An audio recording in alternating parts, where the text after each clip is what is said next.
Well, welcome to the Utilita Bowl on this bank holiday Sunday morning for the penultimate round in this year's Metrobank Men's One Day Cup competition. It is third against seventh, Hampshire against the Derbyshire Falcons. Hampshire come into this game having played 6 and won 4. Derbyshire not quite as good.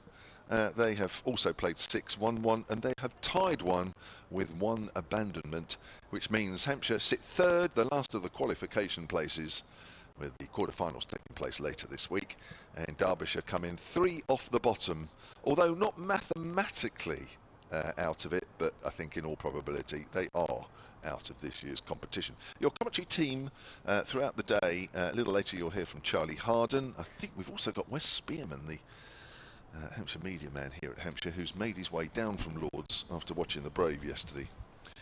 Win one, lose one. He'll be joining us on and off throughout the day, but it's myself, Kevin James, and Chris Temple with you to start things off. A very good morning, Chris. Good morning, Kevin. What a delightful sight we have from our commentary position of the blue skies, a few wispy clouds around, but a healthy crowd already making their way in here. We've had some great crowds here, mostly around the 2,500–3,000 mark, even on weekdays. Yes, it's the summer holidays, but a lot of people have work commitments and things during the week and other things going on. But it looks like, hopefully, a good crowd in. And as you say, coming towards crunch time of this Metrobank One Day Cup competition, a place in the top 3 is what all of these sides are chasing. A home semi-final, which you get by finishing top, is looking a tall order for Hampshire. Now, as you say, not mathematically impossible, but also needs quite a few things to go their way, including winning today. That's right, it does, yes. As one member of the coaching staff said to me this morning, all 3 results are possible in terms of where Hampshire finish in this competition. In fact, maybe even 4. They could even actually finish outside of the top 3 as well. Heaven forbid. Right, the applause is for the 2 umpires, who Chris has already named. Who are they? We have Gareth Cross and Mark Newell out in the centre, striding out in their purple tops today. Thank you very much. Hampshire have won the toss and elected to bowl first. There is a couple of changes in the Hampshire 11 and there is 1 change in the Derbyshire 11. I think you'll do Derbyshire for us, Chris. No problem. Yes, we've had quite a few players here in this competition with links to Hampshire, and Derbyshire's opening batter, who we'll see very shortly, is one of those. Harry came through the Hampshire Academy. Caleb Jewell, the Australian, is likely to open up. We're just getting confirmation of who those opening batters are now for Derbyshire, making their way onto the field. Matt Montgomery, their captain and wicketkeeper, is Brooke Guest. Martin Anderson, the former Middlesex all-rounder. Amrit Basra, Anuj Dal, Zach Chappell, the tall fast bowler. Ben Aitchison, who's had a very good season. Nick Potts and the youngster Joe Hawkins make up their 11. That's right. So Pat Brown making way, and Ben Aitchison is the 1 change from the side that lost to Surrey by 43 runs at Derby. Hampshire's 2 changes, out go Eddie Jack and Tom Prest. 2 younger members of the Hampshire squad, and in comes probably a couple of more senior members of the Hampshire squad in Ben Brown and James Fuller. Ben Brown making his first appearance in this competition this season. So they are Ali Orr, Nick Gubbins the captain, Fletcher Middleton, Brandon McMullen, who's playing his final game for Hampshire in this year's competition. He will miss Tuesday's game at Gloucestershire. Wicketkeeper Ben Mays and batter Felix Organ, Ben Brown, Andrew Neil, Carl Abbott, James Fuller, and that's it, isn't it? Yeah, that's everybody. So I nearly mentioned 12, which would be nice. Yes, and that's one way to try and get through and have 12 fielders out there. So it's going to be Kyle Abbott who's going to be opening the bowling for Hampshire from the pavilion end. He's going to be running towards us in our commentary position from high up at the top of the Hilton Hotel. And it is Harry Kame, the former Hampshire youngster, opening up with Caleb Jewell, the Tasmanian, at the non-strikers end. 2 slips in Brandon McMullen at first and Andrew Neil at second, alongside the wicketkeeper Ben Brown, who has the gloves on, by the way, not Ben Mays, out there today. So in comes Abbott with the first ball of this match, and forward comes Heyman, drives it up to mid-on where there's no run. That was an interesting choice for Hampshire to make in itself. Who wears the gloves out there, Kevin? Which Ben? Yeah, well, Ben Mays has done a good job. He has. Yeah, I think the general consensus is Ben Mays is an outstanding fielder, as you won't be surprised to hear, bearing in mind he plays national level sport in about 20 sports. But he's an outstanding fielder, so quite valuable to have out there in the on the grass. 20 sports? Not 20, 2 I think it is, isn't it? Which is 22. Very near 2, very near 20. Here's Abbott turning, again running past umpire Newell and into bowl to Kame, who leaves that one alone outside the off stump. Nice to see Harry Kane back at a ground and at a club where he made his debut back in 2019 as a concussion substitute. You may remember, Chris, I know you do your homework as well, like me. And championship game against Surrey, and Nyren Donald was the one that he replaced. Batted in the second innings, 23 not out at the Oval. Of course, Nyren Donald not available for Derbyshire because he's busy with the 100. Yes. The ex-Hampshire batters this time came just defending out into the offside. Alumni of Bradfield College is Harry Kane, up near Reading. Club links in the Hampshire area to Odium and Greywell, who I think his dad Peter played for. Old Basing and St Cross as well. Yeah. God, you have done your homework. I have. I can even tell you he was run out for 99 on his Hampshire Academy debut as well, Harry Kane. Very, very impressed. Anything else you need to know about Harry Kane? Give me a bit of notice to Google it. Well, he played 4 Bob Willis Trophy matches in 2020 before he was released by Hampshire. Is this a Harry Kane off between me and you? There's only Harry Kane playing in this game at the moment. He's facing Kyle Abbott again, and Harry Kane not off the mark yet because he finds mid-on with that one, working his way around to his right. I'm sure his dad's here actually today. I'd be very surprised if he's not. I would have thought so. Yep, another one of the those who ultimately couldn't quite do enough to convince Hampshire that he should be part of their longer-term plans, as we saw with the likes of Tom Scriven, didn't we, and those playing for Leicestershire. Felt like half the Leicestershire team were formerly of Hampshire. Ian Holland and others. Hose. Yeah, Adam Hose. In comes Abbott again to bowl. 5th ball of this over, and Kane once again can't get it through the infield. It's Fletcher Middleton fielding at backward point on the awkward wicket ends. We're just over to the further to the right as we're looking in terms of the wicket today. We are, what are we, 4 or 5 over from to the right as we look towards the pavilion from the ones that have been used in the last couple of games. You can see a bit of matting there on the right-hand side of the picture shot if you're watching on the pictures feed. That will be the wicket for the 100, the one remaining 100 game, which is here on Thursday this week. The Southern Brave conclude against Welsh Fire at home. In comes Abbott again to complete the first over. Raps came on the pad, but a height issue there amongst other things, I think, and that will complete a maiden for Kyle Abbott, with Hampshire having won the toss and chosen to bowl. Yeah, if you're watching the live picture feed, it looks like there might be a little slope there again. Looks like we're playing back at Lord's. Just having a look, because obviously we've got a monitor in front of us. It doesn't look as though it's not quite set up, but anyway. I think it's got to be a slope on the berm or something, because the camera is on a pole down underneath us. There's a sinkhole there somewhere where they stick the pole up. So, Hampshire winning the toss. Nick Gummins didn't have to call, but Guest called incorrectly. Nick Gummins making the decision to have a bowl first. So at this commentary end, we've got Brad Wheel, right arm over. Brad Wheel is playing his 3rd group game, 2nd in succession. Hampshire in their familiar dark blue tops. What would you call that blue of Derbyshire? That looks very sky blue to me. Yeah, I think that's. Someone might call it it's not aqua, is it? That's more bluey green aqua, isn't it? But I think sky blue.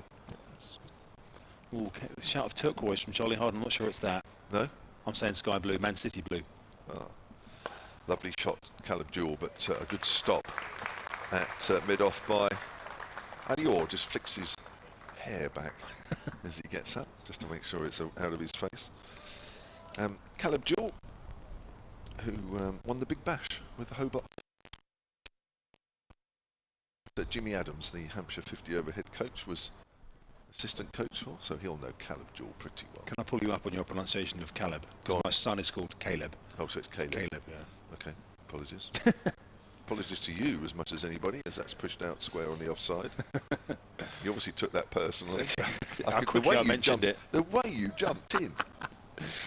I mean, it's not for the first time that I may have got names slightly wrong, but the way you jumped in.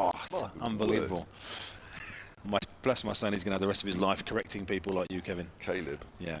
Although my Caleb spells it with a K compared to a C. But that might make the difference between a Caleb and a Caleb. Maybe. Have you thought of that? Round the wicket wheel, Jewell. I'm just going to say Jewell.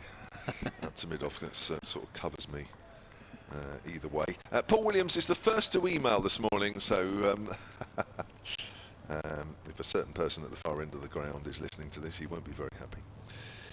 we are using for these group matches solentcricket@gmail.com. It will change again after this, but for today, we won't be at Bristol, by the way, on Tuesday, so you won't have to worry about this. So this will probably be for the last time, because there will be BBC commentary for the knockout rounds onwards.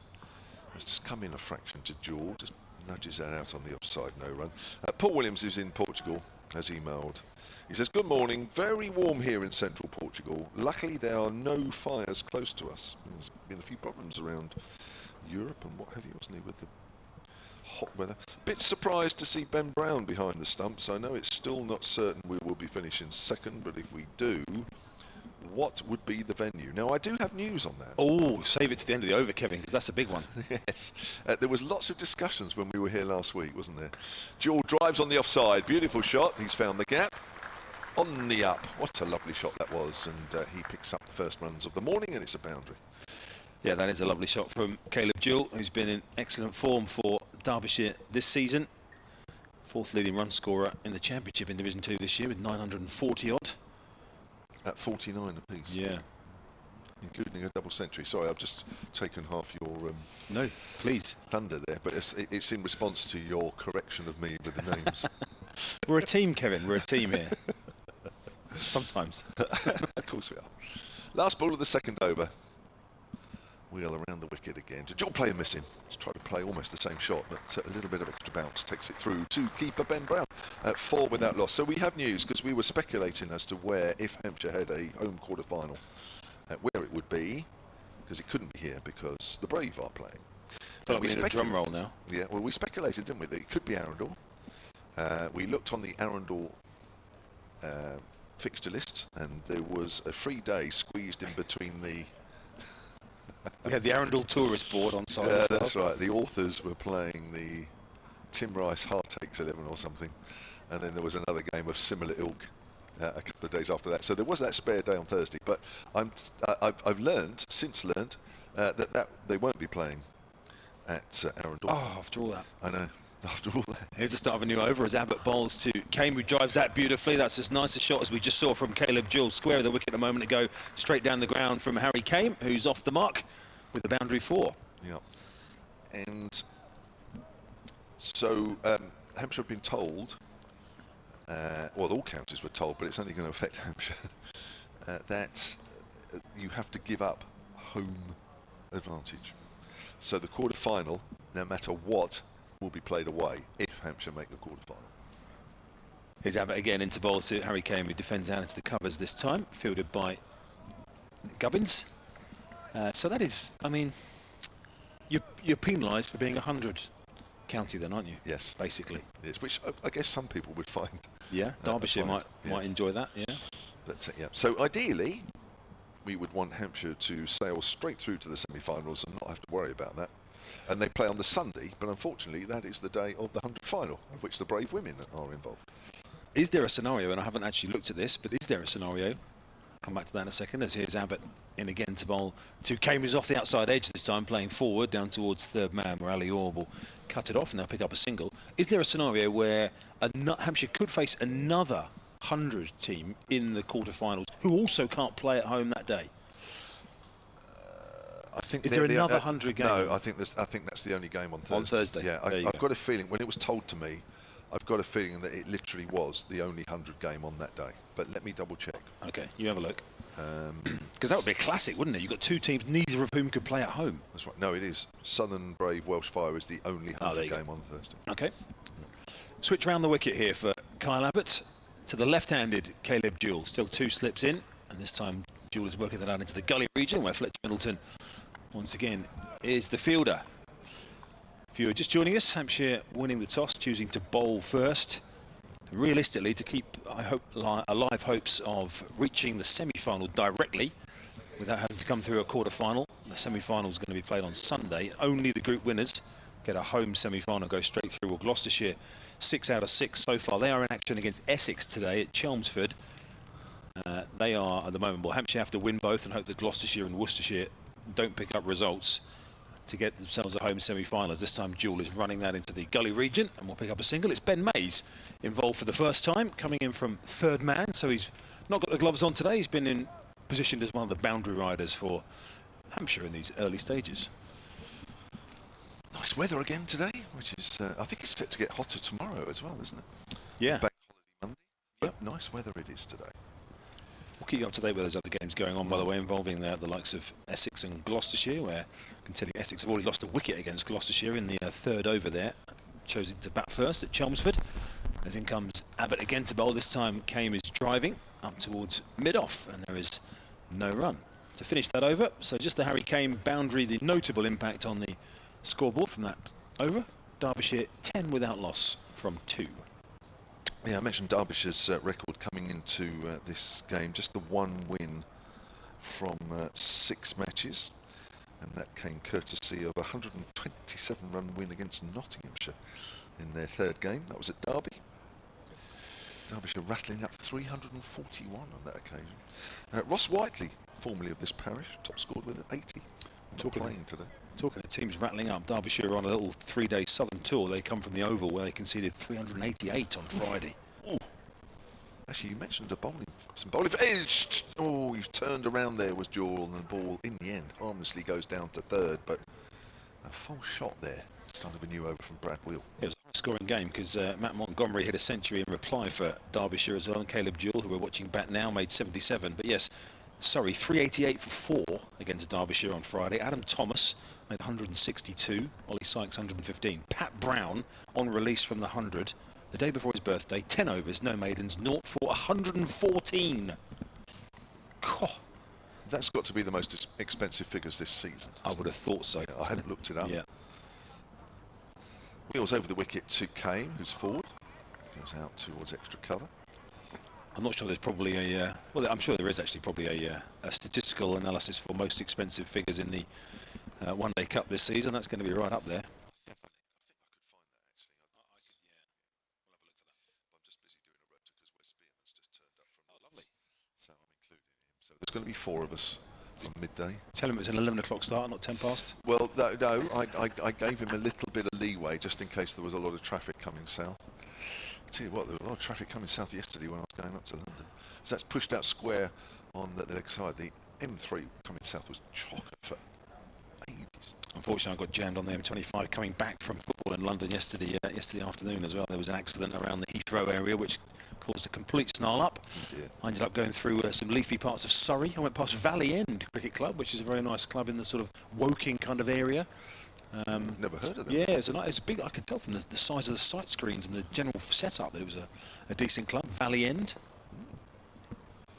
Wheels round the wicket to Jewell, full on leg stump, whipped way down to fine leg. 13 without loss here at Derbyshire, having been put into bat. That's what we're talking about, club cricket, by the way, and welcome to all the listeners and viewers from the Derbyshire area today on the Hampshire Club YouTube stream. You're very welcome to get in touch with us as well via solentcricket@gmail.com, whether you're watching from a Hampshire perspective, a Derbyshire perspective, or multi-screening as a general enthusiast of the Metro Bank One Day Cup. Congrats to St Cross Simundians, whose men's first team won the Southern Premier League title yesterday with a week to spare. Obviously you didn't pop down because you were doing the football. True. Kane is back to a fullish delivery. Goes out to Gubbins in the covers. We've spoken before about St Cross being a bit of an all-star team. Dom Kelly, I think, batted 3 yesterday, who has been appearing for Hampshire in this competition. Not in the last few matches. Felix Organ has played for them several times this season. He seems to have sort of, well, Brandon McMullen has seemed to have taken his all-rounder spot, hasn't he? Maybe Don Kelly will be back in the side on Tuesday because, as I mentioned earlier, McMullen is playing his final game for Hampshire today. As Wheel bowls, he's forward, he's Kane, not sure he was quite aiming that up towards mid-on, but it's the end of the over. Wheel has completed 2 overs, number 7. And Derbyshire Falcons are 13 without loss after 4. Yeah, maybe with the extra batting, if you've got Ben Brown available again, and obviously James Fuller contributes with the bat as well, doesn't he? So I guess the batting that would lost with McMullen if he was going to be replaced by Dom Kelly, who's an all-rounder, more of a bowling all-rounder. And then I guess that extra batting strength from Brown and Fuller might sort of balance out the team if you were taking McMullen out and putting Don Kelly back in. And Manny Lumsden again today. We may see him in the final game of the competition, depending on what is at stake at Bristol on Tuesday. Start of a new over. Abbott continuing round the wicket here to Caleb Jewell, fresh from that 77 at the Oval in that high-scoring game on Friday. Abbott is in, just tucking him up there. He was trying to give himself a little bit of room by the look of it. And you can see the hands on heads from the slip region and the wicketkeeper. Because he suddenly didn't have a lot of room, Caleb Jewell, as that one ever so slightly came back into him from Kyle Abbott. Good crowd in, even at this early stage of the morning, Kevin. It's 11:15 on a Sunday. Well, I was going to say bank holiday Sunday as well. Yeah. You know, obviously not too many people opting for a lie-in. No, I think the crowd will grow. There's plenty more walking around the edge of the arena, looking to take their seats, judging their position where the sun is and where the wicket is, which is nearer to the main gate here at Utilita Bowl, as Abbott is into bowl. And again, you can see Jewell just giving himself that little bit of room to give himself an angle to play it down to third man, where Mays is the fielder. They pick up a single. So, don't forget our email address for this game, summitcricket@gmail.com. Paul Williams is back on the emails. Not a lot going on in Portugal this morning by the sound of it. Clearly not. Clearly laid back day today there. He's responding about the situation with the grounds, and Hampshire will have to give up home advantage if they're in that quarter-final situation. Here's Abbott again, bowling to Kane. That's off the inside edge, down towards Mays again. He's busy in the game early on, down underneath us. The young Hampshire wicketkeeper, 17-year-old, who is not wearing the gloves today, Ben Brown. If you're tuning in late, you can see there with number 10 on his back. Hampshire's 4-day captain, restored to the one-day team, straight into wearing the gloves. Paul says, so at least we know now officially that the ECB give preference to the franchises over the counties. It means that Hampshire need to have an outground that can be used in future. Lancashire have their new Farrington facility, which is looking excellent. I've seen some computer-generated images of that place. It looks actually quite good. Yeah, so there could be a long haul in there, Kevin, depending on who gets through in the other group, as this one has just bounced a little bit on Jewell. Again, a full shot on anything that's provoking one or two oohs and ahs and hands on heads from the Hampshire slip region. So Abbott just getting one or two things to happen here against Caleb Jewell, the left-hander in his third over here.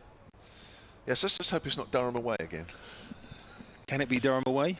Well, it's a bit early. I suppose they've got 2 games left. I don't think they're going to finish. Who's well, they could do actually. They've only got 1 game left, so actually it's looking a little bit unlikely you'll have to go to Durham again, Kevin. Sussex is a possibility. Middlesex is a possibility. Warwickshire and Somerset. One of those 4, I think.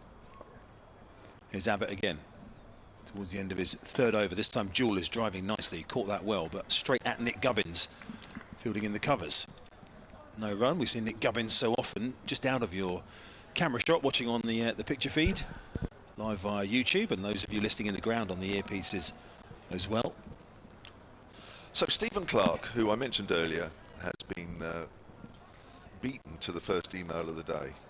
He has emailed, but I think his is about the 4th of the day. summitcricket@gmail.com. He says, Paul's lucky that he's in Portugal.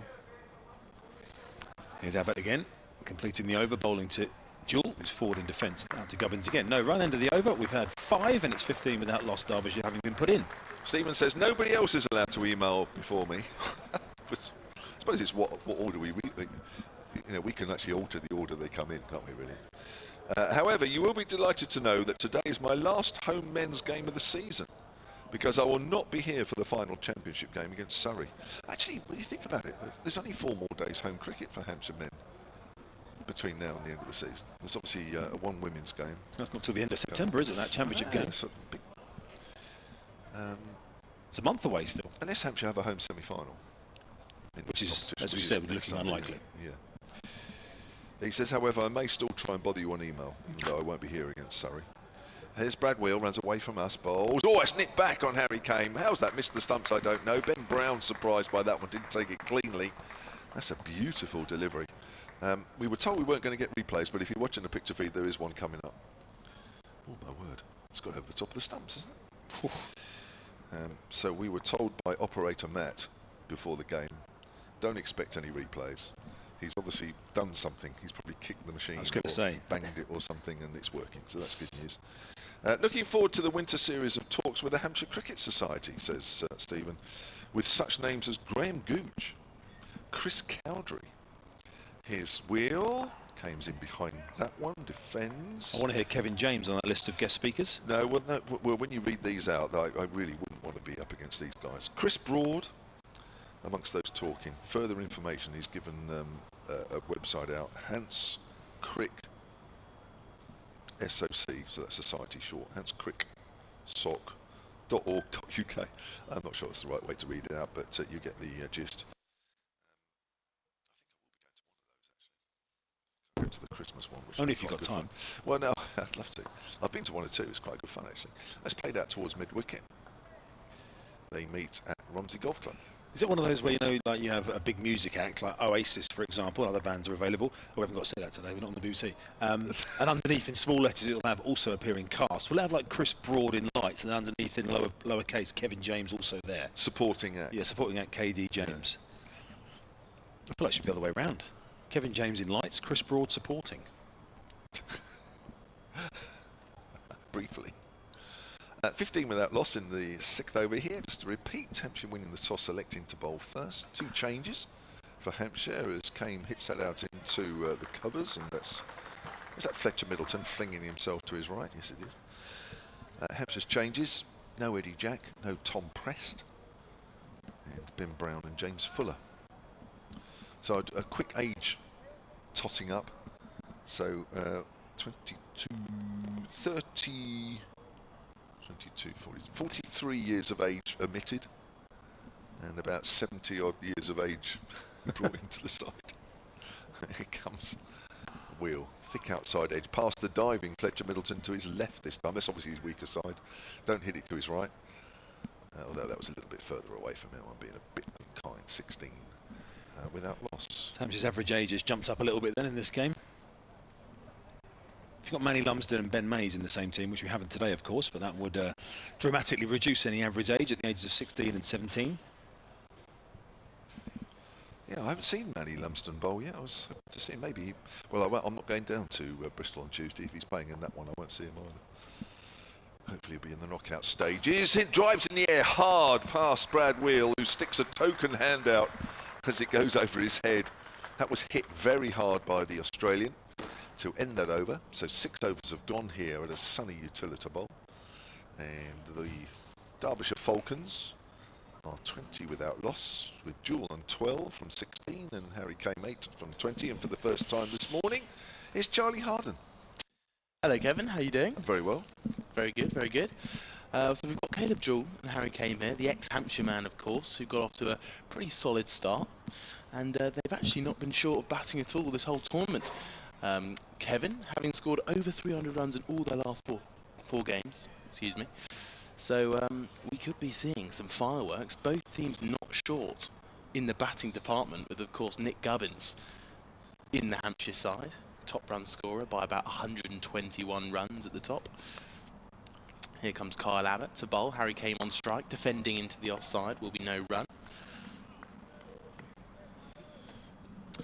So the 2 changes for Hampshire: Tom Prest comes out, Ben Brown goes in, and James Fuller returns, goes into the team for the place of Eddie Jack. Hampshire's top wicket taker, tied with Andrew Neil at the top. I was worried, Kevin, we were going to get... we had some laughs last game about Ben Mays, Jack Haynes, and someone else who rhymes similarly. James Hayes, that's the one. As Kyle Abbott comes into bowl here to Harry Kane and defends straight back to the bowler, no run. And I thought we were going to get Jewell bowled Wheel. That doesn't work, does it? Caught Neil. There you go. You've clearly given that some thought before you arrived this morning. And it sounded so much better in my head, and I didn't realise Jewell really doesn't rhyme at all with anything, really. No.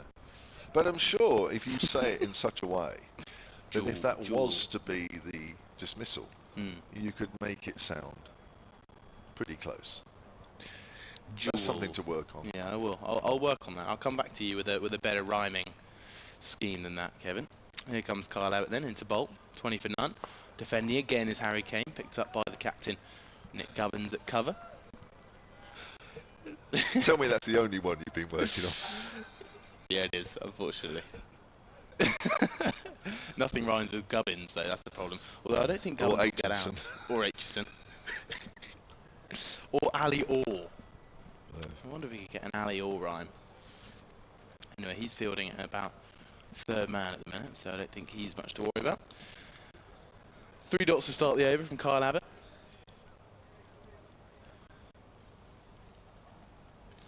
Harry Kane facing up, defending into the offside. Well fielded by Fletcher Middleton at backward point. I'm liking this crowd.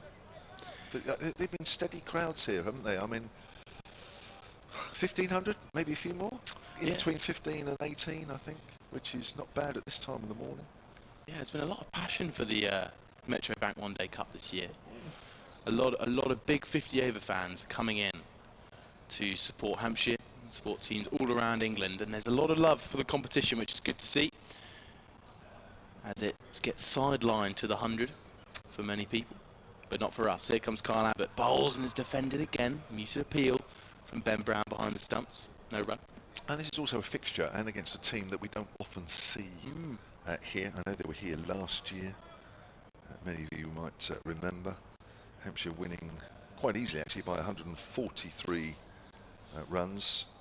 And the last time these two were up against each other in this competition, up at Derby in 2022, which Hampshire won a very, very exciting game by 2 wickets. But you have to go a bit further back to find another game between these two. Yeah, all the way back to 2014 at the Co-op County Ground. Kyle Abbott bowls, defending again is Harry Kane, which ends a brilliant over. A maiden from Kyle Abbott to the ex-Hampshire man, Harry Kane, who couldn't do much with that over. The score is 20 for none off 7 overs. I have to say, when I think back to that game in 2022, as much as I could just about remember a result, I can remember the colours that Derby were playing in that day, and I have mentioned it several times. It just looked like their kit had been put in and got mixed up with some colours. The kit they're wearing now is a lot more easy on the eye. Better than the Hampshire blue? Well, Hampshire blue's darker. I obviously have to say that I like the Hampshire blue. No, you put that very well, actually, Kevin. Yeah, I'm not quite ready to be binned off yet. Here comes Brad Wheel around the wicket. Jewel goes big again, hits it over mid-on this time. And the ball will bounce away harmlessly for 4, high over the head of Kyle Abbott at mid-on. And Jewel moves on to 16 from just 17 balls, and Derbyshire are on to 24 without loss. Yeah, so Jewel just for ending that last over at the non-striker's end, having watched Harry Kane block out a maiden from Kyle Abbott, looking to move things on here. Looks like he's got a guard almost on leg stump, and his trigger movement that goes back and across actually just goes straight back. So he's showing a lot of his stumps here, not critiquing the man who's just thumped Brad Wheel over mid-on. He is, isn't he? Yeah, if you're watching the picture feed, look at that. Normally you see batters covering middle and off, don't you? As he's driven along the ground is Brad Wheel up to Ali Orr at mid-off. Clearly wants the ball, just Jewel, sort of just to the offside of him by showing more of those stumps, expecting the ball just to be outside of his eye line on the off stump. Clearly likes hitting through that area. Do you think this is something a batter might do with a short boundary on the offside? Could he move his guard based on the boundaries, or do you think this is just something he's come accustomed to? I don't know. I mean, I haven't seen enough of him bat, but you can quite clearly see his batting on leg stump there. On the picture feed goes big, and one bounce down to third man. It was off the back foot, but you can see if Brad Wheel is bowling straight, then it's very much an offside ball to Jewel, and he clearly likes to be able to sort of free his hands and sort of hit the bat and get the bat speed hard through the ball. 25 without loss. Got quite a few emails here actually, which we're going to have to try and get through. Chris mentioned earlier that St Cross won the Premier League. Oh, of course, your team. Oh, congratulations, Charlie. Thank you. I was waiting to shout it out. Oh, right. Well done. St Cross are a Winchester-based club that play in the Southern Premier League down here. That's quietly played on the offside. And yeah, I didn't think when Chris mentioned that it was your club. I forgot. Were you up there celebrating last night? I was. Dom Kelly starred, 54 not out. Yeah. Took 2 wickets as well. Felix Organ also playing, got 16 and a wicket. Okay. So I guess it was the last week of club cricket. I guess all over the country really for these ECB Premier Leagues. One more week. Oh, it was one more week. Oh, so they did it with a week to spare. I think Chris might have mentioned that as well. It just shows how much notice I'm taking. Here's Brad Wheel, and he's trying to cut that away. Came and misses. Ball goes through to Ben Brown. Oh, right. So you had a big night, or? No, not at all. No, I came here this morning, Kevin. A little bit of fun, as you can imagine. I'm not convinced, but go on. No, it was a very peaceful night actually, Kevin. You might not expect. Just a few happy cricketers, really. Good. Well, congrats. Did they win it a couple of years ago? Yeah, 2022 was the last time they won. Wheel again, runs away from us. Bowls to Kane, nips back and bounces, wraps him on the top of the pads, and the ball bounces away through to the second slip end area. End of the over. Wheels completed 4 overs, none for 17. Jewel has 17. Kane has 8. 25 without loss after 8. Harry Kane also played a role in the COVID Cup to win the Southern Premier League in 2020 at St Cross. Okay. I was lucky enough to actually assist a catch to him, Kevin James. I was behind the stumps. A diving effort from me, dropped it. Yeah. As you might not expect. No. And then Harry Kane picked it up at first slip. Did he? Yeah. Helped you out. He did. I probably would have caught the rebound anyway, I reckon, but he was just there. So he got in the way then? Yeah, he was in the way, actually. And it'll always go down as caught Harry Kane when probably, should have been otherwise. Well, staying on the subject of local club cricket, Richard Edwards has emailed me, Sullen Cricket, or emailed us, I should say, sullencricket@gmail.com, and I'll come to that after this delivery. Kyle Abbott to begin his over. Bowls and Caleb Jules punching off the back foot. Cummins, no run.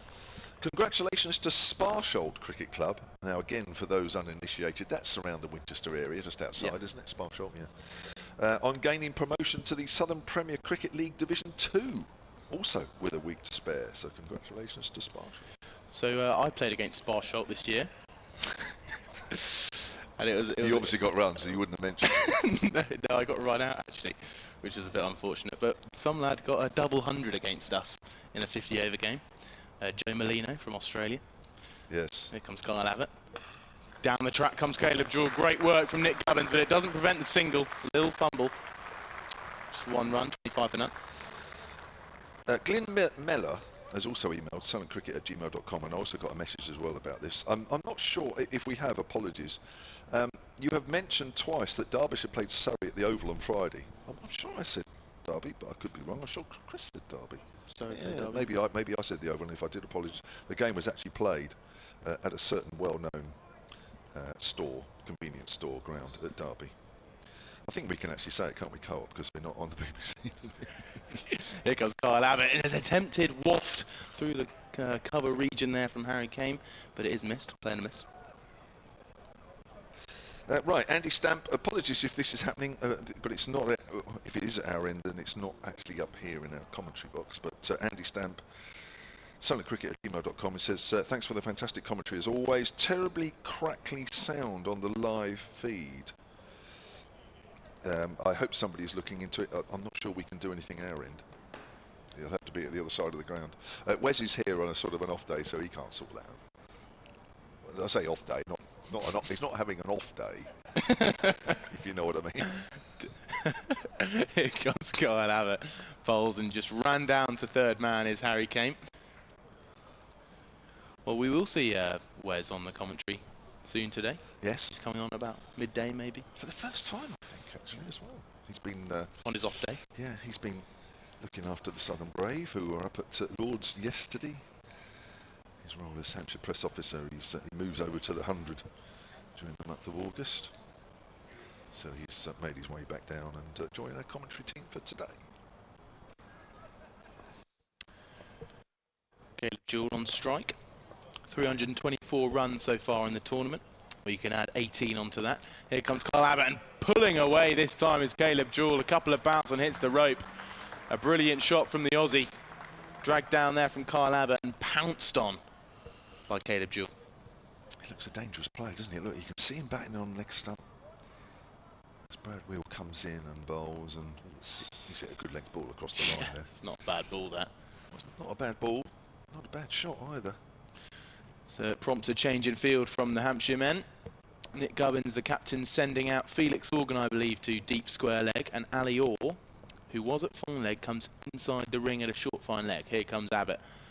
Bowls again. It's almost dragged on. It's an inside edge from Caleb Jewell, and it's picked up by the keeper, Ben Brown. Will be no run, which brings that over to an end. 6 from it, 31 for none. Email here from Aid Smith, sunandcricket@gmail.com. He says, I was planning to attend today, but I was needed to work in the West Country this weekend. This means I can go to Bristol on Tuesday, which is nice. That's Hampshire's last game against the current Group A leaders, Gloucestershire, who have a 100% record currently. The last time I was there, said Aid, I remember Cardigan Connor hitting a 6 off the penultimate ball of the county game to win the match, and Mark Nicholas in the pavilion celebrating wildly. Were you playing? I think I was, actually. Says Aid, normally of Basingstoke. That's what he's signed off.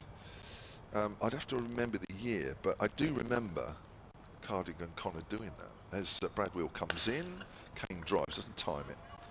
So it goes up to Ali Orr at mid-on.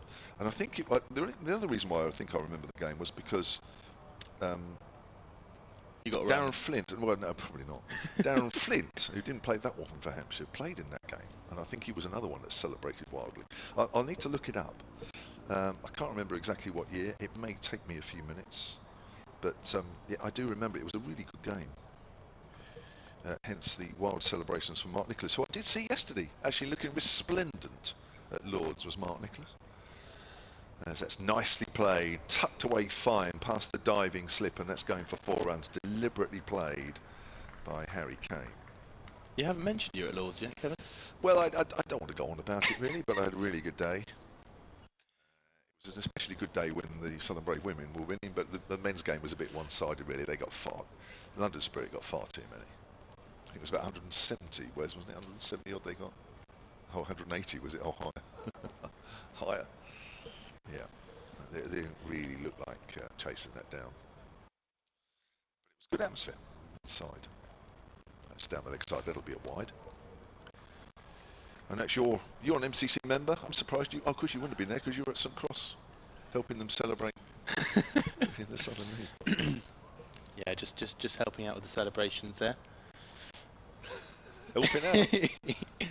Yeah, you know, you don't want to get involved, do you, when you're on a commentary tomorrow, the next day? Well, I didn't get back till 12:30. And my voice, those that listen regularly might notice a little bit of croakiness in my voice. This morning it was far worse, believe me.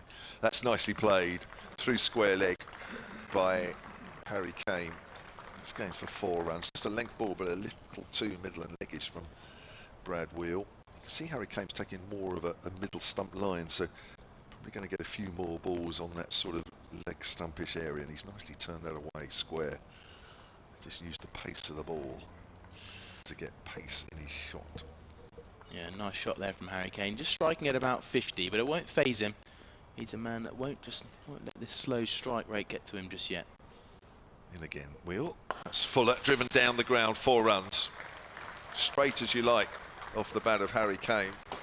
2 boundaries in 2 deliveries, 3 boundaries in the over.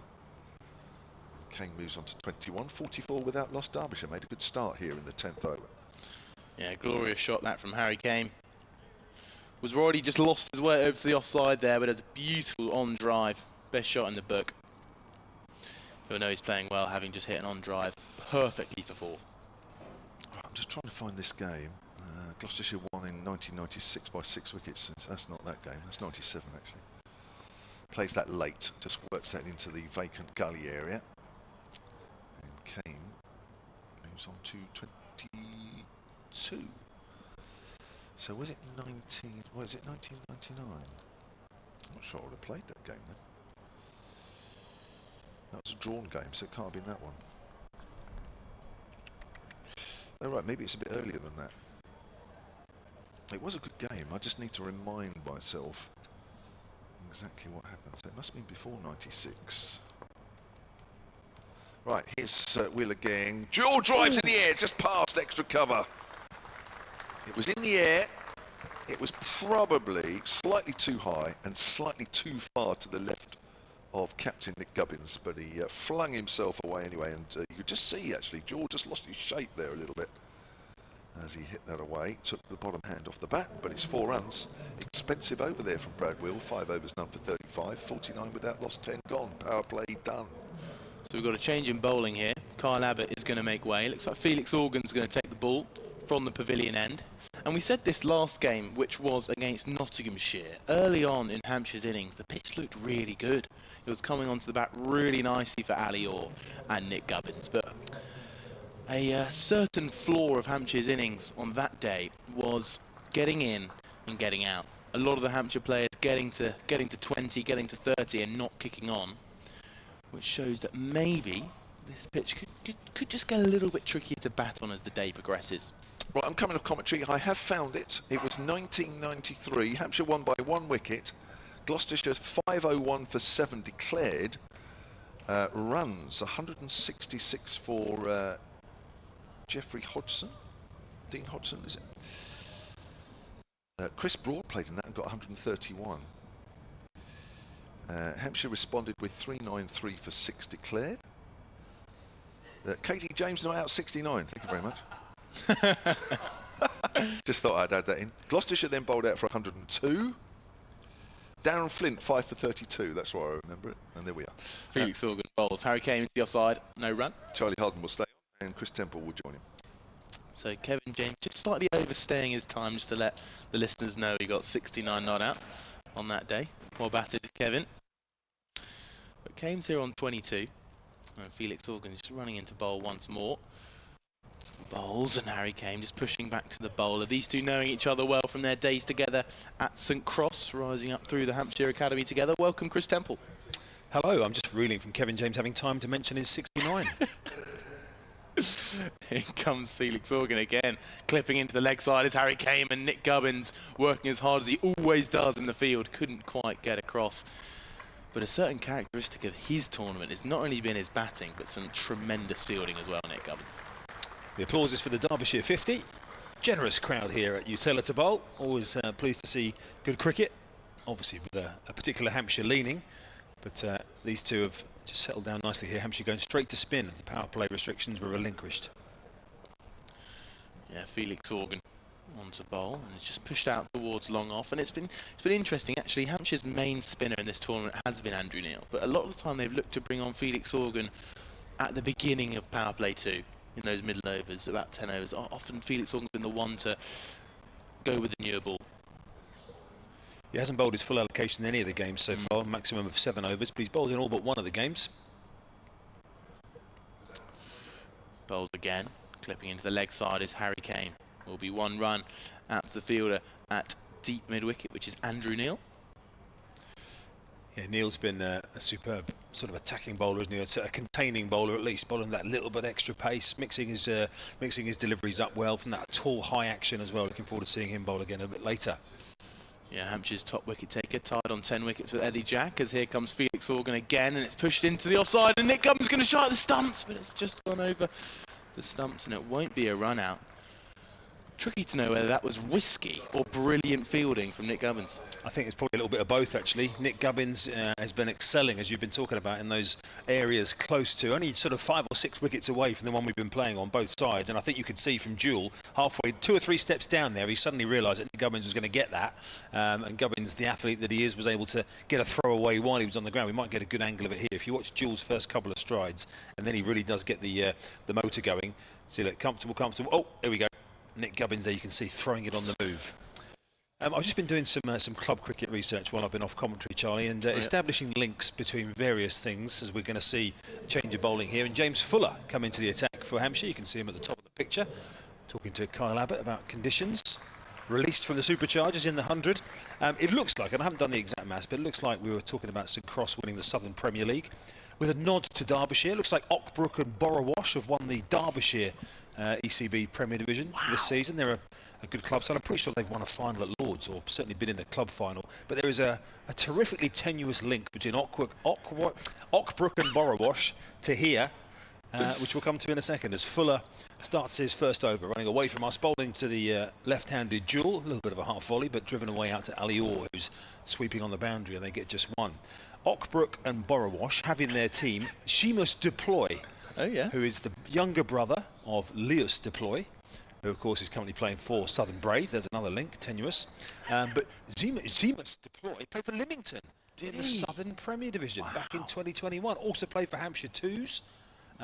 Played against St Cross. Scored 87 against St Cross. All right. Jack Bransgrove played in that game. Caught and bowled deploy. Anyway, here's James Fuller in again, away over the wicket, bowling to the right-handed Harry Kane. That's off the outside edge, a little bit inside out, that drive from Harry Kane, and they pick up a single. So there's a number of tenuous links. It's one of those rabbit holes you go down. All I wanted to know was who'd won the Derbyshire League. Brook and Borrowash. Then I clicked on it and Zemus Deploy was on it. Then I clicked on Zemus Deploy and he'd played for Lymington, and it just kept going for there. A couple of games for Hampshire twos as well, but with a couple of these players actually. Fletcher Middleton played with him, and there you go. So if you're from Lymington and you remember playing with Seamus, Ximus is how you drop us an email. solentcricket@gmail.com. As in comes Fuller again. Bowling around the wicket, driven by Jewell. Hasn't quite got all of it. Kyle Abbott dives over it. He's got a hand on it, which may hold it up from going for four. No, he's just going to outrun Brad Wheel, chasing it on down to the boundary. You can see Abbott looking frustrated there with his effort. He got the end of his fingers on it, but couldn't quite save it from going to the boundary. Yeah, I think Abbott would be a little bit gutted about that little misfield there. I mean, it's a tough bit of work, but, you know, maybe at this level he could have just stopped it, but he'll know more than anyone. He'll be annoyed with himself more than we are. I'll let you go and tell him that he should have stopped that. Got more than his at the end of his fingers on it. He got a decent hand on it, didn't he, actually, as Fuller is in again. Short this time, pulled away by Jewell, who's onto that very quickly and has pierced the gap between the two fielders out on the boundary. That's a terrific shot from Jewell, showing the sort of form that he's in with that 70 odd against Surrey. He was onto that so early and pierced the gap beautifully. Yeah, brilliant shot. Not the first time Caleb Jewell has pounced on a short delivery, but he picked up on that really early on and smashed it away, perfectly dissecting that gap out there between deep square leg and fine leg. Beautifully controlled as well with those two fielders out there. Rolled his wrist beautifully on it, kept it down. So here's James Fuller's response. Coming up, drifting onto the pads, and just bounces short of the fielder at short mid-wicket. There were one or two oohs and ahs around the ground. As Jewell again, we've seen him a few times, just as we see many players do these days, just giving himself that little bit of room towards leg stump, and that time just sort of ballooned up ever so slightly, and it was Brandon McMullen who's, just to the left of your picture out of shot, 2 wickets away, diving forward. He couldn't quite get his hands underneath it. So 63 without loss. Derbyshire going along well here, having been put into bat by Hampshire captain Nick Gubbins, and that one is a beauty from Fuller. That's done Jewell outside the off stump. Double teeper on from Ben Brown behind the stumps to end the over. 10 from it, but some encouragement too for Fuller. So Chris mentioned earlier about the Lymington side that used to have Deploy. I don't want to pronounce his first name because I'll get it wrong. But they now have, or I've had for a while, Gareth Berg, the ex-Hampshire man, plays for Lymington CC, of course, as well. So, a very good side at the minute. However, probably not quite as good as that St Cross first 11, I might say. Not that you're biased at all, Charlie. No, completely neutral. Given how much you put over the bar to help them celebrate last night. No, what a day you and Kevin James had. Thanks for turning up today, is all I've got to say, you two. Incredible. There's a couple more emails coming through, which I'll get to in a second. solentcricket@gmail.com, whether you're a Hampshire or Derbyshire perspective or a neutral. Here comes Felix Organ then. And pushing out towards long on is Harry Kane. That'll be a single, 64 for none. David Kemp, good morning to you on email. Says, watching from a very sunny Oswestry up in Shropshire. Loving the commentary. Come on, Hampshire, coming back down south soon for the South Coast Derby. From a Portsmouth fan. Hope Liam Dawson isn't listening, says David Kemp. South Coast Football Derby, which is coming up in just a couple of weeks' time at St Mary's. Southampton against Portsmouth in the Championship. Yeah, not a lot of love between those two sides. And Zorgan into the crease and sweeping is Jewell behind square. It's going to run away for 4. It's a really nice shot there.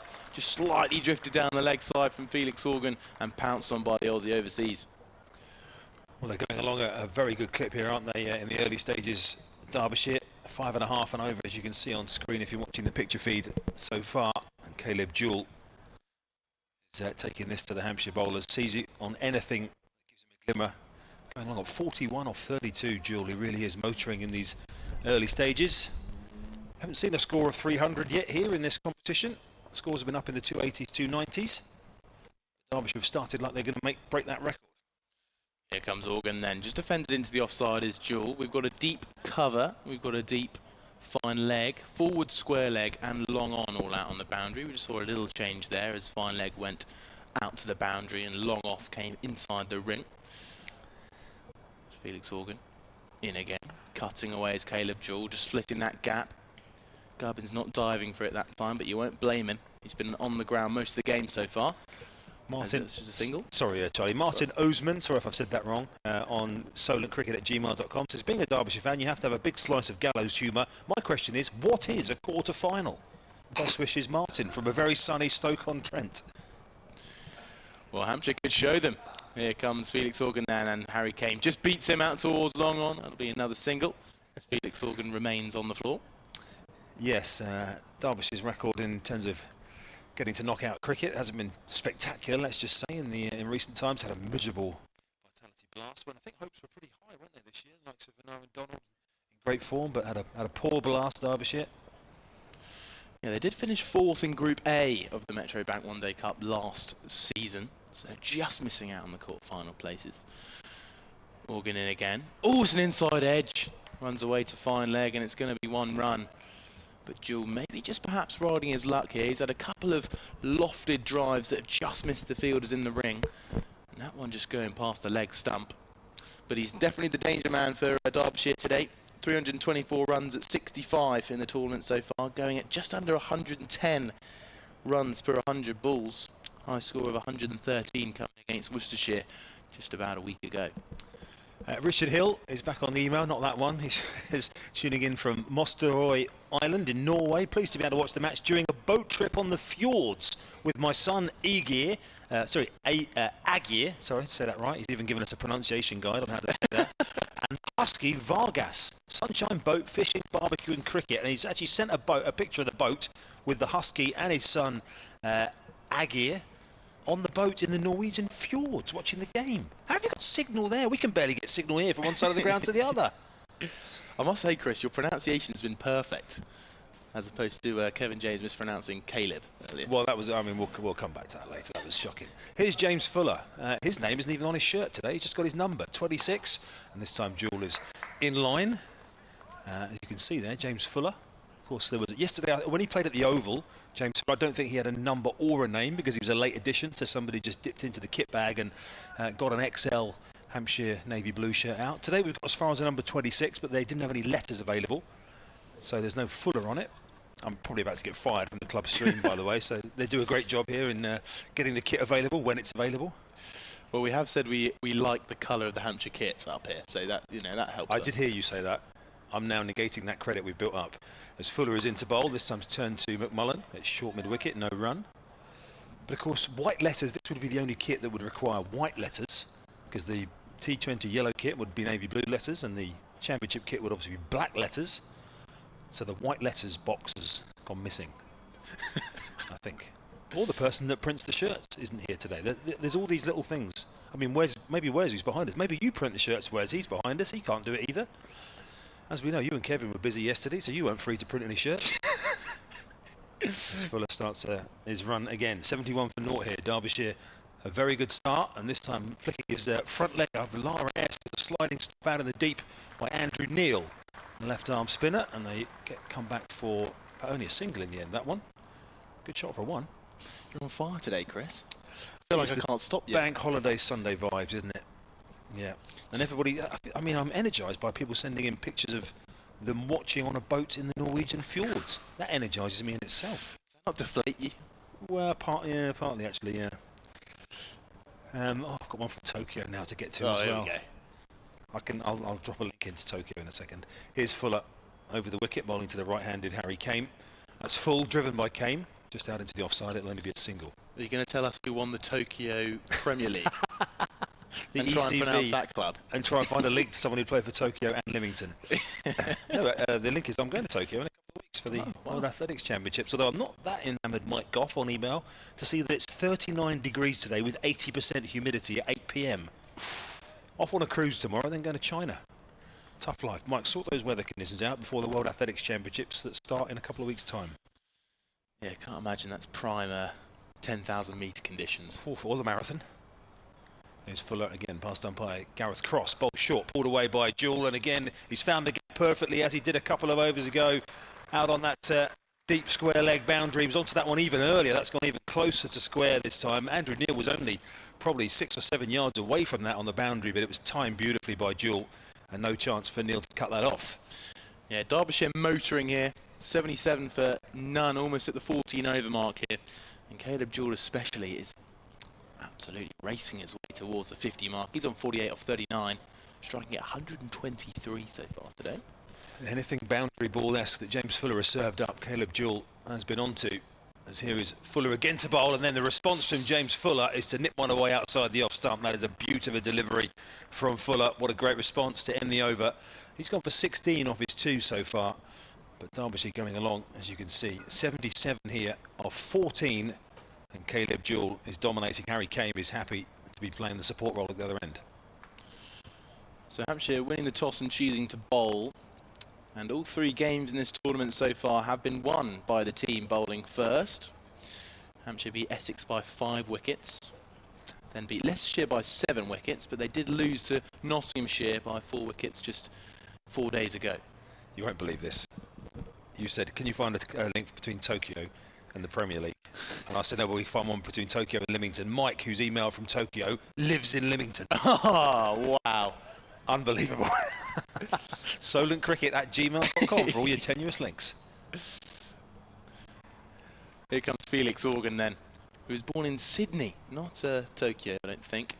But that could be a pretty good link. Here comes Organ then, driving his Harry Kame a little bit on the up, out towards the long-on fielder. Just the 1 run. 78 for no loss. He's now bowling to Caleb Jewell, who I'm pretty sure must have played at the SCG at some point. So there's your Sydney to Derbyshire link straight away. We're getting looser and looser. We are actually. Yeah. We're now dealing on the hypotheticals here. Felix Organ, who has 92 runs in the tournament so far. Only batted on a couple of occasions. He's bowled, as Chris mentioned, all bar 1, as this one goes down the leg side and picked up by Ben Brown, who is keeping instead of Ben Mays, who is out somewhere. I believe he might be at maybe backward point. I think he might be, Ben Mays. He was on the fence earlier. As you can see, Felix Organ was not particularly enamoured that was given as a wide by umpire Mark Newell. It looked like it might have just taken a little brush off the pad, but oh, it's an edge this time, and it's running down towards the 3rd man boundary. And it is just going to get there. Kyle Abbott in pursuit, can't quite make the dive. But Felix Organ, after being maybe dealt a slightly harsh wide, this time Caleb Jewell gets to his 50, and it's been a brilliant innings so far. Yeah, he's been on to anything that's been too short or too wide from the Hampshire bowlers, and he's made things happen as well, creating scoring opportunities, maybe from deliveries that wouldn't have necessarily been for others. He's gone along superbly, keeping his form going from, as we said, that excellent innings in a losing cause against Surrey the other day. Morgan then, this time Jewell is just clipping out towards mid-wicket, where there's a deep man out of here on the fence. Will just be 1 run. Yet 77 off 55 balls in the last game, but his 113 against Worcestershire is there to be beaten. You mentioned he's been scoring plenty in the Division 2 of the County Championship as well. Almost 1,000 runs in that competition, just ahead of Wayne Madsen, who is away with the 100 at the moment for Derbyshire. He's off with London Spirit. Didn't play against Southern Brave yesterday at Lords. From our Lords correspondent Kevin James, who might have mentioned he was there. Organ bowls, sweeping his Harry Kame. A little appeal here, maybe it brushed the pad on the way through. It'll be interesting to see if this was leg byes or runs, but Kyle Abbott picks up from the boundary, is leg byes. So potentially an appeal. We're going to get a replay. Email in at solentcricket@gmail.com if you think that's out. Looks like it's pitching outside leg. I'll do it for you. Surprised that got an appeal, really. That was about as tenuous a shout as some of our links. Here comes Organ then driving, and it's a miss. Well, it's not a misfield, it's just past him. Looks like it's Nick Dubbins. I don't think he's done a misfield all tournament. As Ben Brown picks up the ball. Just a 1 run that time to the bat of Caleb Jewell. He moves on to 54.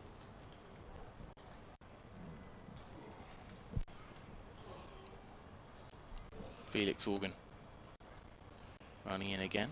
Clipping away is Harry Kame, and they're going to push for 2 here as Kyle Abbott comes around, throwing with his wrong arm. There he comes and throws in. It's a great throw, and it will just be the single. And that ends the over. 87 without loss. And I am going to make way for Wes Spearman. Thanks, Charlie. Charlie Harden. Dave Dorrington on email, solentcricket@gmail.com. We welcome them from wherever you're listening. Norway, Tokyo, Derbyshire, Hampshire, inside the ground, wherever you might be. It says, will Hampshire be compensated for loss of income because they've been told they can't host a potential knockout game next week? Oh, I don't know is the answer to that, Dave, but I wouldn't have thought so, probably. I imagine it's probably somewhere in the playing conditions that Kevin's going to have a look at that and see what he thinks. I wouldn't have thought so, Dave. Mike Goff on email says he organised the Hampshire Members Walk in Lymington, so if you went on that. And Richard says my pronunciation of his son's name was perfect. Wes Spearman, what a delight to have you with us in the commentary position for the first time in this competition as they take a single at the start of James Fuller's over. How are you, Wes? Yeah, very well, thanks, Chris. Good afternoon, everyone. It is a pleasure to have you. As I say, you're fresh from Lords as well last night, but you, unlike Kevin, you were working. I was, yeah. Yeah, media manager for Southern Braves, so that takes up a lot of my time during the One Day Cup. But yeah, still managed to keep some tabs on Hampshire. I've seen them been doing very well. Unfortunate loss last game, was it against Notts?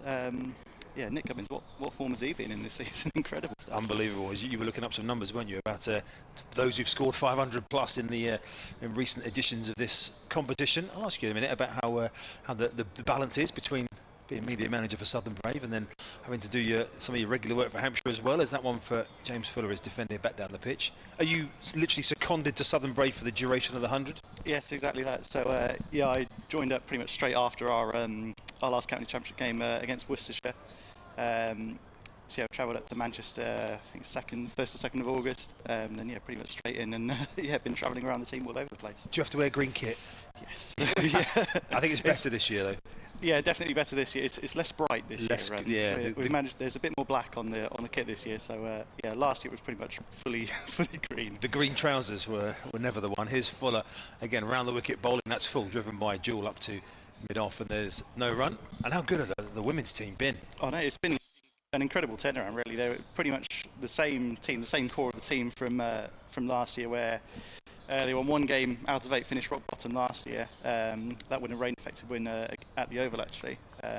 Yeah, this year's similar sort of set of players, a couple of new overseas in Sophie Devine, Laura Wolfart, and yeah, they're absolutely flying. 7 out of 7, and we had Tilly Courting-Coleman's birthday yesterday as well, 18. There were some big celebrations for that. TCC. In comes Fuller around the wicket again to the left-handed. Jill, that's short, that's up in the air. It's going to land safe. It's over the head of Ben Brown. It's going to go a couple of bounces away up towards the pavilion for 4. It's one of those where the batsman thrusts his eyes to the sky straight away to say, I've got that wrong, but where's it gone? And the way that Caleb Jules played, he probably deserved that little bit of luck, to be honest with you. Yeah, he has. He's played incredibly well so far. And yeah, as soon as that went up, I looked at Ben Brown to see if he was moving back when I was straight over the head. And yeah, another boundary to Caleb Jewell. I'll come back in a second. I want to ask you, Wes, what you think about whether the Vitality Blast new format has made a big difference to some of the players in where they've performed in the 100 this year, as well as Fuller is in again. Derbyshire 92 for naught here in the 16th as Jewell is steering that away straight to Fletcher Middleton at backward point. For some of those of the Hampshire players, I know they're not all playing for Southern Brave, but how much do you think they've benefited from the way the Vitality Blast double headers and the things have worked this year? Yeah, I think certainly a lot for the women's players in particular. It's I think now bringing it under the sort of 2 teams, 1 club mentality, which we've seen has worked brilliantly in the 100. The crowds have been superb. I think we've sold out pretty much every game here at Utilita Bowl, and yeah, consistently get sort of 10, 11,000 here for our women's 100 game. So yeah, it's only a good thing. It's Fuller again coming towards the end of his 3rd over. That one is played defensively, no run. End of the over, 16 gone, 92 without loss. And I guess the exposure to, you know, I think of the likes of Daisy Gibb, I know she's elsewhere, but you know, those kind of players playing in front of the big crowds that we've got here for the Vitality Blast women's game. That's just a stepping stone to playing in front of the next level of big crowd in the 100, isn't it? Rather than going from a handful of people maybe at an outground into the 100. Yeah, absolutely. I mean, just going back to yesterday against London Spirit, we had Bex Tyson, who was awarded her first professional contract here at Hampshire this year, and sort of almost not plucked out of thin air, really, but I think she was actually one of London Spirit's coaches a few years ago, and now she's got a professional deal playing in front of 15,000, 20,000 at the home of cricket at Lords. I mean, you can't get much better than that, can you? Absolutely not, and you're right. The experience that she'll have got here, and she's been a brilliant performer for Hampshire women as well in the Vitality Blast. Change of bowling here, Brandon McMullen. I'll let you take commentary words from the pavilion end if you wish. Yeah, thanks, Chris. Yeah, Brandon McMullen, Scotland international all-rounder, coming into the attack, taking 2 wickets so far this season. Is 4 matches for Hampshire in the One Day Cup. Ben Brown up to the stumps. Got a deep third man, deep fine leg, deep square leg and cover all out on the boundary. As in comes McMullen from the pavilion end, bowls, and that's flicked away by Harry Kamen. Excellently fielded there at short mid wicket. A warm round of applause. A very well deserved round of applause. A great bit of fielding there. Just trying to see who that is, because Nick Gubbins is on the other side. Brandon McMullen has been in there, but he's bowling. That is as well. I'll work that out, don't worry. Can't see. He's turned the opposite way from us at the moment. Can't quite see the name on the back. So here's McMullen running towards us now, bowls, and this one's dabbed down to the fielder out on deep third. So James Fuller there, number 26, as you mentioned, no name. he's got the numbers but no name. There's another run to the board. Derbyshire creeping towards the 3 figures. It was Ben Mays, of course it was, with that diving stop a moment ago. He's in there. He's in there at short mid wicket now, or short cover now for Caleb Jewell. Yeah, not with the gloves this game, Ben Mays, although I think he's kept pretty well from the games that I've seen. Superbly. But yeah, when the captain comes back into the team, you sort of got to give the gloves back. As McMullen in again, and that slap through the gap at extra cover. That's another boundary to Caleb Jewell. He moves into the 60s now. That split the gap between Mays in there at cover and mid off perfectly. That's come on beautifully. That's not a half volley, is it? Particularly from Caleb Jewell. He's playing that slightly on the up, but that's a confidence that he's playing with at the moment. And again, you've got a fielder in there on the catch, on the drive, so anything remotely airborne. But Jewell, he's been finding the gaps brilliantly, isn't he? Yeah, he's been in exceptional form for Derbyshire across all competitions. Really, he scored over 1,700 runs at an average of 45. Cross County Championship Blast and the One Day Cup now as well. This is third 50. Here's McMullen, shorter ball pulled out into the leg side. There's a fielder out there, Ali Orr, I think that is, down there. Watches the bounce nicely and back into Ben Brown. Dave Allen, sorry, Wes. Dave Allen's been on the email, stolencricket@gmail.com, to say Derbyshire are going well. So here's a question to cheer Hampshire fans. Why are Derbyshire the favourite opposition for Hampshire fans? We won our first county championship, beating them in 61. Won our first List A comp, the Sunday League, in 75. McMullen in, defended out into the offside. They look for a quick single here. Gubbins throws at the stumps, misses. And that's a very, very tight single. There could have been trouble if it was a direct hit, but fair, great running to Derbyshire there. That's 2 or 3 times they've just taken 1 or 2 in that area, and we've seen Nick Gubbins patrolling that area almost through the whole tournament as the captain and the leader running operations, but also trying to prevent those quick singles. Just to finish Dave's email, and won our first Lord's final. Hampshire beaten them in 1988 as well. So there haven't been loads of meetings between Hampshire and Derbyshire in the recent history. McMullen in once more. This one's defended out into the offside. Ben Mays does the fielding there at short cover. Yeah, this is the 4th meeting in the last 11 years between Derbyshire and Hampshire. So obviously never played each other in the Blast, and haven't been playing each other in the Championship. Obviously played each other in this last year, but 4 meetings in 11 years in the current level of how much cricket there is very few, isn't it? It is, yeah. And yeah, just thinking back to last year, where it was all about Don Kelly, wasn't it? 5 for and a hat-trick to win the game as well. And I think it was actually fairly recently, it was almost like an on this day, where Shahid Afridi made that quite extravagant 100 at Derbyshire in the quarterfinal. I think it was a few days ago, actually. James Bradley's been on stolencricket@gmail.com. Says, good morning, team. I'm listening to you from the boundary side, enjoying the cricket today with my son and daughter. So I'll come back to that in a second, James. It's a longer email about being able to make noise here. Here's James Fuller running away from us, starting a new over. Derbyshire on the precipice of 100 here, and they'll... Oh, what a catch! Nick Gubbins! We've just been talking about his fielding and making that position his own. He's taken off and taken an outstanding grab, the captain. He's doing everything in this competition with the bat, and he's doing it in the field now as well. Derbyshire's partnership eventually is broken with the score on 99. That is quite sensational from Nick Gubbins. A full-blooded pull shot from Harry Kane. He sticks the hand out full stretch dive at mid-wicket, and wow, he can do no wrong in this competition. That is exceptional. Let's see if we get a shot of it from the camera angle. It's a difficult one for the camera to follow because you wouldn't be expecting Nick Gubbins to pouch that. That is absolutely sensational from the Hampshire captain. James Fuller gets the wicket, and that is, well, in a moment of brilliance to break what has been a partnership. Harry Kane has been going along nicely enough, you know, a decent clip himself, supporting Caleb Jewell. He hasn't had to do anything else, Harry Kane, has he? But that's an important partnership breaker. Yeah, very important. Derbyshire, as you say, Chris, going really nicely up until they're 99 for 1 now. And yeah, we've got the new batter, Matt Montgomery, coming in on loan from Notts. He signed a 3-year contract, so we'll join the books of Derbyshire as of November.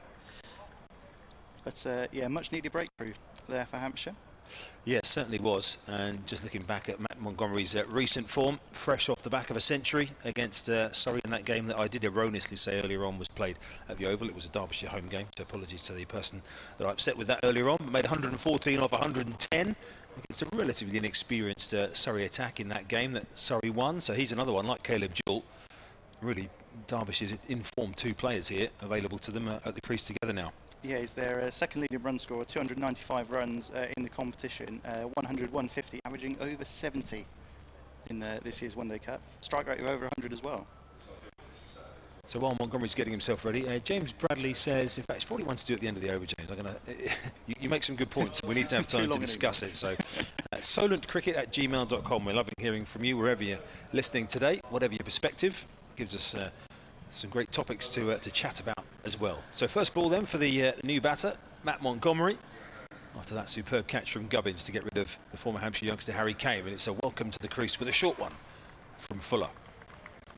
I guess it's been difficult for James Fuller. He's been running the drinks in the 100, doing a few motorway miles, I think, probably up to Headingley and back as well, when he would be such a valuable asset. But of course, it's, you know, James Fuller's form in the blast and things gets him that the call up for the 100, doesn't it? But then you don't go and play. It's hard for someone of probably James Fuller's age as well, who hasn't got. Well, I'm not retiring him just yet, but you know, someone of his age hasn't got millions of years left in the bank, have they? So just wanting to be playing, I'm sure. And here hoping Hampshire to try and get their way towards the knockout stages. In comes Fuller again. That short outside the off stump. It was in the air for a moment, but the fielder was behind square, and they'll pick up a single at least, and that's all they'll get as Andrew Neil races in off the boundary to do the fielding. And that brings up the Derbyshire 100 in the 18th over here. They really are zipping along. And as we say, haven't had 300 here yet this season, but Derbyshire have the platform to go on and maybe challenge that. Yeah, it certainly looks a good pitch, doesn't it? Slight tinge of green, but the way Caleb Jewell and Harry Kane have been batting, it seems like we could potentially break that 300 barrier today. And of course, Hampshire the other day batting first weren't able to defend in that game against Notts. They'll be chasing down again today as in comes Fuller. That's short again. That's pulled away very fine down towards the pavilion steps, and that's going to be 4 more to the left-hander Caleb Jewell. He's been onto anything that's been short, hasn't he, so quickly. Yeah, he top-edged that one, I think the last over from James Fuller, so maybe Fuller just trying to test him again with the short ball, but yeah, slightly too straight, too leg side, and yeah, Caleb Jewell helped himself to that one. He moves to 67. Yeah, barely a full shot. You mentioned that top edge quite rightly, Wes, from Jewell in the previous over, but barely anything else in those short balls he's been onto very quickly. Hello to Joe on the email. He says, great listening again today from the stands. Nick Gubbins is emulating the great Jaunty Rhodes during this competition. What a catch, says Joe, who I imagine would have had a pretty good angle from that, Joe, if you're watching from your usual position, I know, over towards the groundsman's tunnel, which is away to the right of the camera shot, as those watching on the pictures are looking at. Certainly would have been looking head on at that Nick Gubbins catch. Full-length aeroplane dive and removing Harry Kane. If you're joining us late, Hampshire winning the toss and deciding to bowl first. Couple of changes to the team. James Fuller bowling now, and Ben Brown, who's behind the stumps, into the team. Hampshire leaving out Eddie Jack today, and also Tom Prest, who's been struggling for runs a little bit. As in comes Fuller again to bowl. That's Fuller. That's steered down towards third man off the outer half of the bat. They'll get just a single. Hampshire reel it in at the end. That is the end of the over. 105 for 1, but a wicket taking over for James Fuller. Let me eventually get to that email, Wes, just before we move on, from James Bradley, who says, let me find that email again. It was about his the youngsters in the family here, who say Listening to the boundary side, sadly they're both afraid to make any noise they've received a few disapproving looks in previous matches here. I'm obviously not advocating obscenities and screaming, but a bit of light banter from young fans and teasing fielders about a misfield is surely allowed. While I appreciate the right of the old school fans to enjoy the game in silence with occasional applause, I worry that young people will be put off by a library atmosphere. That's what James says in solidcricket@gmail.com. Well, we'd certainly be all for encouraging any kind of atmosphere here at Utilita Bowl. So thank you, James, and I hope your son and daughter are enjoying the game and free to vocalise their support for the players out there as they wish. I'm just Kevin James is doing some motioning around. Now, sorry, Kevin. Wes, you take over. I'll hand over to Kevin. The chaos will relent. So we've got Brandon McMullen continuing from the pavilion end. Got fine leg up inside the circle now. Short third, sorry. Fine leg still out there with James Fuller patrolling that boundary. Here comes McMullen, clipped into leg side. Another almost diving stop there from Nick Gubbins. Passes him, goes out to Ali Orr. Another run to Jewel, takes into 69, and welcome back, Kevin James. Thank you very much. What a good start it was from Derbyshire. I think Harry Kane will be a little bit disappointed. I'm not sure they came out in the middle of the bat. Not quite. But nevertheless, a good start. A platform for Derbyshire to build on. Yeah, it's been a very good start. Run rate just under a run a ball at the moment, but plenty of time for Derbyshire to accelerate. And it's pass. Reach 300 and surpass 300. So Caliber is now out on the boundary at fine leg. Is McMullen, right arm over. This one's wrapped on the pad. Ben Brown picks up at sort of a short leg position. Yes, I've mentioned it earlier, Wes. I'm not sure if you were still on your way down from Lords, but this is McMullen's last game. He's not actually available for the game at Bristol on Tuesday, even though he was signed for. I think he missed the first 3 games. Missed the first 3, yeah. Here he is again, outside the off stump, and not timed this time by Montgomery. I'm not sure if it's, I don't know, Scotland commitments have changed. I didn't know the reason, but I just know that this is his last one. Might try and get a chat with him actually afterwards. We haven't had a chat with him yet. Interesting story, that fastest Scottish batter to... I wrote it down. Do you know what? I was right. Was it 10,000 I should know this. 10,000 one-day international runs? Let me double check what I wrote down. Well, at top of his mark, running in now past the umpire, bowls to the right-handed Montgomery. This one's driven out to mid-off. There's no run. No, to 1,000 one-day international runs, that's right. Back in May, 33 matches. No other Scottish men's batter has done it as quick. And actually, if you take the whole one-day international scene, full members, associate members, whatever, second fastest ever. It's not bad. Got quite a play on our hands here, haven't we? Here is McMullen. This one's defended into the offside. Another ball, been a tidy over so far from McMullen. Just the 1 run coming off it as Hampshire looked to squeeze a little bit after having broken that partnership in James Fuller's last over. Hasn't quite made the breakthrough bowling performance or a batting performance yet, has he? Not quite yet, no. Only 2 wickets to his name so far. As here he is again now, and that's slashed away through the offside. Ali Orr's not going to catch that. It's another boundary. Matt Montgomery's first. And at Derbyshire, they moved to 110 for 1. Yeah, I heard you mentioned earlier, on loan from Nottinghamshire, 25-year-old. So, it's nice to do some commentary with you, Wes. This is the first time. No, it's been 3 years in the making. It has, hasn't it, really? Hampshire keep pulling you off doing your proper job. They keep saying, no, you can't have Wes. He's actually got to do his proper job. Got to do some work at some point, haven't I? Are you enjoying working with the Brave? I am, yeah. It's been good fun. It's my 4th season with them, and lucky enough to make it to 4 Lords finals as well. So it's quite glad to work for a team that's doing pretty good. And yeah, it's a busy time, obviously, as it is for a lot of people, I'm sure. But you know, it's good fun. Slightly different to what I'm doing at Hampshire. It's more sort of management, organisational role. But I'm still enjoying it. Good man. So the applause is for Andrew Neil, who's coming into the attack. Now, I think he's been quite impressive for Hampshire. I know you've obviously been following the Brave mainly, but I know you will have just looked at scores and maybe a bit of picture feed commentary and pictures and what have you. But I think he has been a little bit of a find actually. A man who started his career off bowling left-arm seamers is now bowling left-arm spinners, although it's a bit of a loosener as Jewel works her way on the leg side, very much leg stumpish there. He's coming round the wicket to the left-hander, or was. But he's tall, and I'm not sure if he's a big turner of the ball yet. I'm not sure I've quite seen enough of him, Andrew Neil, but he's putting unlike maybe Brandon McMullen, he kind of has put in some performances. Yeah, he's Hampshire's joint leading wicket taker in this competition, 10 wickets. It's an average of 25.5, economy of just over 4 and over as well. So yeah, really impressive from Andrew Neil. Yeah, I mean, I don't know, but I would be surprised if, as that's hit away square on the offside by Montgomery, sort of a slap out there, 112 for 1.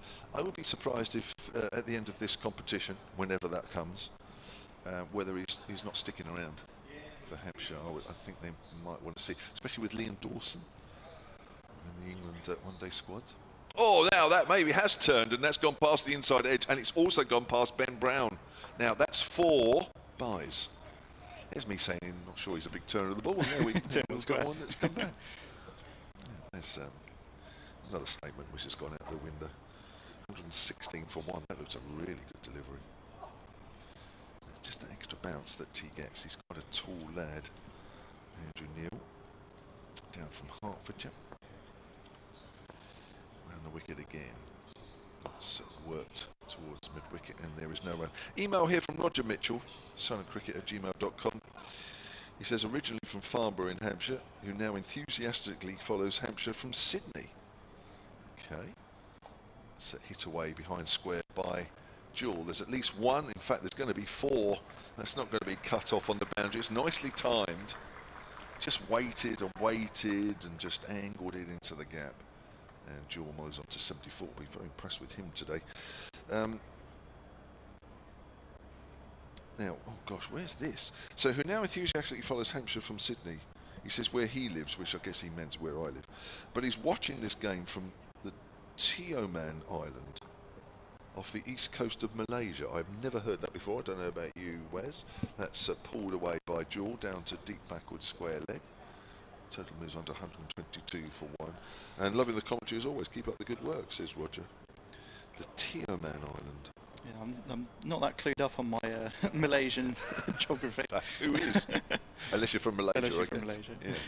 Yeah. 20 overs gone, 30 to do, 121 for 1. Yeah, and it will be McMullen again to continue from the pavilion end, and Caleb George just 2 runs away from bringing up his 400th run in this competition. Speaking earlier about the start that Nick Gubbins has had, he's already surpassed 500 runs in the one-day cup this year. And looking at last year's leading run scorers, Peter Hanscom of Leicestershire was leading run scorer last year. He made 539. So Nick Gubbins has already surpassed that in what, 5 games, 6 games? This is their 7th. 7th game. Yeah. Penultimate group match. Yes. Here's McMullen then from the pavilion end to the left-handed Jewel, and that is a beautiful shot through the covers once more. Goes the Tasmanian, and that takes him to 79 now. Derbyshire 125 for 1, and well, Hampshire have got to pull out something special if they want to stop Caleb Jewel at the moment. He is motoring, 79 off 61. Roman now crept over a runner ball, so projected score looking over 300 now for Derbyshire. Here's McMullen once again. This one's, oh, was that caught and bowled or was that bumped ball? I can't quite tell from this angle. But was that a chance, Kev? I'm not sure. I'm like you. Sometimes it's hit into the ground and it sort of has a trajectory that seems to suggest that it's catchable. But yeah, I must admit, I wouldn't like to call that sure either way. Yeah, based on reactions, I'm not too sure either. No. Here's McMullen, bowling to Montgomery, driven, and a diving stop. Oh no, not quite. It beats the man at mid-off. Goes down to the long-off boundary for 4 runs.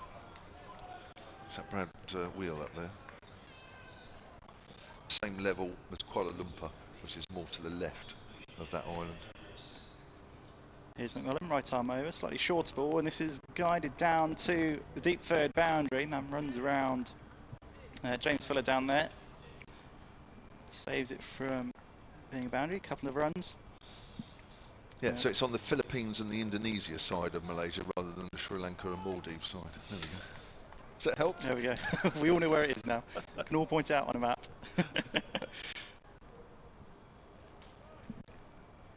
So, 2 balls left in this over from Brandon McMullen. Here he is, past the umpire. Bowls, this one's defended out into the offside. Just needed dot ball in that over. Montgomery started well here. He's 12 off 11. Caleb Jewell continuing his spectacular form this season for Derbyshire. He's 80 off 62. Oh dear. What's going on? I just found an email in our junk folder.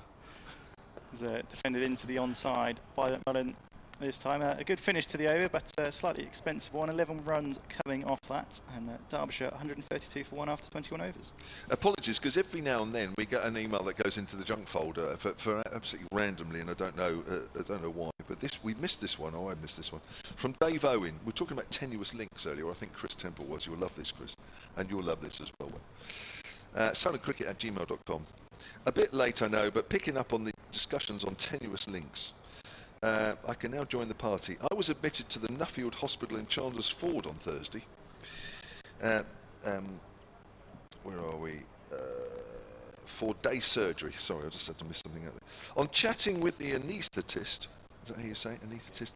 Neil Bowles, that's a sweep shot. Missed sweep shot, but it's a wide down the leg side. Neatly taken by Ben Brown. Prior to my operation, and it turns out that the very nice lady was Ben Maysie's mum. So we now know what Ben Maysie's mum does.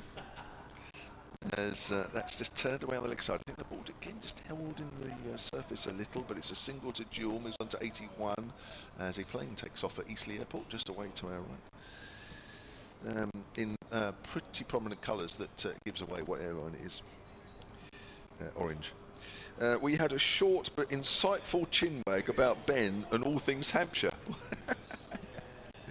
Definitely a very proud mum, and rightly so. Sadly, the conversation came to an abrupt end when she knocked me out for a thumping 6. I hope that's a medical term rather than anything else. That's driven out to deep point, 135 for 1.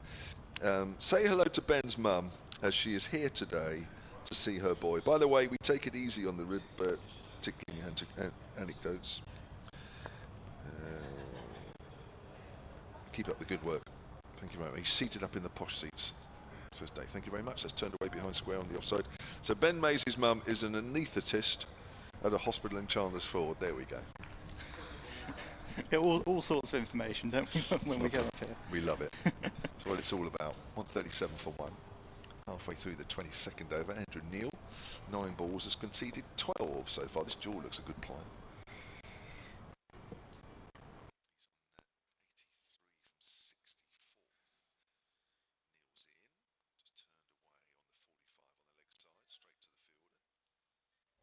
Kyle Abbott there. So the sunshine is out. Extra seating, I think, has been put in. Wes, here, isn't it? Is that for the Yes, South Africa ODI, 6th of September. 6th of September. The day after the Quarterfinal, yes. It's turned away on the leg side for a single. Is that a full house? Well, it's more than full house if extra seating. Yes, yeah, sold out. We had some extra seats directly below us for the 100, but yeah, a few more being put in. I think that brings it to around about 15,000. I'm sure someone will correct me on that, but promises to be a wonderful atmosphere then, with Liam Dawson in the squad and also Sonny Baker. That's pulled away through mid-wicket, and that will be 4 runs off the bat of Matt Montgomery to end that over from Andrew Neil. 22 overs gone, 142 for 1. yeah, another strong pull shot from Matt Montgomery, just beats the diving fielder at mid-wicket. Swapping now? Yes, we are, yes. Wes, thank you very much. Thank you, Kev. I'll speak to you later. Yeah, Wes Spearman's finally doing some commentary with us, which is great. It's been about 4 years in the making. I think it was worthwhile. Wes, definitely, thank you. He's around with us all day today. Charlie Harden is back. Hello, Kevin. Hello. So, Derbyshire, what a start they've made. Kyle Abbott's just coming onto the bowling, but Derbyshire's two key batters in Matt Montgomery and Caleb Jewell are at the crease. Matt Montgomery looking to get another 100 today. He got 100 last game, 114 versus Surrey. And Caleb Jewell's just gone past his 77 from last game, looking to score his second 100 of the tournament as well. 142 for one. Here comes Kyle Abbott then. 14 runs off his first 5 overs, bowled, and it's just defended into the offside by Caleb Jewell. He looks for a single, but there is no chance of getting one. You can see why he's been snapped up for next season as well. Jewell signed for this year and recently signed a year's extension. Yeah, this is third 50 of the tournament so far. As we've said, we've reeled off his county championship stats so far. Derbyshire's highest run scorer in that competition.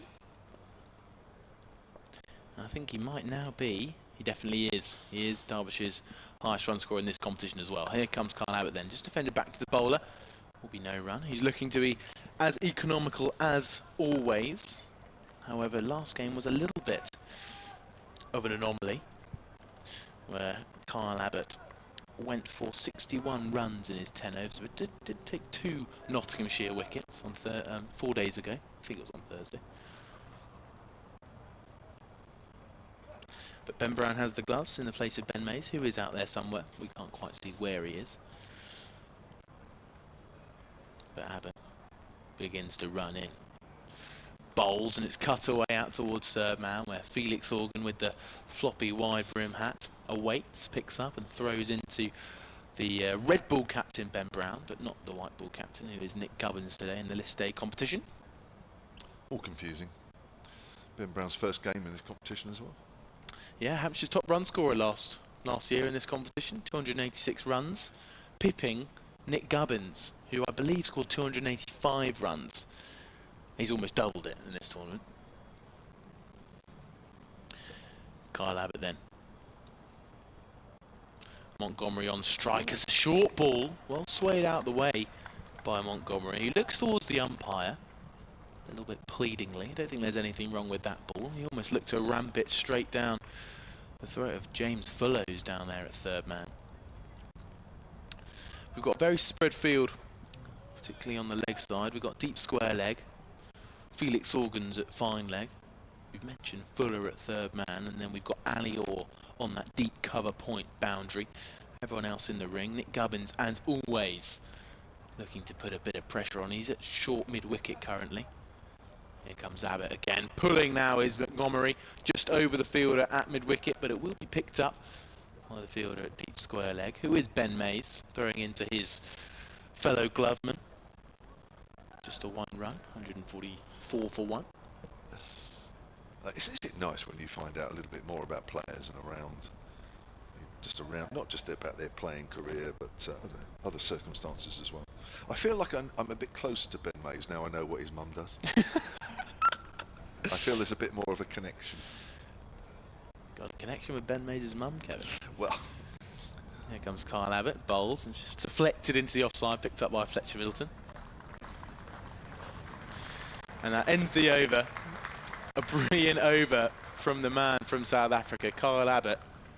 We've come so accustomed to seeing how economical he's been. Just 2 runs off that over. 6 overs, 0 for 16. Looking to make a little bit of a breakthrough, but he has had 2 maidens in the process.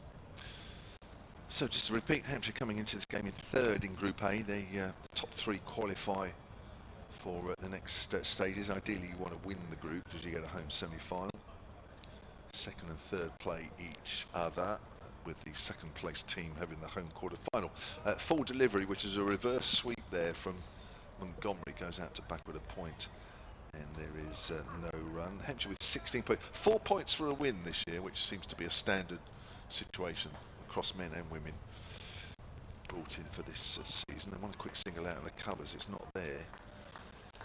Derbyshire, who currently sits 7th out of 9, they are not mathematically out there, but they're probably out of it, really. I mean, 2 wins would get them up to 16, which is currently what Hampshire have at the moment. There's a sweep shot out towards Ali Orr at square leg. Dives, does well. Literally right on the rope. Great effort, saved 4 runs. Derbyshire pick up 1. Yeah, following in the footsteps of the captain, who is setting the tone. Nick Gubbins has been brilliant in the field throughout this tournament. And of course, the rest of the team are following suit. Great work from Ali Orr. Let's just bring you up to date with what else is happening in Group A, because this is the penultimate round of matches. And might start to get an idea about where things are going in the table, as that's a push forward defensive shot there from Jewel. So Essex are taking on Gloucestershire at Chelmsford. Currently Essex, well, they're in with a shout. They sit 5th, but if they can win their last 2 games, they're certainly pushing for a top 3 spot. So maybe a top 2nd or 3rd spot, that's for sure. I think Gloucestershire, nobody's going to catch them. That's pushed out on the leg side. Worcestershire are the only team actually that can catch them. So in that game at Chelmsford, Essex are 129 for 2 after 26. Playing Gloucestershire, as I say, it's played out on the onside. That's a good over from Andrew Neil, just a single. Good effort, especially against Jewel, and with Montgomery picking up the pace as well. That's a good return, 3 overs done for 18. Essex 129 for 2 after 26, as I was saying. Matt Critchley has gone for 64, but Tom Wesley's 51 not out there. Leicestershire, Worcestershire at Leicester, with Leicester sitting in 6th. Again, they could theoretically get into the top 3 spots if they can win their 2 games, hoping on, of course, a dip in form from the other teams. Come back to that in a moment. Kyle Abbott to begin his over once more, and it's bowled him. It looked like it was almost no attempt at a shot from Matt Montgomery, but that is a huge wicket for Hampshire. Kyle Abbott making the breakthrough after overs and overs of pressure building, and he gets the big wicket of the Centurion from last game, Matt Montgomery. Well, we might get to see that on the replay. I think that's played on. Here we go. If you're watching the picture feed, and well, it's nipped back. That's nipped back on him, and just sort of maybe a bottom edge helping that onto the stumps. Yeah, he's tried to run it down to 3rd man, and it's just taken a movement in off the bounce and taken off the off stump. Expert bowling from Kyle Abbott, and the new batter will be Brooke Guest, the captain and wickie. Made 48 off 37 balls last time out against Surrey, and he's 3 runs away from 200 runs in the tournament, striking at just over 100, high score of 86 against Gloucestershire in the tournament so far. So 46-run partnership for the 2nd wicket ended, and those 46 runs coming off 7 overs. So an ideal time for Hampshire to pick up that scalp. So just going back to the Leicester-Worcestershire game. Worcestershire currently sitting in 2nd place, looking good actually for qualification. 6 points behind Gloucestershire and 2 points ahead of Hampshire. And Worcestershire in that game 140 for 2 in the 23rd, with Brett D'Oliveira 79 not out. And the Nottinghamshire Outlaws Surrey game, that's at Trent Bridge, and Nottingham currently, they've played 1 game more. This is their last game today. They sit 2 points behind Hampshire. They are in 4th. They really do need to win that game, Nottinghamshire, if they are to give themselves a chance, because they'll be sitting back on Tuesday, not really able to influence anything. Surrey sitting 8th, they are definitely out of it. Surrey 87 for 4 in the 23rd. Rory Burns out for 25, Ben Folkes out for 20. I saw Ollie Sykes was captaining the game against Derbyshire. I assume the captaincy is now back to Ben Folkes in that game. Yeah, I think Folkes missed that one. I think. Yeah, I agree. But Kyle Abbott looked to set off, and I was doing a little bit of research into the Derbyshire team, Kevin, and batting has obviously not been the problem. So I thought I'd have a look at the bowling, and in the last 3 games, they've only taken 15 wickets as Kyle Abbott bowls to the new batter, Brooke Guest, who's driving up towards mid-on. They had Worcestershire 6 down, Leicestershire 5 down, and Surrey 4 down after the 50 overs. And one thing I want to point out, in the last 3 games, they bowled 75 extras. So maybe Hampshire will be looking to target the Derbyshire bowling. Maybe that's why they won the toss and elected to bowl first. Clearly Derbyshire's strengths in their batting. Yeah, and Ben Aitchison is the man to come in the bowling department, as this one's just pushed away to backward point, just catching Fletcher Middleton on the half volley there. Didn't look an easy pickup. But yeah, Ben Aitchison is in for Pat Brown today. Aitchison is the Derbyshire tied top wicket taker with Zach Chappell. They've both taken 8 wickets, so we could see a bit of him coming later in the day. Got 4 for 34 against Notts, which Hampshire couldn't quite prevent 4 days ago from chasing down their total. So Kyle Abbott, just a wicket and 2 dots so far this over, as this one's ran down to third man. And Brooke Guest is off the mark on his 3rd ball, collected by Fuller, thrown into Ben Brown. You know, Kyle Abbott's been great in this tournament again, hasn't he, really? 38 years of age. All season, in fact, maybe not just this tournament, but all season he's run in. He really has run in and just looked fit, just looked strong. I don't think at any stage, especially in the championship, whether it's his 2nd, 3rd, 4th spell, he's done nothing else than just run in. I think he's looked very good this year.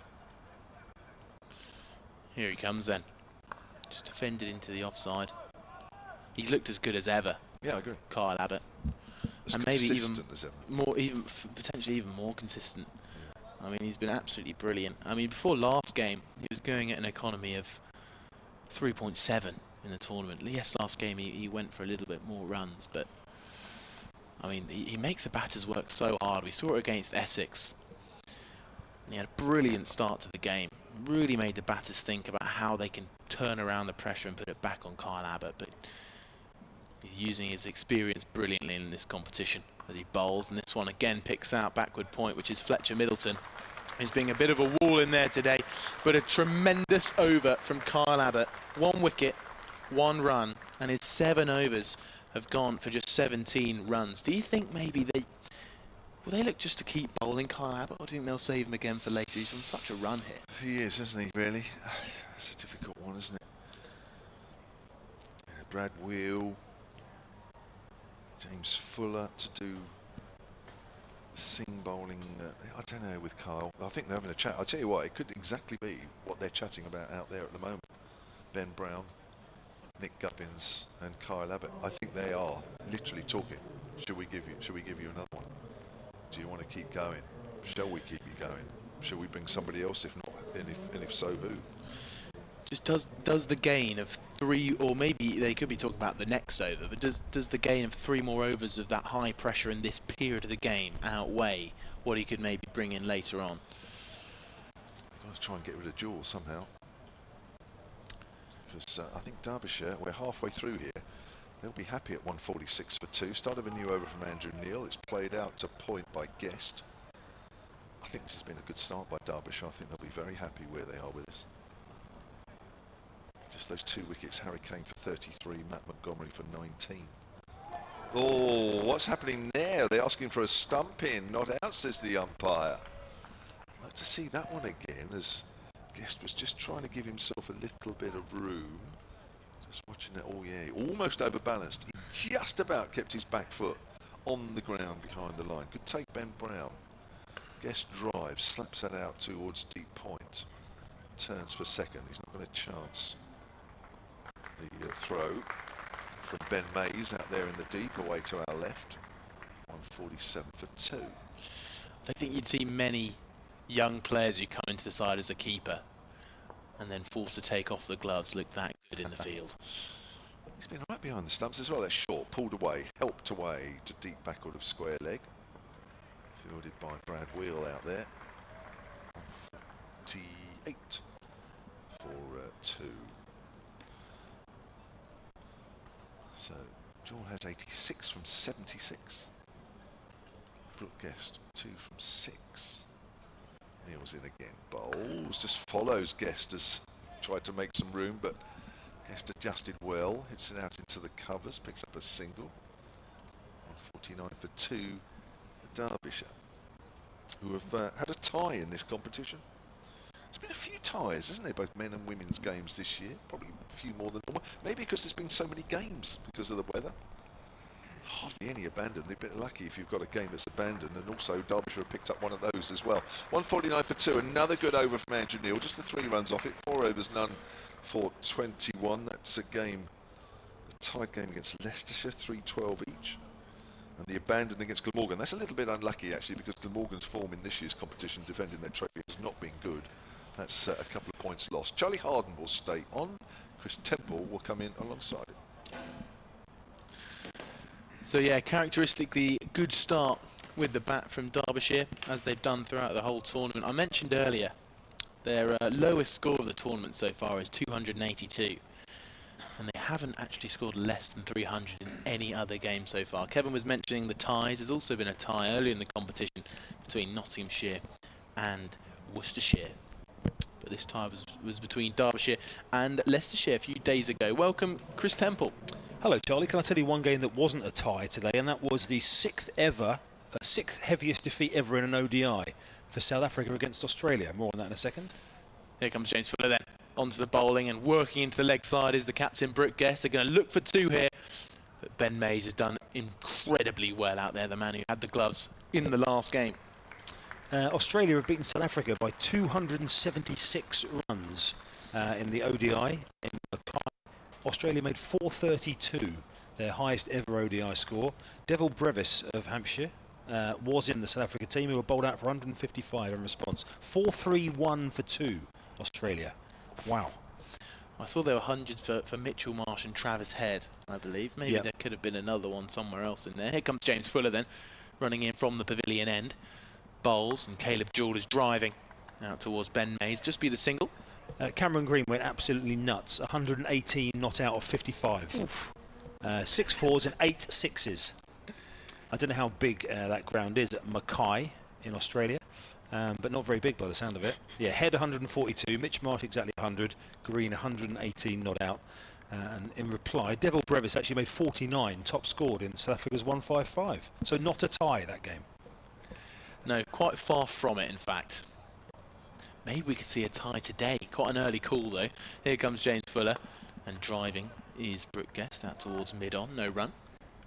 Imagine that being out there for 50 overs, conceding 431 for 2. I mean, coming out to open the batting, you're like, oof. Okay, we've got to go at, what's that, 8 and a bit here, and over from the start. But yes, Derbyshire, I mean, that's putting Derbyshire's start here into some sort of insignificance, but it's far from it. So they're going very well, despite that recent loss of the wicket of Montgomery playing on to Abbott. Yeah, we were talking about how brilliant Kyle Abbott has been in this competition, but he didn't make way in the bowling just now for James Fuller. As Brooke Guest is driving, and there was an attempted catch from Fletcher Middleton, but it was beyond his reach, and it runs away for 4. It was a catchable height, but an incredibly tricky chance. Well, if he caught that, that would have relegated Nick Gubbins' amazing catch to the second best catch of the game so far, because Fletcher Middleton was at full length there. It was only, as you say, travelling about, what, knee height possibly, going through that area, sort of gully back with a point. Middleton flying away, no real opportunity to catch it, but enough for the fielder to throw out a hand and a dive. So you mentioned Australia's high score. I'm just going to come on to one in a minute. We've had an email from a man congratulating Sparsholt as Fuller's in again, and it's just pushed out by Brooke Guest towards Alior at deep cover. Will just be 1 run. Well, I played against Sparsholt this year, and they scored 412 for 2. I'm not a bowler, right, luckily. I was going to say, not that day. I think I had a few misfields though. Joe Molino, 207 not out of 150 balls. Now, if anyone's played at Sparsholt before, it's not a big ground. And it's fair to say it was used well by the Sparsholt batters. A lot of balls going into the trees at about canopy height. This time pulling is Caleb Jewell, straight out to the man at deep square leg where Alior picks up. And it's thrown into Ben Brown. Just another single added to the total. That ends the over, 157 for 2. 8 from the over from James Fuller. And maybe we'll come to see whether that was the right decision to pull Kyle Abbott out of the attack as James Fuller gets a drink. That Sparshot ground sounds like it was even smaller the day you were playing there as well. I know you've been looking at some of the other scores around the ground going on. By the way, teams have made similar starts elsewhere. Really, I mean Essex 160 odd for 2 against Gloucester after 30, so just slightly ahead of Derbyshire here. Worcestershire, the other team in the shake-up for a home semi-final, 158 for 3 against Leicester at Leicester. As Neil prepares to start the next over here, the 28th for the Derbyshire innings, bowling to the left-handed Caleb Jewell on 88 from 79. He really accelerated from sort of 50 up to 80 in next to no time, Jewell, didn't he? Dominating this innings. The left-right hand combination as well, moving Hampshire around as that one is played up for a single to long on, where Felix Horgan under his floppy sun hat, as you perfectly described it earlier on, Charlie. It is a floppy sun hat kind of day here at Utilita Bowl. Beautiful conditions, around about 24 degrees, it said on the forecast on Bank Holiday Sunday. And again, we've got to be up around 3,000, I would think, in the crowd around the ground here, as Neil of Hertfordshire is in again to bowl once again and picks up a single. It was a little bit of a hurry, but in the end, not too much of a panic, as around came Brad Wheel in the circle. So Neil, again, relatively steady here. What do you think that's made Andrew Neil so good for Hampshire in this tournament? What's he done so well, Chris? I think the variation of the pace has been again, there's not been loads in the wickets for him, is there? A little bit here and there, and he's not taken a flurry of wickets, but he's bowled consistently, going at sort of in the 4.5 kind of region, hasn't he? And over in these middle overs, with 4 men out saving the boundary, and this time it's straight back to Neil, who fields himself, and there's no run. And again, although he's come from national counties cricket, he's been playing Hertfordshire League, he's been playing a lot for Hampshire 2s this year as well. And while a lot of the players in this competition are some of those who have been playing 2s in other formats as well, he's come up against some very, very good players as well here, like Caleb Jewell, who's stepping away there, and that may be just doing a little bit off the pitch to tuck Caleb Jewell up slightly. Phil's got a lot of variation in spin. He gets a lot of balls to skid on, sometimes slightly early in the innings, but he's getting a lot of grip here too. Comes Neil again to bowl, and again, this is a very good over from Andrew Neil, conceding just a couple of singles there. So just putting a stem on the boundaries that have been prevalent throughout this Derbyshire innings, including James Fuller, who's been going at 7 and over at the other end. So Neil so far 5 overs for 23, James Fuller 5 overs 1 for 35. The other bowlers that have been used so far, we saw a little bit of Felix Horgan in the early part of the power play restrictions being relinquished. He bowled 3 overs for 21. Brad Wheel's gone at 7s as well, 5 overs for 35. Brandon McMullen 3 overs for 23. And Kyle Abbott, the one outlier really, 7 overs, 2 maidens, 1 for 17. Yeah, it's been brilliant bowling. I think it's the main thing that's just struck everyone up here is the consistency of his attack. His length has been brilliant. As in comes James Fuller, short and just defended into the leg side. Just tucked him up a little bit there, Brooke Guest, and played out towards Brandon McMullen, who fields. Just a reminder, solentcricket@gmail.com for your emails. Lots of them coming in from various parts of the world. Some tenuous links we've had, which have been great as well. We've found out about Ben May's mum's career. I'm not sure if she necessarily wanted that broadcast across the globe, but it has been now. People in the Norwegian fjords and Tokyo now know what Ben May's mum does for a living. Hello, Mrs. Mays, if you're watching. James Fuller then begins his run up into bowl to Brooke Guest, who's working it away off the back foot into the leg side. A sliding Brandon McMullen picks up and throws in, but there was no chance for a run out there. Backed up by Nick Gubbins. 1 run added to the total, 160 for 2. And something mysteriously drops in the gantry that no one was near. Is it Kevin James's wallet? Certainly made enough of a reverberation sound that it could have been.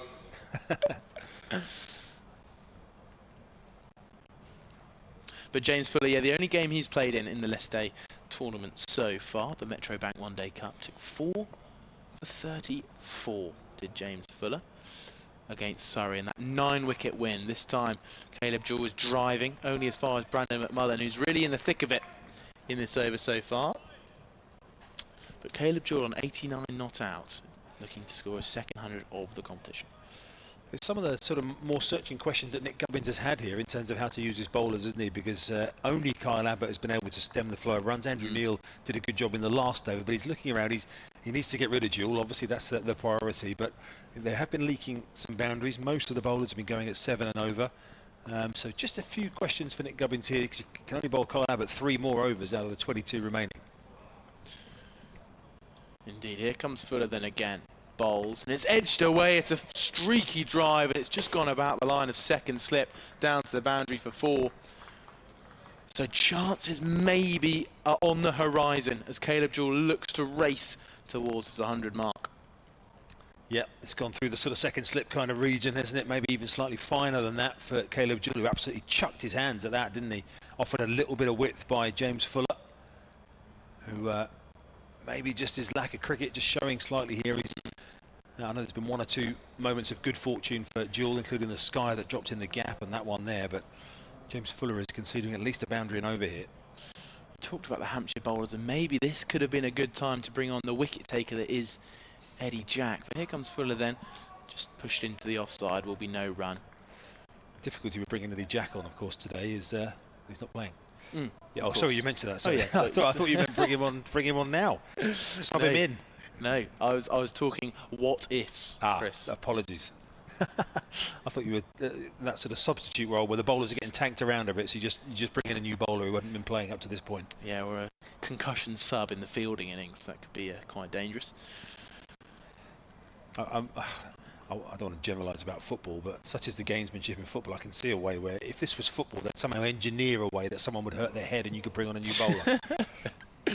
Here comes Fuller in again, cutting and fast away is Caleb Jewell, and it's brilliant work in the field by Felix Organ. Applause around the ground, up here in the gantry, as he's done terrifically well to cut off a ball that was racing away to the boundary, keeping the pressure on Caleb Jewell, not letting him get runs too easily as he gets to 95. I think you'll see it here. That's the you touched on it there. We got a great view from our side-on angle of that, how fast that ball was travelling. So Felix Organ not only had to get there and make up the ground, but also it was still rattling along across the turf. But he did a superb bit of work out there, just diving across one of those sort of damp patches that you can see. It's almost like a green cloud where someone has left a bit of water on the outfield. Been pretty prevalent for the last few games, actually. Those sort of moisture circles out on the edge of the playing area. But Andrew Neil preparing to start a new over here, 166 for 2. Certainly the outfield has a lot greener look to it than it did during the real heat wave a couple of months ago, when it got very straw-like out there. But thankfully the surface rebounding back to its green nature, as that one is carved away by Brooke Guest through the offside field. There's a bit of work to do out on the fence here, but it's done well by Ben Mays out as the cover sweeper. Probably 15 yards to make up to get to that. They come through for 2 more. So Jewell, 1 hit away from a century. Brooke Guest, as others have done, happy to support him behind. That's exactly the same chase coming up for Mays. He's got a bit more work to do here, Ben Mays, and this time he's the one diving to shovel it away. He's actually forced Felix Organ to turn around on the boundary and have to retrieve it from behind. It's good combination work between the two, but also decent running there from the pair on strike, because they come back for 3. Yeah, we've seen a few of those in the tournament so far. An attempted sort of pick up and throw whilst you're diving to the fielder that's nearby to help you on the boundary. Hasn't gone right on too many occasions. Yeah, sometimes it can make life more difficult, as Jewell this time picks up just a single out into the leg side. Good sliding work done in the circle. I think that's McMullen, who is in that position. In fact, it's Gubbins. Of course it's Gubbins. Gubbins has swapped sides now. Of course it is on the drive. He's Neil again to bowl. A bit of room given to him by Guest, who plays that away fine. Picked up at short third and inside the circle. And the dot ball to Neil. He's come back well here with these couple of deliveries. Brooke Guest, the Derbyshire captain and wicketkeeper, on strike. Playing that away straight to Gubbins again. You get the sense these next few overs from Andrew Neil are going to be extra crucial, considering how not too many of the Hampshire bowlers have been able to contain the likes of Caleb Jewell and the other Derbyshire batters. He's Neil again, a bit of extra flight for that one, and driven by Guest up for a single to long off, where the fielder is Organ. underneath this to end the over. So 6 overs, none for 30 for Andrew Neil so far. 30 gone. 173 for 2. Thanks to Charlie Harden for now. He's going to vacate. Wherever you're watching on around the world, watching on the Hampshire Cricket YouTube stream, or those of you listening inside the ground here as well. A little bit of a breeze out there. We can see the trees just away to our left on the edge of the ground behind this the new temporary stand that has been added on to. There's been temporary seating in place for the 100 so far, but as they were talking about earlier with the men's ODI coming up in a couple of weeks between England and South Africa here, hopefully South Africa might perform as abjectly as they did today in Australia. Anyway, enough about that for now. Here's Wes Spearman back with us, and here's Felix Organ back into the attack as well. Yeah, thanks, Chris. Good afternoon, everyone. Back on, just past 1 o'clock. 20 overs left in this first innings for Derbyshire. And, Felix Organ going to return to the pavilion end. Brooke Guest on 17 at out. Caleb Jewell just 4 runs away from his second century in this year's Metrobank One Day Cup.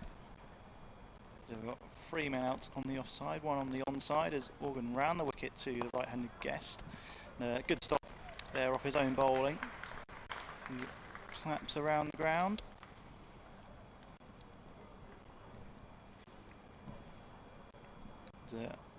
Organ ready again once more.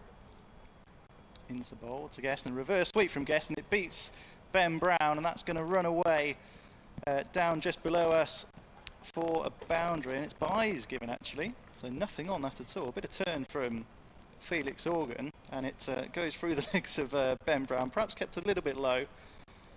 Yeah, 4 runs to the total. Derbyshire 177 for 2.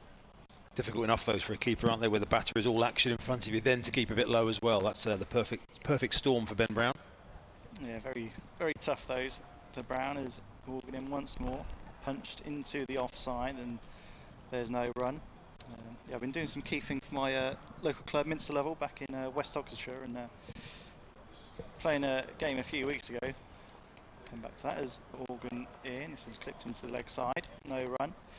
And had our left arm spinner up against this left-hander, and he just kept looking to reverse sweep. So I was trying to go wider and wider, and still wasn't able to get a hand on it. It's annoying, but got to be done sometimes. As Organ, another reverse sweep from Brooke Guest. Gets back on this one, not all of it though. Ball trickles out to Ali Orr at the deep point boundary. There's wicketkeepers union up here, because Charlie Harden's a wicketkeeper. I'm a wicketkeeper. You're a wicketkeeper. Part-time wicketkeeper. Kevin James, I don't think probably has ever kept wicket, has he? Middlesex under 13s. But it was a short-lived career as a keeper. They said, right, keeping's not for you. Have you tried left arm swing? 3 men out on the leg side for Caleb Jewell. 4 runs away from 3 figures. As this one's down the leg side from Felix Organ, given a wide. 179 for 2, Derbyshire.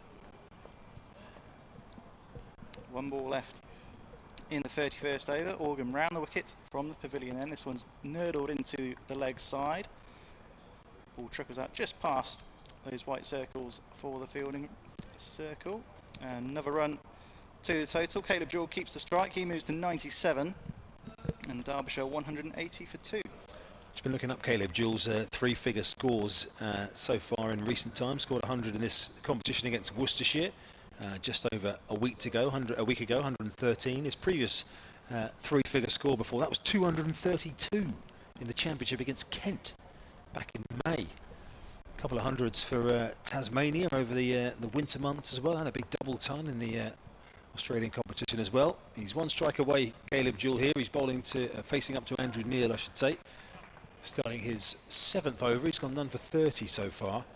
Felix Organ none for 24 from his 4.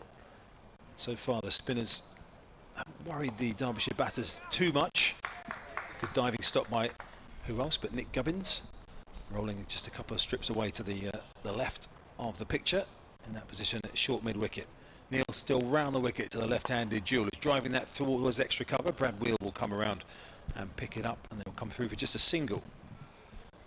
He's just, as we've spoken about, anytime there's the length or the width for Caleb Jewell, He's gone with conviction. He has had a couple of let-offs, a couple of full shots, but when you're going along at the rate that he's been going along with positive attitude, there will be those moments in there. So that's driven by Guest and well fielded by Neil off his own bowling. Full stretch dive from Neil, and yeah, there's just seen Felix Organ, so he has got protection there, but yeah, well stopped. And he's got a long off out. He's got deep backward square as well, and that's going to go over the head of Brad Wheel, dropping into space and dropping all the way, in fact, into the space beyond the boundary rope, down at wide, long on. Brad Wheel was looking to the sky for a moment to see if he should be interested in catching that, but in the end he needed to be about 20 yards beyond where he was to catch that. It's a great strike from Guest. Yeah, big hit from Brooke Guest, about 5 or 6 rows back into the west side of the ground by the scoreboard. Yeah, it's a shorter hit out that way, isn't it? That's the shortest hit on the ground out towards that corner with the wicket today. What are we, about 3 or 4 to the right of centre as you're looking at it now, with the pavilion in the background. Slight delay here as umpire Mark Newell just walks out of the picture to have a chat. Sorry, umpire Gareth Cross it is, standing at this end to have a chat with Mark Newell about the damage to the ball there, as that one's gone bouncing into the concrete seating. But having taken the view of his senior partner, Mark Newell, Gareth Cross says we're all good. And Andrew Neil is given the ball back. Gareth Cross, umpire at this end, one of the relatively newer umpires, in just his 5th Metrobank One Day Cup match. That's a horrible full toss down the leg side and pulled away, but he'll feel frustrated there, Guess, that he's picked out the fielder at fine leg and only got one. Yeah, slightly unfortunate, and yeah, that one perhaps should have gone into the stands as well if you Brooke Guest. Yeah, single to end the over. Derbyshire 188 for 2. 18 overs left in their first innings. Run rate's just dropped below 6 runs and over again. So, yeah, and Derbyshire looking for round about that 300, 320 maybe. I said earlier, it does look like quite a good pitch. Caleb Jewell certainly striking the ball really well. He's 98 not out. Yeah, Hampshire need another breakthrough here. This partnership with 43 runs between Jewell and Brooke Guest. As it'll be Felix Organ to continue from the pavilion end, right arm round to Brooke Guest, who clips this away into the leg side. Out at deep mid wicket does the fielding. Ben Mays out there. Another run to the total brings Caleb Jewell back on strike, looking for these 2 runs. 2 fielders tight behind square on the offside, a short third and a backward point inside the circle. Organ round the wicket, Jewell drives but only finds Nick Gubbins at cover, who sort of flicks the ball back to mid off. Perhaps not intentionally, but still a dot ball.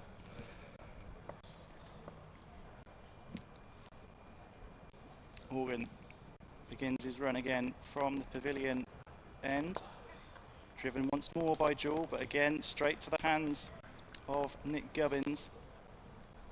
He's looking for that gap. There is a slight gap to the right of Nick Gubbins as we look. Protection out on the offside. Organ into bowl. He goes for the paddle and he's bowled in! Organ gets the breakthrough. And Caleb Jewell has to depart for 98. He was looking for that paddle sweep to bring up his 3 figures. And that is a much needed breakthrough for Hampshire. A big, big wicket of Caleb Jewell. And it's the 3rd wicket for Hampshire. Derbyshire 189 for 3. Well, it looks really well bowled by Felix Organ, doesn't he? He just kept a consistent line of length. Jewell couldn't find that one, then he's fired that one in, it looks like, towards leg stump. And as you say, Jewell looking for that gap round the corner. And it's just gone on with the arm, and Jewell got himself right across, as you can see. They didn't get in a great position, did he?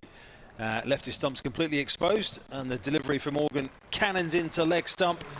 So it's been a great innings from Caleb Jewell, but frustrating for him that he won't add to his total of 6 list day hundreds. He goes for 98 from 96 balls. That's a big breakthrough for Hampshire here, because he has been the man at the forefront of the Derbyshire total so far. Yeah, he's been Derbyshire's standout batter this season. Scored over 1,700 runs across all formats. Would have been his 3rd 100 for the club. He's already got 11 50s, or 12 50s now, I suppose. He's had quite the stellar season as the Tasmanian. And we've got Martin Anderson coming in at number 5 for the Falcons. Yeah, former Middlesex all-rounder, It's been topical, isn't it? Middlesex players going off to get some further opportunities, because we see the news this week that Stevie Eskenazi is joining Leicestershire. He's joined them on loan, isn't he, this month or next month, and then going there permanently to get some more red ball opportunities. Well, that's exactly what Martin Anderson has done, who was a regular part of the Middlesex white ball setup and blast, but didn't get too many red ball opportunities, but made the move and has done so pretty effectively so far. Martin Anderson, who's from Berkshire originally. He's got a name, Martin Christopher, spelt with a K, Anderson. It sounds very Scandinavian, but he's from Reading. Yeah, double S in the surname, yeah. Certainly, yeah, towards those sort of Scandinavian names. But, yeah, Berkshire not quite in order with Sweden. No, not quite. As we've got Felix Organ with 2 balls left in his 5th over. Still coming round the wicket to the right-hander, and it's an attempted flick by Martin Anderson, and it's got stuck in his pad actually. Also, like, what do you do in that? As a keeper, do you like try and get it, try and claim the catch? Running rugby tackle them. There's a last ball of the 33rd over then, Organ, and a sweep by Martin Anderson, powerfully struck, and it's split the 2 fielders, and Andrew Neil can't quite get there to prevent the 4. So Anderson off the mark, 2nd ball, with a well-timed sweep shot. Derbyshire 193 for 3. Well, Felix Organ, you can see both him and Ben Brown showing a degree of frustration there.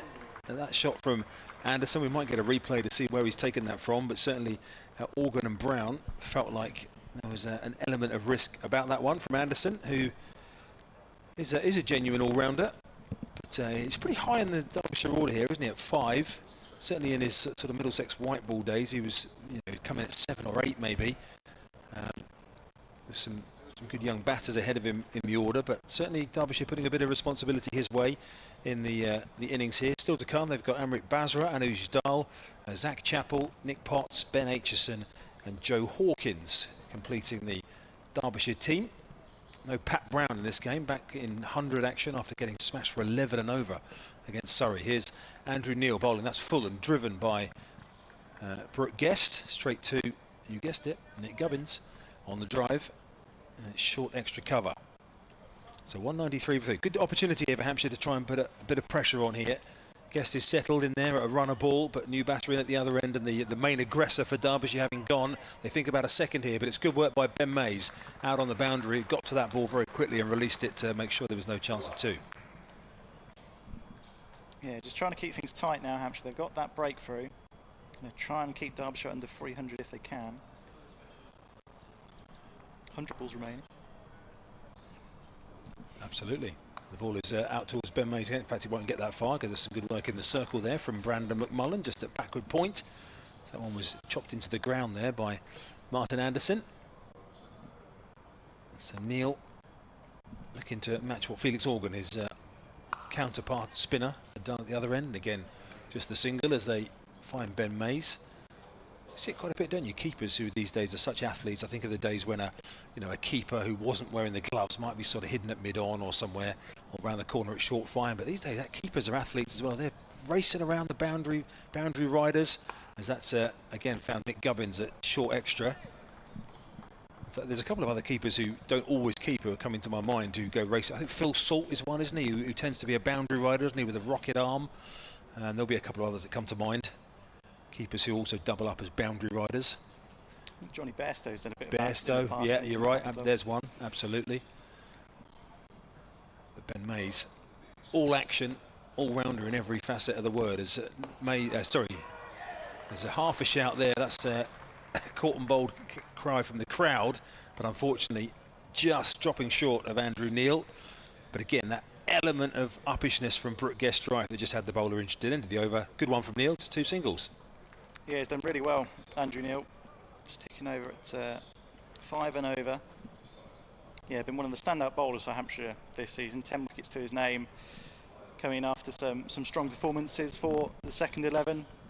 Mentioned he's played quite a bit of national counties cricket for Hertfordshire. Yeah, I think only turned to spin bowling about 2 years ago. Yeah, that's right. He did a good interview, didn't he, with Kevin a couple of games ago. He was talking about his former career as a left-arm seamer. Talking about club cricket, by the way, we should mention his club, Harpenden, have just won the Hertfordshire Premier League for the 2nd year in a row, I think. So yeah, another club cricket link.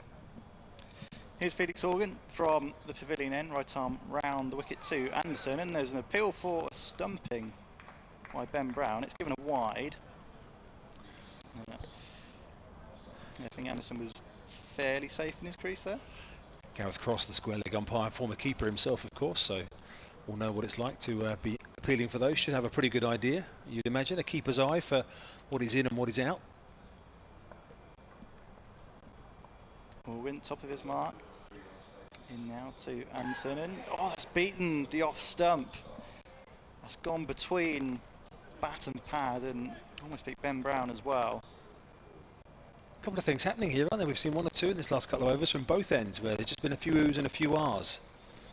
Yeah, wicket in his last over, Felix Organ.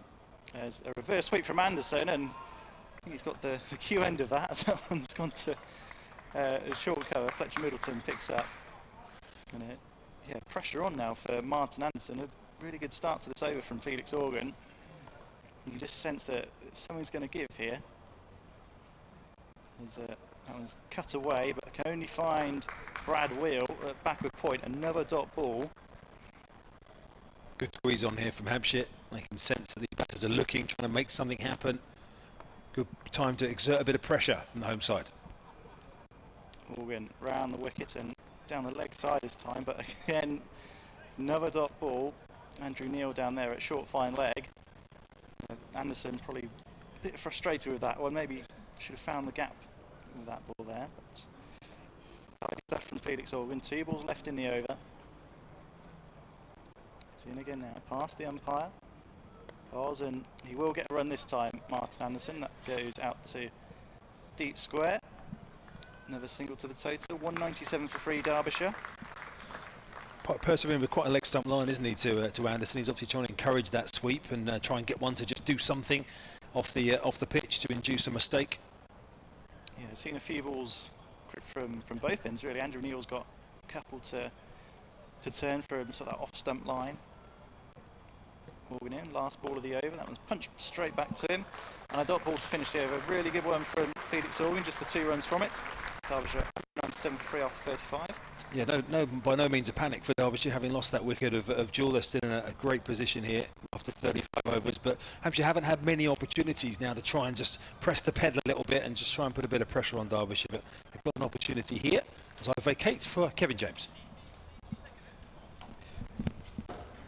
Yeah, it's been a strong stuff from Hampshire, having removed the wicket of Caleb Jewell for 98. Welcome up, Kevin. Hello. Yes, I think that's a big wicket, Caleb Jewell, wasn't he? He looks a good player, says Mr. Jewell. Thankfully, he's not around anymore. 98 from 96. Strong as well, isn't he? Very, very strong.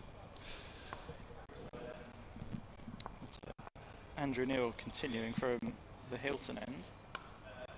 That one's pulled into the leg side powerfully, and that will race away to the boundary.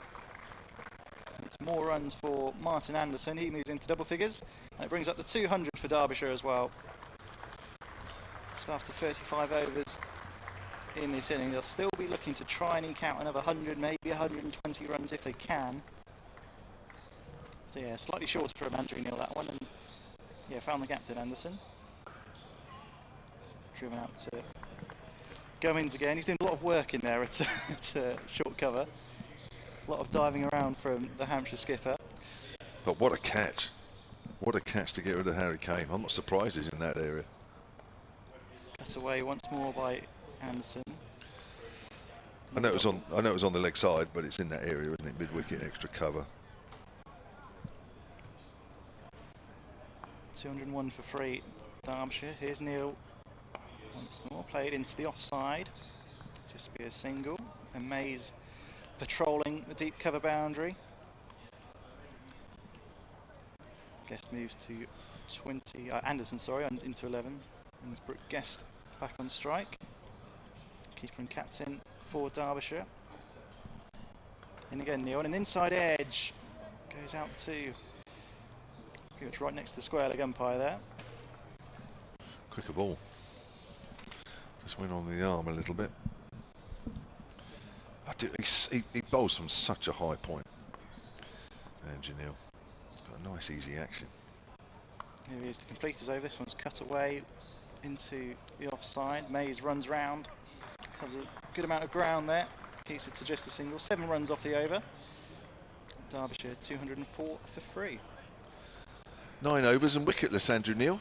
He's always taken at least 1 wicket in all the games that he's played so far. Has 6 balls in which to try and keep that sequence going.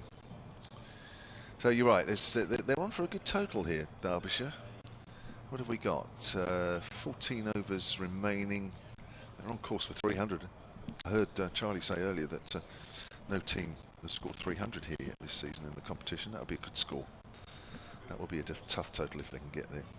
They've still got batters to come in. Amrit Basra, Anuj Dal, Zach Chappell as well, who almost, I think, made a 50 in that tied game between Derbyshire and Leicestershire about a week ago.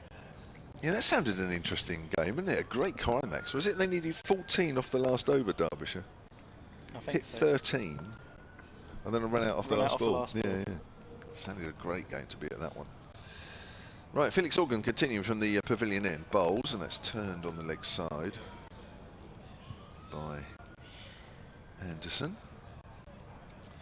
More familiar in a Middlesex top. Signed a 2-year deal to play for Derbyshire. Comes in and swept away on the leg side. Hard behind square. Picked up by Brandon McMullen. Haven't seen a lot of him today with the ball. Brandon McMullen, very much medium pace. A Scottish international, 3 overs, none for 23. Hampshire have so far used 6 bowlers. Don't need to bowl everybody there. Full quota. Organs around the wicket, driven up to mid-on by Anderson. Moves on to 15 with that single, and Derbyshire on to 207.43. Yes, I spoke to Jimmy Adams this morning, Wes, while you were still making your way back down from Lords. And the Hampshire 50 over head coach, and he was saying that all 3 positions, or maybe outside of 3 positions, are still open to Hampshire. Anything could happen. Try to reverse sweep there. There's an appeal, maybe an LBW. Yeah, I think that's what they've gone up for. Maybe hit him outside the line, perhaps. So it's difficult with the reverse sweeps, isn't it? Where does it hit them? And it is. Yeah, I get confused then as to what's outside off stump and what isn't. There's a hard drive through the fielder, which I think is Nick Gubbins at extra cover, and I think he might. That's not Nick Gubbins, is it? Is it Fletcher Middleton? Yeah. I think he might be relieved actually that's not hit him on the ankle or the boots, because that was travelling from Brooke Guest. Yeah, hit very hard. Cool, wasn't it just? Yeah. Yeah, proper. Get that on your fingertips. That's not what you want. Proper hand sting of that one. I think it's one of those as a fielder that it's on you quicker than you think before you get into position, and then you're actually relieved that it's not hit you at all anywhere. 207 for 3. Otherwise, that would have been quite painful. Guest is on 28 from 35, facing the next delivery. Sweeps, big shout for an LBW this time. More convincing from Ben Brown. Not out, says the umpire. I suppose with Felix Organ coming around the wicket, that has just got to straighten by quite a bit. If you're watching the live picture feed, here comes the replay, and that's pitched outside leg. Are you an umpire? Do you umpire a bit? Because you were straight away there. So the minute it's pitched, you say, no, it's pitched outside leg, which is totally correct. End of the over. 37 gone, and Derbyshire still in a good position here at 207 for 3. Harry Kane, the first to go for 33. Matt Montgomery for 19, and Caleb, I should say, Joel out for 98. And you see a change of bowling from the Hilton end. It's going to be Brad Wheel to replace Andrew Neil. He's got some pace back into the attack. Brad Wheel, just his 3rd game for Hampshire in the Winter Cup. Been injured for quite a while as Brad Wheel. Bruised heel, wasn't it? Yeah, they're not easy to clear up, are they? It's one of those injuries that it doesn't sound and probably doesn't feel that bad, but never really. It takes a long while to get better. Here's Wheel, and a short ball to start with, and it's gone over the head of Anderson, and a chat between umpires, and it will be signalled a wide. And Will doesn't look too happy with that decision. That's a late call. That's a very late call. I'd love to see that one again. Are we going to get a replay of that one? Because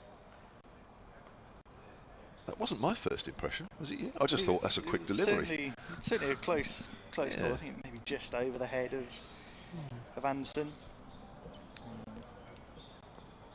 You've seen sort of one of those that they can be called, and some other umpires might not call it. But here's Wheel again, a fuller ball clipped just shy of the man at short mid wicket.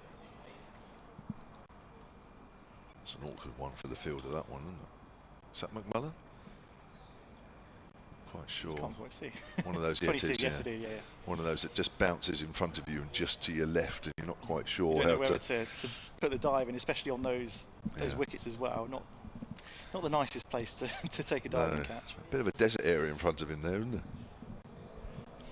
Here's Will running past the umpire now, bowls. So one's down the leg side, and no qualms about that delivery being called a wide. A good take from Ben Brown behind the stumps. Email here from David Kemp, sunandcricket@gmail.com. He says, seen that Hilton Cartwright is back for the T20 quarter-final against Durham. That's right. That was announced end of the week, wasn't it? Well, a couple of days ago. A couple of days ago. Do we know if Chris Lynn will be back for the game at all? Well, Hampshire are working on another player. Here's Will in again. This one's hit the pad of Brooke Guest. Muddin runs in, tidies up. Run to the total. I think there's definitely going to be another overseas player. I think so, yes. I'm not quite sure who that'll be at the moment, but yeah, work in progress to get to that second overseas. But yeah, fantastic to have Hilton Cartwright back here. A really strong vitality blast. Remember him smashing it to all parts against Glamorgan, just short of his 50 off about 20 balls, I think it was that day. Here's Brad Wheel, right arm over to Anderson, again coming off the pads, trickle out behind square on the leg side. Another run, 215, 216 free. I'm sure one or two Derbyshire listeners will be saying, Hilton Cartwright, he played for us. He had a little spell, didn't he, for Derbyshire back in 2022. Played a couple of T20 matches. Played for a few games for Middlesex as well. Yes, he did. 2018. Yeah. Wheel in once more, slightly back of a length, and worked down to field at fine leg. 217, gets to 33. Didn't get any for the Southern Brave yesterday, though. Not yesterday, no. Tricky chase. That one, I think it was 186. London Spirit scored. Brilliant innings from Kane Williamson. Yes. Quick fire, I think 44 from Jamie Smith off 18 balls, I think it was. Yeah, played really well against Welsh Fire. Got 50 off 17 or 18 balls then. Wheel, short ball pulled away into the leg side, and that's going to beat Alior at deep square leg. And another boundary to Martin Anderson, takes him into the 20s. Derbyshire 221 for free. There's a great social media clip. You'll have seen it because you're well into your social media on Instagram, isn't it? Where he hits a big six. Is it over the pavilion? It's gone on top of the indoor school. It's gone absolutely miles. And then there's a close-up of Luke Wells' face. Just look at it. Whoa. Going, whoa, that's big. He didn't say it, but you could tell on his face he's thinking, that's big. Here's Wheel to complete his over, and that's worked into the leg side. A diving stop by the fielder at fine leg. And a warm round of applause for that. Say 3 runs there. So that is the end of the over. Derbyshire 222 for free. Yes, I don't think I've ever seen a ball hit that far at Sophia Gardens. Commentators were surprised as well. But, yeah. I was in the dugout for that, and we were all just sort of poked our heads around, like, oh my god, how far has that actually gone? It's gone. It's gone. I know Cardiff's not the biggest ground, but yeah, to hit one on top of the indoor school is a pretty big hit. Certainly is. So 12 to do here. Derbyshire having been put into bat. 99-run partnership for the first wicket between Harry Kane and Caleb Jewell. That lasted 18 overs. There was then a 46-run partnership for the second wicket between Montgomery and Jewell. and a 44-run partnership between Jewell and Brooke Guest as Felix Organ starts a new over. Off the back foot is Anderson. He moves on to 23, and Derbyshire on to 223 for 3. I think that'll be when everything ticks over, including the pick to feed and the scoreboard, which it does in unison. So we are hitting 1:30 in the afternoon on this bank holiday Sunday here at a sunny Utilita Bowl. Gives himself some room, does Brooke Guest, and hammers that through extra cover. He picked his spot, got himself into a great position, and he picks up a boundary. Moves on to 37. Yeah, really well played by Brooke Guest. He's seen Felix Organ round the wicket, trying to fire in this leg stump line. Yeah, gives himself quite a bit of room, and yeah, places that very nicely. He certainly does, yeah. Good player for a few years for Derbyshire as Brooke Guest. 28 years of age now as in comes Organ. He drives through the same area. He's going to get the same result. Organ's gone fuller. But Brooke Guest again has the answer. Perfect answer to that one. Moves on to 41, 231 for 3. Yeah, good last few overs for Derbyshire. There's 9 so far off this Felix Organ over. 11 off the last one from Brad Whittle and 7 off the previous 2 from Organ and Neil. So Derbyshire just getting a little bit of momentum back here. They certainly are. Average 39 in this year's competition is Brooke Guest. Work set up to Organ, who fields off his own bowling. Dot ball. Score remains on 231 for 3. I know there's a change of commentary in a minute where Charlie Harden will come in for Wesley Spearman, but I'll just give out some scores while those two change over. In a couple of balls' time, as Organ round the wicket, slaps that away into extra cover, misfield. Ball there runs away up to wide or deep extra cover and pick up 2. Total moves on to 233 for 3. Just need to hang in here, Hampshire, a little bit. Derbyshire have 7 wickets in hand, which is a great position to be in going into the last 11 overs or so. 2 batters again in going well together. They've put on 44 so far, these 2. Turned away into the gap on the leg side this time. Run the first one quickly. Are they going to go for 2? They are. Good running. Throw comes in at the bowler's end. Straight away, didn't they? Brooke Guest knew. Yeah, sort of in that gap between. It's not quite hit it hard enough to go to the man out on the boundary, but it's also gone past the man in the ring. But yeah, end of the over, and I'm going to make way for Charlie Harden. Thank you, Wesley. Hampshire have already messaged me to say you're not having Wesley for any more than today. We need him back. 235 for 3. Welcome back, Charlie. If you can turn your microphone on, it would be nice. I often forget that vital piece. Although the listeners could have been a little bit lucky there if I'd left my mic on.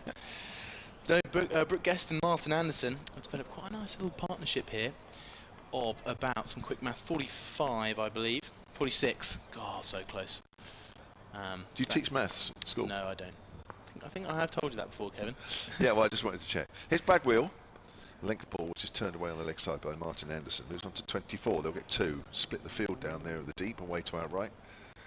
237 for 3. Quickly going through a couple of scores elsewhere in this Group A, as we're in the penultimate round of matches in this group stage. They all finish on Tuesday.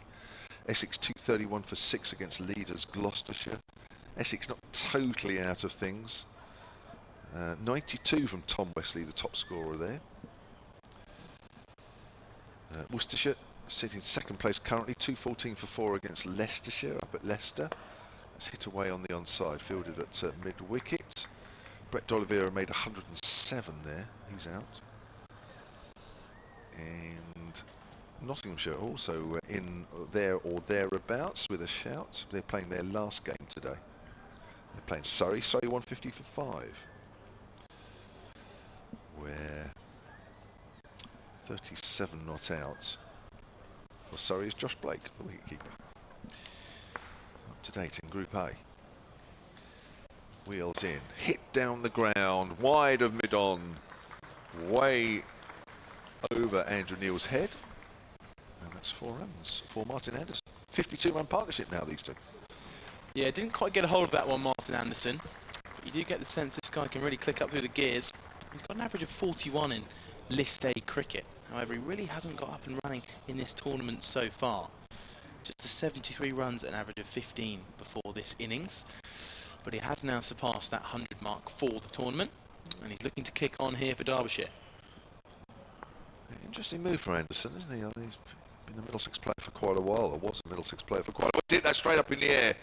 Now, fine leg is under it and will stay just inside the rope. No, it's carried, I wouldn't say it was carried over the rope, but it bounces over his hand. I think actually his hands would have been over the rope, whilst his feet, James Fuller, would have been inside the rope. Let's have a look at this again. Big top edge, gone skywards.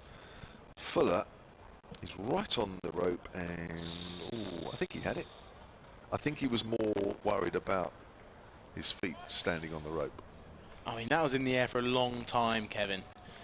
It's so tricky to judge those ones on the boundary that might be going just over your head, might be going into the stands. Yeah. Sort of your mind is taken elsewhere rather than just concentrating on the catch. Quick single out on the offside. They are tricky ones, those. Because you're thinking, stay inside the rope, stay inside the rope. Do I need to jump up initially, or do I need to palm it? Do I need to do this? And of course, all the time the ball's coming down. And then, of course, as people know, who do a lot of fielding, that ball is suddenly very close to you from nowhere. And you perhaps haven't given the catch all the concentration that it needs. But that's understandable when you are that close to the rope. Ball turned away wide of mid-on. Andrew Neil fields. Guest picks up a single, moves on to 46. Yeah, Andrew Neil's just got the 1 over left today. Very interesting, just leaving him later in the innings, just to maybe pick up an extra wicket in that final over, or maybe build up 1 over's worth of pressure. But at the minute, we've got 2 very set Derbyshire batters, and Hampshire are going to be looking to take the breakthrough very soon. But to be fair, they'll back themselves to chase what Derbyshire can post, because Derbyshire's bowling so far in this tournament hasn't particularly been the strong point of their side, and Hampshire will be looking to take it down later today. I've got an email here from Norman Cummings. A very naughty situation here, which actually was turned around. This is solentcricket@gmail.com on the emails. He says, talking about local Hampshire village teams, Crawley CC near Spalshot. Never heard of Crawley CC. Yes, Chris Temple has. Played a game many years ago when the slip catchers and wicketkeeper came up with a plan to dismiss a batter who was doing rather well. The next ball, the batter missed the ball. The keeper, who was standing up, caught the ball and turned 90 degrees to the boundary, and with that the 2 slip fielders starting towards the said boundary. It's a bit naughty, isn't it? The batter at the bowler's end called for a run. You're not missing any action, actually. There's a bit of a long changeover between the overs here. The batter at the receiving end set off for a run, then the keeper turned and knocked the bails off. That's out of order. That's business. The batter walked off towards the pavilion with some fielders in hysterics. Our captain, though, did call the batter back to carry on. It was just amazing this worked at the first attempt. Well, I'm glad that they retrieved the situation, because I would have been highly annoyed. Yeah, perhaps maybe the Australian team could learn from that. Here comes Kyle Abbott then, bowls. And cutting away is Brooke Guest, the Derbyshire captain, just for no run. Picked up by the fielder at backward point. Yes, that was a very devious plan. I've done it a couple of times as a keeper where the batter's running blind back towards your end. And then I think Johnny Bairstow did it, where you kind of look intently as if the ball's coming towards your end, then the batter speeds up because they don't know when the ball's coming, then they might put in a little dive as you time your hands to bring back to the stumps. But Did they send you a bill for the washing? no, I called them back in after I ran them out. Kyle Abbott bowls, and it's an attempted pull shot, but it's just bounced below the bat. Maybe a little bit too full to pull there. Good bit of work behind the stumps from Ben Brown. But this pitch is becoming just slightly too paced. A couple of balls have just slightly popped up. That one just skidding through a little bit. Be interesting to see where this pitch lies for Hampshire in the second innings. I think we're amongst are we amongst the hybrid wickets here? I think this might be a hybrid one. certainly in that area. Yeah, here comes Kyle Abbott then. 2 dots to start the over, just deflecting into the offside. Guest sets off quickly, they're going to come back for 2. Great piece of work, it's going to go to the bowler's end. It was a tight little chun there. Little race to the bowler's end. But Martin Anderson just looking a little bit slower between the wickets than Brooke Guest. But 250 is up for the Derbyshire Falcons. And only 3 wickets down. They could be looking to maybe set a total, maybe towards even the 350 mark if they can keep wickets in hand. But a good bit of running between the wickets there, showing some signs of good intent from the Derbyshire batters. Abbott bowls short, just tucking up Brooke Guest. They'll get through for a single. Fletcher throws towards the keeper's end. 1 run. This Derbyshire top order have really set them up here. They've been in good nick, haven't they, throughout the tournament? And, yeah, what are we? 9 overs after this. 2 balls left of the 41st. They're scoring at 6 and over. I mean, even if they do that, that's 300, isn't it? You would think they would improve on that. You're right. Could be anything between 300 and 350. Yeah, sometimes you can add on 100 from the last 10 overs if you've got a couple of setbacks. This time Martin Anderson's pulling away, again setting off fast, but it will just be 1 run to the fielder. That is Andrew Neil. Good throw in towards Ben Brown, who looks happy to retrieve that one. Any other tricks that you played on batters or anybody when you've been behind the stumps?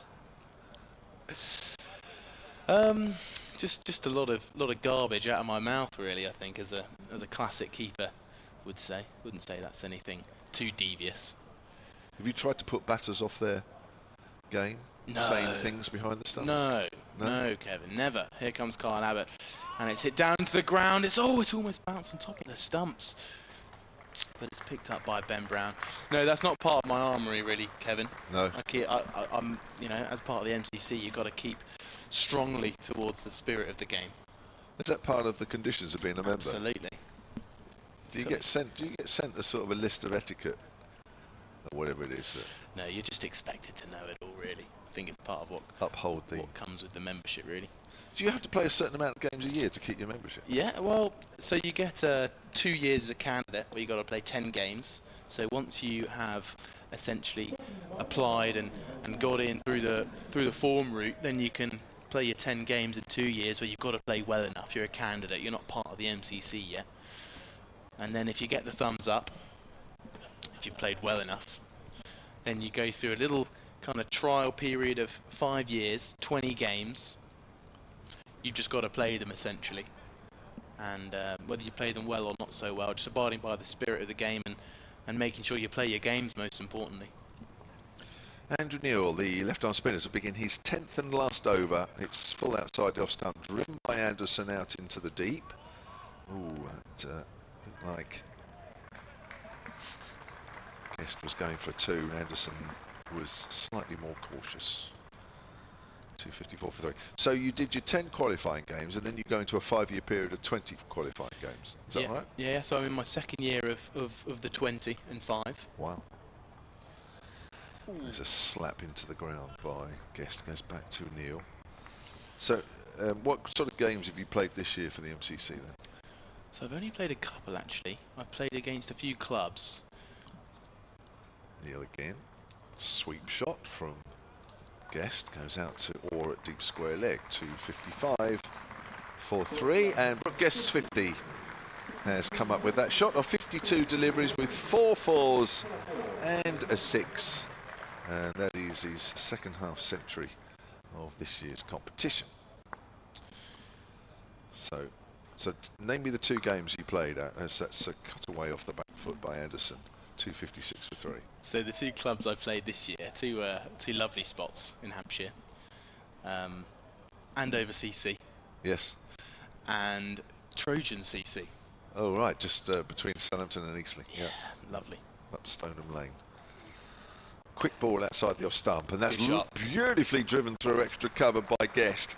He had a bit of room, hit the mat, hit the hands and the back through the line of the ball hard. Just watch this again. My word, he's given that some welly. Moves on to 54 at the end of that over, 260 for 3. Yeah, looks in really good form. Ball. Sorry, looks in really good form here, Brooke Guest. 48 in the last game, and he's racing up through the gears. He had a little bit of a slow part in his 40s, but he's playing well. He's trying to give himself too much room there. Cuts it away, misses. Taken by Ben Brown, and that completes Andrew Neil's spell. And for the first time in this year's competition, he's not picked up a wicket. None for 54, but still looked pretty tidy out there. He's been bowling against in-form batters, and all the Derbyshire batters so far have sort of got themselves in. Matt Montgomery with 19, the lowest scorer so far, 260 for 3. At the end of that over, I think we're going to have a change here in the commentary box, and Charlie Harden is going to stay on, and it's going to be Chris Temple. Bit of a scramble around up here as we get things ready, but 10 overs there from Andrew Neil. No runs, no wickets, sorry, no, plenty of runs actually, 54 runs off it, so not 54 of his 10. We've got a little bit of a drink going on. There's been a lot of discussions in the Hampshire innings today, a lot of it revolving around Nick Gubbins, the Hampshire captain, Ben Brown, the captain for the county championship, and the experienced bowler that is Kyle Abbott. Welcome, Chris Temple. It's good to have, thank you Charlie, it's good to have those kind of brains to pick, isn't it, out there for Nick Gubbins. Ben Brown, an extra pair of, or an extra senior brain out there that he hasn't had available.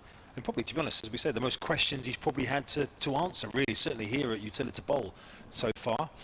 You'll notice, Charlie, on my laptop, I have the MCC Laws of Cricket up, under the spirit of unfair play and spirit of cricket section, referring to that email that we had a moment ago about hoodwinkery and skullduggery, Kevin, behind the stumps. I've not broken any rules. No, I don't think you have. No, it was the emailer who emailed in about that scheme getting someone run out. I'll come back to that in a second. Kyle Abbott then to begin his 9th over, bowls and pulling away is Martin Anderson out towards fine leg, and it will just be 1 run. I can't wait to hear this. Chris It should be added, by the way. I am also on the MCC candidates list, but not as a playing member, because I don't have the unfortunately the body of work that you have available to me to be a playing member. So I've got a set multi-year wait to get on the list at some point before I die, which is not going to be hopefully anytime soon.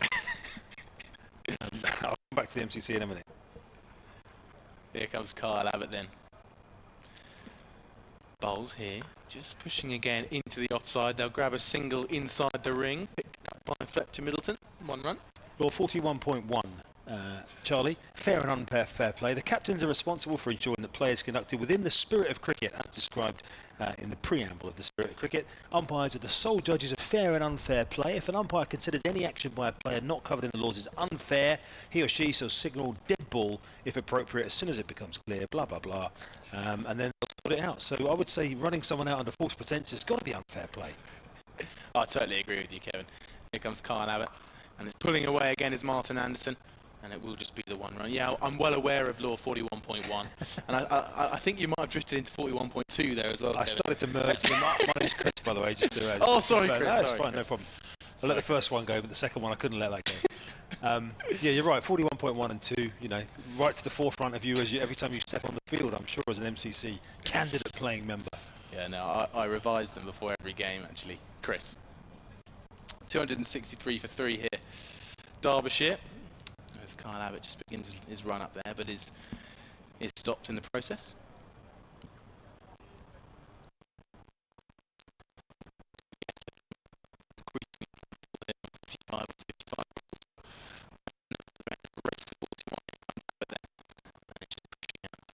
Long on. Throws Crawley.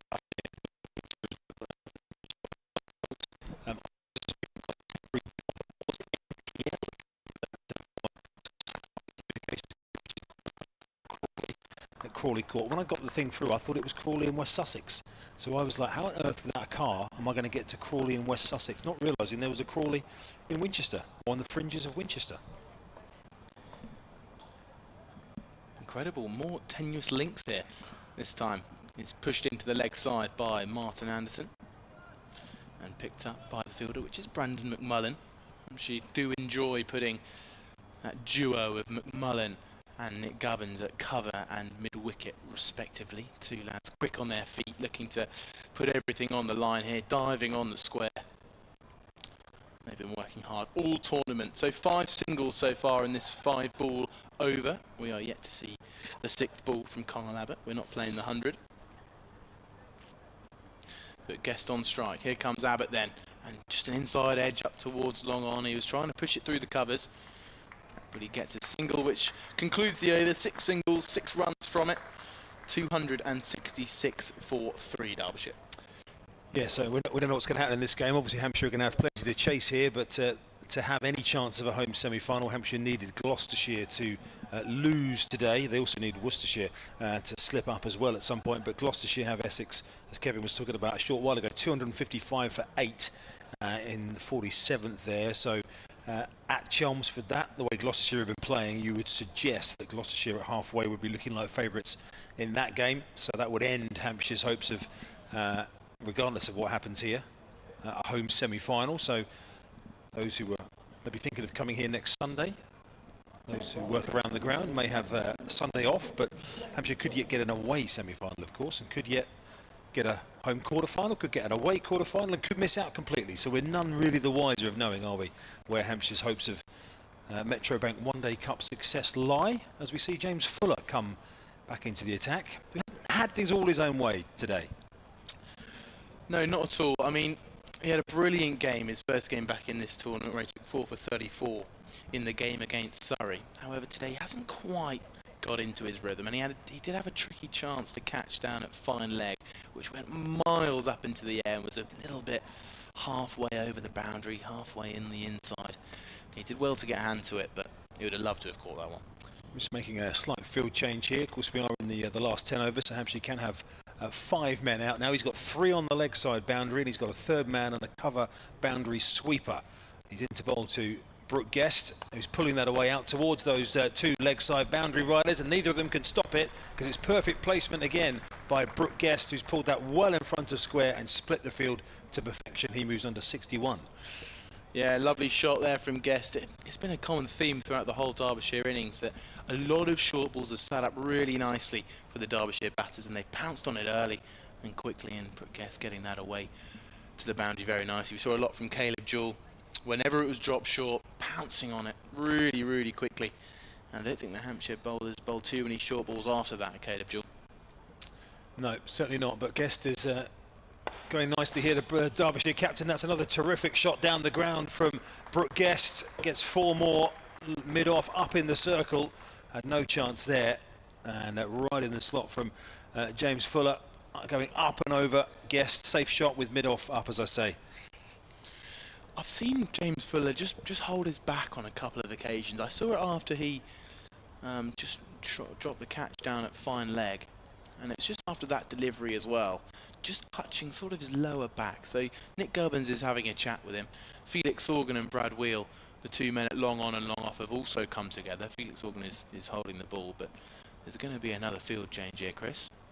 Yep, so they're now going to, I thought they were going to leave long off back actually, but they're bringing him up, and they're bringing what are we doing here? We're putting a 3rd man down, quite a square 3rd man. They're bringing short 3rd up into the circle, and now they've got square leg up into the circle as well. So now 2 men out on the offside, 2 out on the leg side, and long off has gone back now actually, as Guest is having a waft at that one outside the off stump. So that's an interesting field backward of square, isn't it? The 3rd man is quite square there.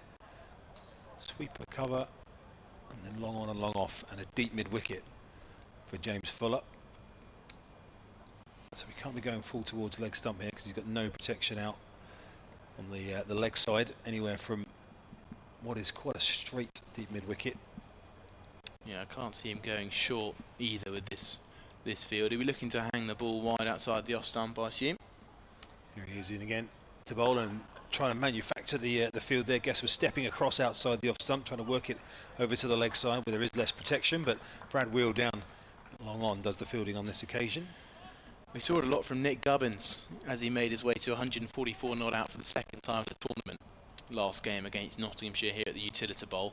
In those last sort of 5 to 10 overs, a lot of him stepping miles in front of his stumps and looking to sweep away to the leg side boundary as the Nottinghamshire bowlers were targeting that wide outside the off and full area, and Nick Cummins was pulling them for 6 over the leg side mid-wicket boundary. Here's Fuller again, bowling to Guest, who this time is chopping that out square behind on the offside. There is a fielder in that exact position and picks up another single.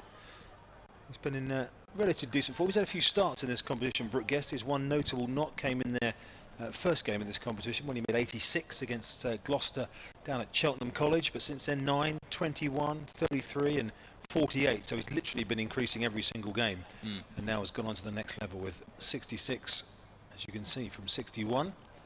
Anderson's played a good knock as well after what was a relatively steady start from him, just getting to grips with conditions. As in comes Fuller again, and again Guest is finding Felix Organ this time. He's down underneath us. Yeah, good applause for that piece of fielding. The ball came out rapidly towards Felix Organ at long off. Again, Brooke Guest is striking the ball incredibly well. That over went for 11. Derbyshire sit 277 for 3. We're at 5 minutes to 2 here in Southampton.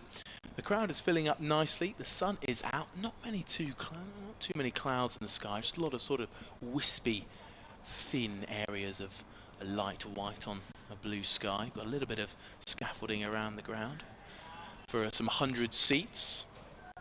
But other than that, the crowd look happy, although I can't see too many faces from up here on the camera gantry. I'm just assuming that they're happy because it's a nice day here and a good game of cricket as well. Here comes Kyle Abbott then to begin the 45th over. Making room, and it's a brilliant piece of fielding. I think it's Brandon McMullen there at backward point as Brooke Guest looks to come back for 2, and it's almost a run out. I don't know what's happened there to Ben Brown. It might have just picked up off a wicket in front of him and almost hit him in the face. Oof, we'll see a replay of that. He's got a bit of a rueful smile on his face now, Ben Brown, thankfully, but that's a horrible throw, I think, coming right in at the base of the stumps. Let's have a look at this one. Yeah, it's just kicked up off the wicket end. That's a horrible one for the keeper, without a helmet on particularly as well, and Brooke Guest in the wicketkeepers union just checking that Brown was okay. Abbott then, this is his final over of the spell and hitting into the leg side, and it's well fielded by the fielder at mid-wicket. Fletcher Middleton picks it up confidently. It's just trying to work it over mid-wicket. We've got a mid-wicket inside the circle, which is Fletcher, and then out on the leg side we've got everyone else out. Fine leg, deep square leg and long on. He'll be looking to exploit that field placement, and actually Fletcher has just gone out too deep mid-wicket, so every single fielder is now out on the leg side. Third man has come up inside the ring, and we've got a deep cover point as the only man out on the boundary on the offside. Kyle Abbott just shifting backward point around, trying to make that gap between backward point and short third man as small as possible. Here comes Abbott then, in again and just defending into the leg side. They'll take an easy single, and Kyle Abbott makes sure it's not 2. 280 for 3. Yeah, good cricket from Guest there, just rotating the strike, using that big gap out on the leg side. A guaranteed 1 for him. As Abbott, just as you say, has 3 balls left of his spell here. And Guest wanting to make sure that he's still going to be there to make hay in these final 5 overs. Yeah, Martin Anderson, we mentioned earlier, hasn't had the best tournament so far, but this is his high score of the tournament. His previous one was just a 28 versus Worcestershire. But he's on 43 right now. Kyle Abbott's bowling at him. It's down the leg side. Little, maybe an appeal for caught behind, but it is given as a wide. As a keeper, you get very used to appealing for everything that goes down the leg side, just to try and see if the umpire might have got a little, well, if the batter had just got a little tickle off his legs. And only one flick of the button, I've got my unfair play.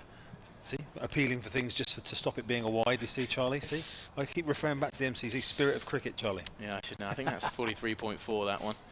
Here comes Kyle Abbott. Bowls. Pushing up towards mid-off. They're going to sneak through for a single. So 3 balls left in the over. 2 balls left, sorry. And it's been a good spell, this from Kyle Abbott. 1 for 32 with just 2 balls left. Again, an economy in that 3 region. Brilliant. Yeah, all the other Hampshire seamers have gone for at least 7.5 and over, apart from Kyle Abbott. Yeah, we did mention earlier he's had a brilliant tournament with the ball. Terrific consistent lengths, and using his experience from both the first class and list A level of the game, and of course his time in South Africa as well. This one's just pulled out towards long on, and Andrew Neil does very well to come around, picking the ball up on his non-throwing arm and throwing in with his left. Does very well to prevent two. It's been a really useful partnership, this, isn't it? It's coming up towards 100 between the two. They came together with a score at 189, so 94 these two have put on just when Hampshire had got rid of Jewell and Montgomery relatively cheaply as well, but these two have really given a push to the second half of the innings. Kyle Abbott bowls and it's pulled away by Martin Anderson. Is it a chance for a catch? It is! Felix Organ takes it. And that again is another big breakthrough. And with the last ball of Kyle Abbott's spell, he takes the wicket, ending with figures of 2 for 33. Kyle Abbott has been tremendous with the ball for Hampshire today. 44 Anderson made of 36 deliveries, which leaves the score now 283 for 4. I'm going to make way, and I'm going to leave you with Chris Temple and Wes Spearman. Thank you, Charlie Harden. So that is completing, as we say, Kyle Abbott's spell. Ends up with 2 for. Kyle Abbott 2 for 33 and 2 maidens from his 10 overs. Continuing, I mean, he was a little bit expensive in the last game, 2 for 61. A 3 for and a 2 for earlier on in the tournament as well, having missed the opening game. Kyle Abbott, so picking up an important wicket there. That good catch by Felix Organ. It was straight at him, but in the bright sunny conditions, it's always hard when the ball's coming out of the bright sky, a white ball out of the bright sky. But a big wicket, Anderson goes, and we'll wait and see who is coming to join him. It's come up on the scoreboard that it's going to be Amrit Basra coming out next, who's one of their relatively untested. It is Basra coming out at number 6. Hello, Wes. Hello, Chris. Yeah, Basra is 5th game for Derbyshire. Been playing for their second 11 in the South Asian Cricket Academy. Done pretty well for them. He's 152 runs, average of 38. So pretty good stats for Derbyshire in this competition. And when you're number 6, you're not in this competition. You're not expecting necessarily to be sat up there for 45 overs, waiting for your chance, are you? Coming out having to get things going pretty quickly. Helps when you've got Brooke Guest at the other end, who's obviously seeing it very well. But yeah, not too much hanging around here for Basra.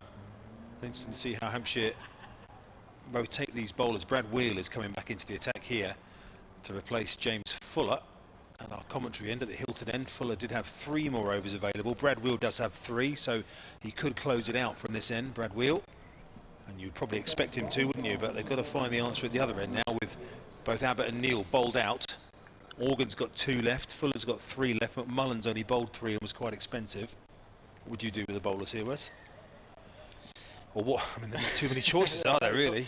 You got a lot of choice. I reckon you'd probably go James Fuller. I think that bit of slightly extra pace from Fuller. I know he's been a bit expensive today. Yeah, with the 5 men now allowed out on the boundary, a bit more protection for him. Bowling to what you'd hope, some fresh batters as well. So here's Brad Wheel starting a new over from our commentary end. The hotel end, that's driven out square on the offside. That'll only be 1, I think. Good fielding from Ben Mays out on the boundary, which will bring Amrit Basra onto strike for his first delivery since coming out to replace Martin Anderson, who was out for 44 from 36 balls. And looking at Basra's strike rate, this competition of 132, this seems like almost a perfect sort of situation for him to sort of not go from ball 1, but with under 5 overs to go, good chance for him to free his arm, score a flurry of boundaries, and yeah, get Derbyshire past that 300 mark. Yep, 23 years of age. It'll be a first look for most of the people inside the ground at Amrit Basra, whose first ball is chopped away behind square on the offside and fielded at short third man at the edge of the circle there. That just bounced in front of Andrew Neil awkwardly, did it? Yeah, probably spinning quite a lot as well. It's one of those where yeah, he can be tricky with the amount of revolutions on the ball. Yeah, did well there, Andrew Neil.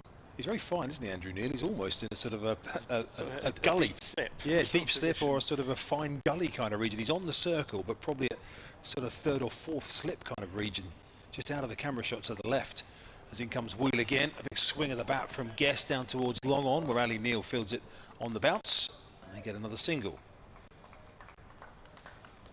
So yeah, they've got the protection for Brad Wheel. They've got 3 out on the offside boundary and 2 out on the leg side. Long on and deep mid wicket are out. And only the solitary figure of Nick Gubbins patrolling the entire offside circle, in front of square at least. A man of his capabilities, no problem doing that. He's been doing a lot of diving around today, hasn't he? There he goes Wheel again in his 8th over, wicketless so far. Driven out in the offside, there's Andrew Neil in that position, diving, but he can't get his hands on that one. That runs away up towards the pavilion, and that is 4 to Basra. Maybe slightly fortuitously off the outside edge of the bat, but Andrew Neil, if he had been in what you say was a more orthodox sort of short third man position, he probably would have stopped that, but it's easy to say after the event. Yeah, so as we say, he is quite fine there at, it's not quite 45, it's more sort of like 35, 40 degrees, and he is actually going out, down on the boundary. Felix Organ coming up from long off, back inside the circle. So yeah, Brad will probably just trying to hide this one outside the off stump. Here he comes in again to bowl to Basra, the first boundary, and Basra swinging that through the offside. That could well be 4 as well. The chase on for Mays, who won't get there. 4 more to Basra. Consecutive boundaries there as Brad Wheel 2 full and 2 wide. Yeah, just talking about his strike rate, he's 9 off 3 at the moment. Back-to-back boundaries for Amrit Basra, and yeah, Derbyshire now just 1 hit away from that 300. Yeah, still 1 ball left in the over from Wheel. In fact, looking back at it again, it actually wasn't that wide, was it? It was only at about sort of fourth and a half stump in the end from Brad Wheel. But Basra freed his hands nicely and steered that through the gap with 2 up in the circle. The end of the 46th, his Wheel again. Same kind of shot from Basra, almost exactly the same result through the same area of the pitch, but this time Ben Mays' sprawling stop out on the boundary means they only get 2 on this occasion. Just the ever slightly squarer from Basra gave Ben Mays a bit more of a chance to get round there and cut it off. Yeah, almost a carbon copy there, wasn't it? But yeah, great effort from Ben Mays, sprinting round to his right and yeah, managing to keep that down to a couple. So let's see what they're going to do with the bowling at the other end here, and it is going to be, as really the only choice they had is James Fuller to come back on to bowl 2 more overs from that end. Brad Wheel 8 overs for 72 so far, going at 9s. Yeah, that can happen, can it, in this format? Yeah, especially at the death as well, where with wickets in hand, Derbyshire can have a free swing at pretty much everything. Yeah, as we said, James Fuller returning from the pavilion end, and just looking at these last 5 overs, 43 runs for 1 wicket at 8.6 runs per over. So yeah, Derbyshire looking to up the ante, and there's a race on between Brooke Guest and his 100 here. He's still 27 runs away, 4 overs to go. It's not out of. He couldn't, could he? Not quite out of reach.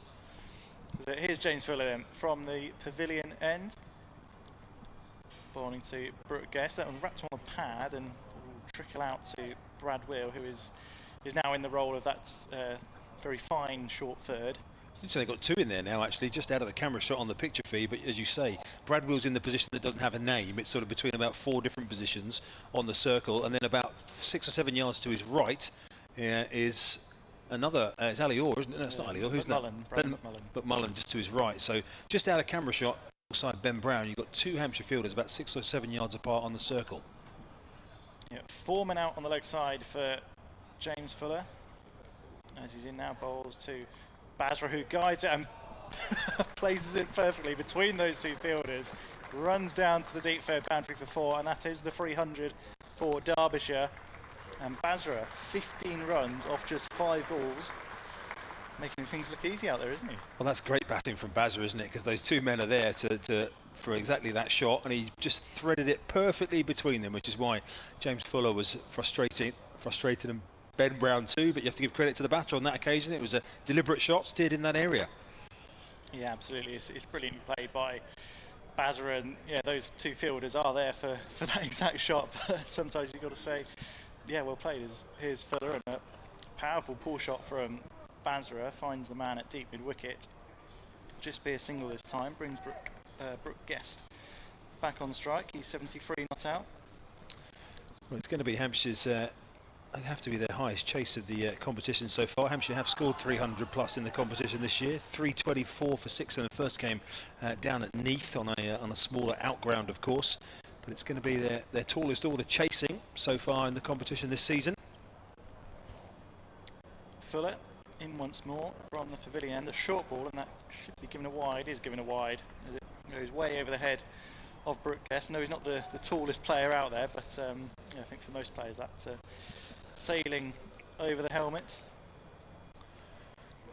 Yeah, trying to induce some sort of throw of the bat at that from Brooke Guest with a 3 out on the leg side boundary. Anything goes wrong there, you can easily pick one of those 3 out. There's no one inside the circle on that leg side, is there? So Fuller, yeah, just trying to play to that longer boundary as well. As he's in once more, bowls, and Guest gives himself some room, punches this one out to the covers and take a fairly easy single.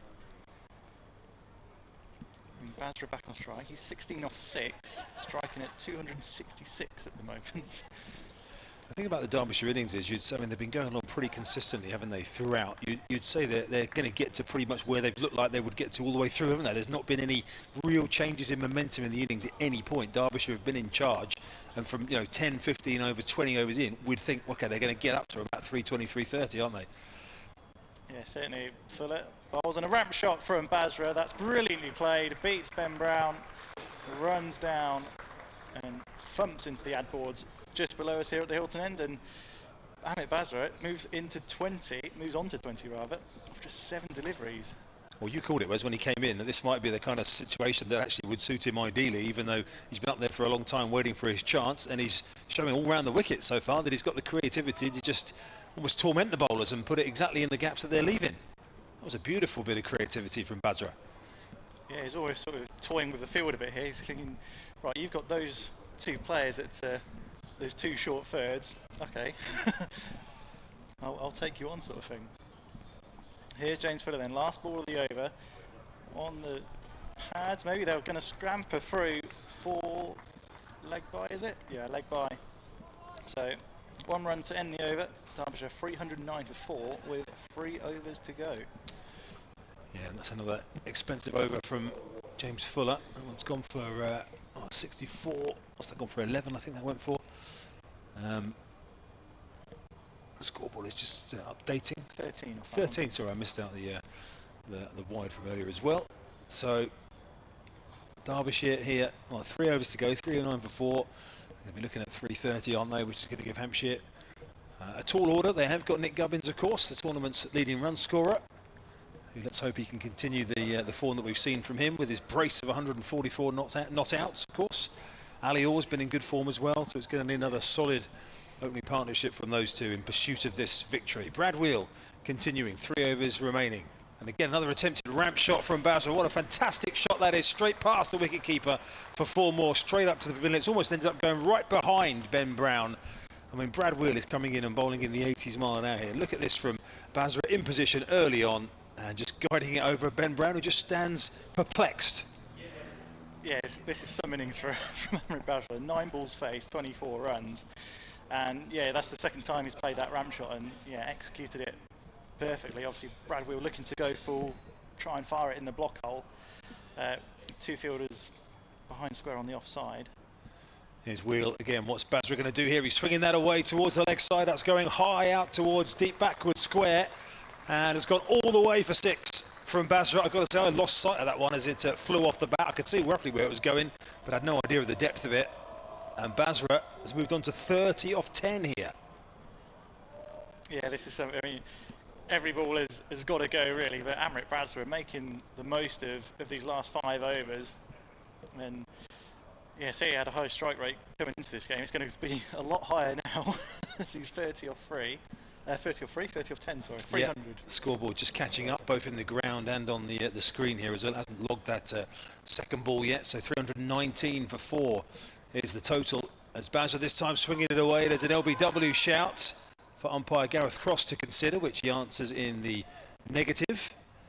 Ben Brown just gives a little bit of a shove there, maybe to suggest, well, in fact, I'm not going to guess what he was suggesting. I thought the nod might be he was outside the line. Brad Wheel is looking back at the umpire to say, what? Let's have another look at that one potentially. As this time Basra had a huge swing away on the leg side. He's outside the line too high maybe, just having seen a replay on Wes's monitor. Very good, Wes. Rewinding the stream live. This is why you're Hampshire's main go-to for all sorts of digital and content solutions. As we see Basra on 30 off 11 now at the non-strikers end, and Brooke Guest will bring his aggression, drives that away up towards long off. There is a fielder, Felix Organ. Underneath this, they're coming back for 2 here. It's going to be a little bit tight, and in the end, despite 1 or 2 appeals, good running from Basra this time to get himself back. Yeah, knew he was running to the danger end there, set off that first one really quickly. And yeah, the decent throw from Felix Organ down there, but not taken cleanly by Brad Whittle. Yeah, very good running from Guest and Basra. Guest still 24 runs from a century, but possibly running out of time here. 2.2 overs to go. I wonder if Derbyshire fans might be looking at the way Basra's playing and say, couldn't they got him in for the T20? As in comes Wheel again to bowl, and Guest is swinging that away down towards Alior, who's underneath it and takes the catch at long on. So Brooke Guest's swashbuckling innings of 76 comes to an end. Brad Wheel takes the wicket straight down the throat of Alior, who only had to move a couple of steps in front of him to take a relatively comfortable catch. And Guest has been outstanding, but the Derbyshire captain must go. Yeah, it's been a really good knock from Brooke Guest. 76 off 72 balls. Came in at the full of Jewel, I think. Yeah, the captain playing extremely well. Good partnership with Basra. That's worth 39 and 94 before that with Martin Anderson. So a much needed wicket for Hampshire, and new batter Anuj Dal. He can swing the bat as well, but hopefully Hampshire can claw something back from these last few overs, which have been very expensive. 58 runs off the last 5 overs. Oof. And 26 off the last 1.5, isn't it? So the last over went for 13. This one's gone for 13 as well so far. So that total that they said, well, we might get to 330 here. Well, actually, keep winding that upwards, because they're going to go further here, up towards 350. So it's going to be a big chase on for Hampshire here. But Basra, I'm so impressed with Basra. 30 off 11. I'm just looking back. He played against Hampshire 2s actually at Repton School a month or so ago. Got a 70. Was actually bowled by Andrew Neil in that game. So an impressive performer, but he's only signed, as you mentioned earlier, for this List A competition, just his 5th game. And I think you're going to be accompanied for the latter stages, Wes, by Kevin James, if you want to take over the commentary. In fact, well, hang on 1 second. Wheel bowls this delivery, and that's worked away to the leg side by Anuj Dal, the new batter. They pick up a single. So Wes, I'll let you finish this one off, and then Kevin James will join. Yeah, 2 overs to go here at Utilita Bowl. Derbyshire 323 for 5. And it's been an exceptional innings from Derbyshire, led by Caleb Jewell, his 98 off 96. Fell just 2 runs shy, bowled by Felix Organ, looking to bring up his 100 with a paddle sweep. And Brooke Guest being dismissed just now for 76, but scores also from Martin Anderson, 44 off 36. Harry Kane, 33 off 52, opening the batting, and Amrit Basra, 30 not out of just 11 balls. As now James Fuller to bowl the penultimate over from the pavilion end, and welcome back, Kevin James. Thank you very much. Yes, Hampshire, in all probability, well, even now, are going to have to hit their top score of the season to win this game. 324 down at Glamorgan. For the short ball to Anuj Dal, who ramps this over the head of third man. 1 bounce 4, and Fuller trying to get these batters to play into the long side, into the long boundary on the east side of the ground, and they're just saying, okay, I'll just ramp you over short third. We see that shot a lot here, don't we? To bowlers, especially from the pavilion end that bowl short. We've seen a lot of T20, Wes, haven't we? Where I think we saw quite a bit of. I think in one of the games, Tony Baker bowled from that end and had 2 or 3 players over a couple of games caught down at third, trying to lift it over the keeper and what have you. It's a good shot and it's effective, but sometimes you have to set a field for it. Yeah, just the 1 man out on the offside for Fuller. Bowling these shorter balls to try and get the batters pulling into the leg side, as here he is again now. A Fuller ball this time, worked into the leg side. They run the first one hard, do Derbyshire. Throw comes in, and appeal for a run out, but I think he's safe. Is Basra, Dal, sorry. Really good running from Derbyshire. Just dinked it into the onside, ran that first one really, really quickly. As you can see, turn and go pretty much straight away. No hesitation there, and it was a good throw. Was. But yeah, Derbyshire just too quick on that occasion. Dave Fletcher, who's our esteemed commentator at Derby for Derbyshire matches. Come back to that in a minute. Here's Philip from the pavilion end. And a full ball clipped into the leg side once more. Are they going to look for two this time? No. Who's in quick there is Fletcher Middleton out from deep mid wicket. Dave's not here for various reasons, but nothing down to him, just the way things are. I don't know if you were talking about Amrit Basra, who's a former captain of the South Asian Cricket Academy. If you mentioned all this, apologies, but he just said that he did sign a 2-year deal a few days ago. I just see that actually, written up on the Derbyshire Cricket website. Has signed a 2-year deal after being originally signed just for the One Day Cup. Thank you, Fletch. Good to know he's still listening. He's a good lad. Here's Mr. Fletcher. Slight change of field. Ali Orr up in the covers now. Deep third out on the boundary. This is a Yorker length ball, and this is punched down the ground by Anuj Dal. Or was it Amrit Basra? They've got similar numbers on the back of their shirts. It's a single nonetheless. 331 for 5. Yeah, 62 and 65. Yes, it can be a little confusing.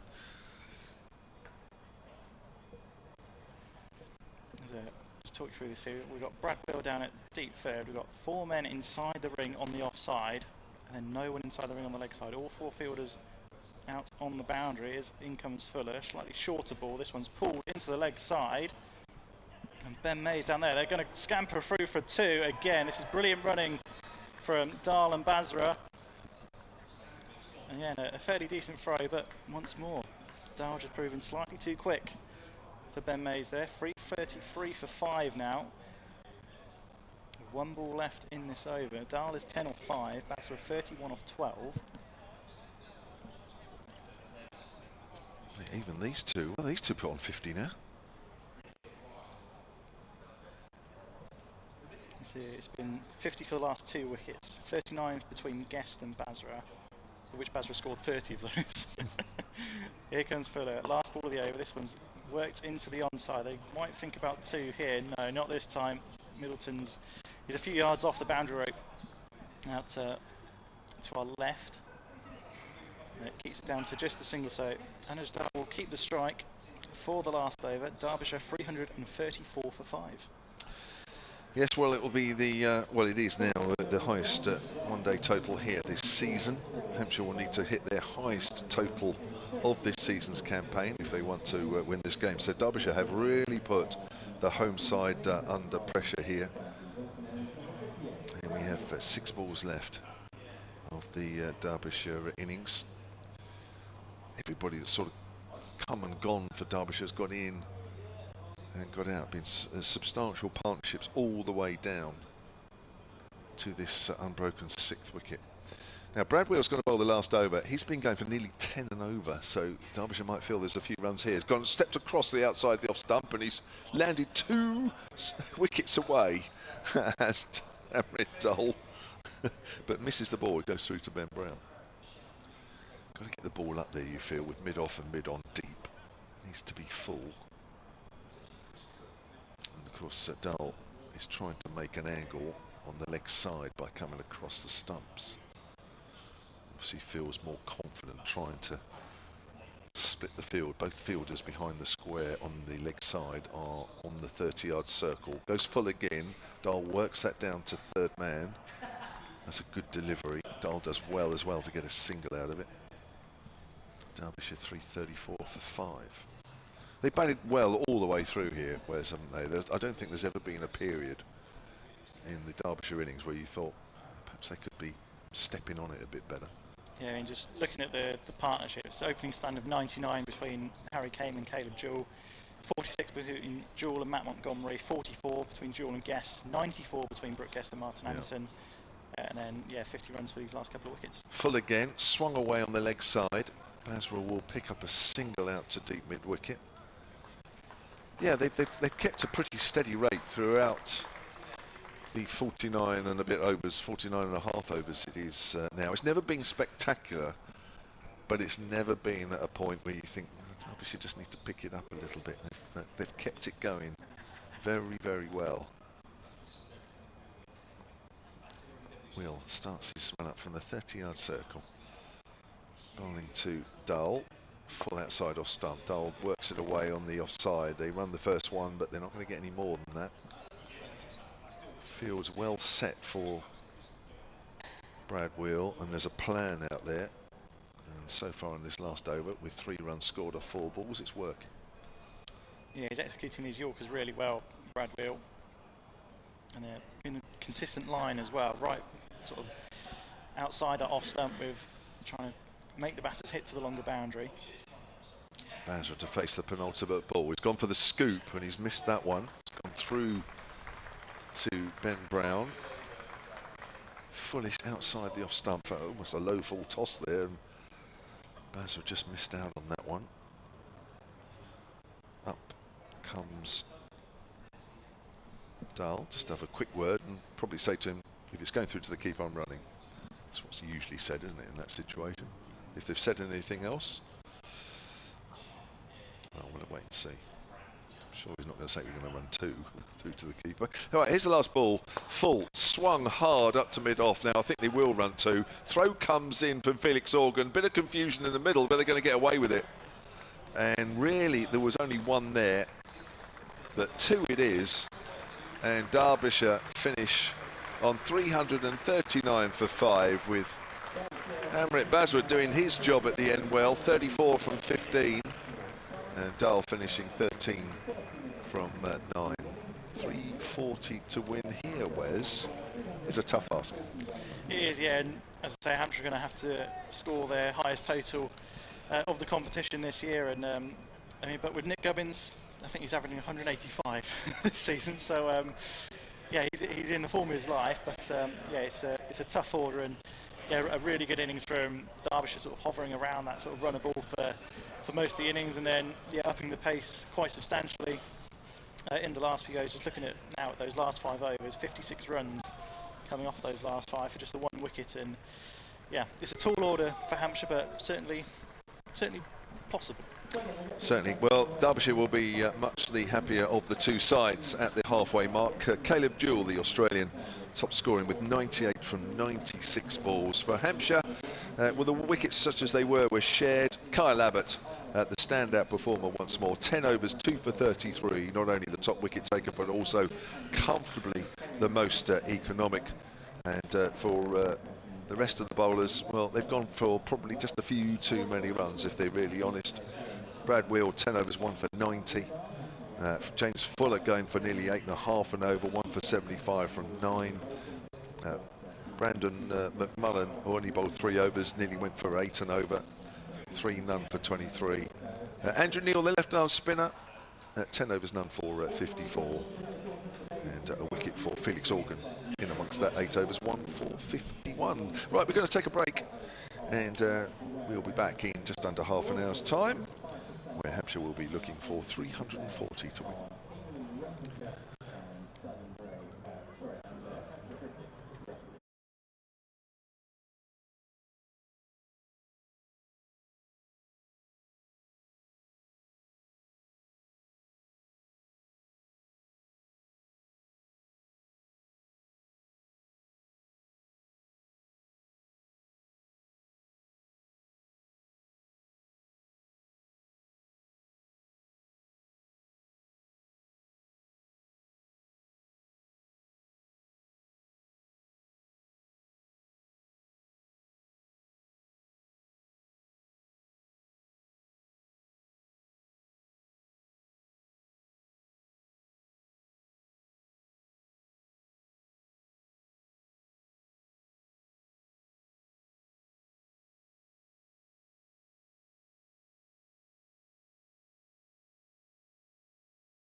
finals of the C&G back in 2005.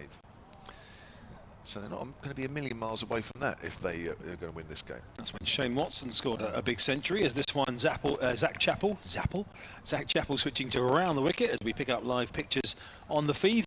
Coming round the wicket for the first time, and Gubbins leaving that one alone. So as you can see, 2 slips are in, alongside the wicketkeeper captain Brooke Guest. But that's a great, I mean, you mentioned just before we came on, Kevin, that Hampshire haven't got any choice but to not get behind the rate here. They've got to go from this early on, and Gubbins starting in ominous fashion. Yeah, the highest run scorer in the competition. You kind of need a guy on your side when you're chasing this total, that's for sure. Remember, just for the record, 340 is what Hampshire need here.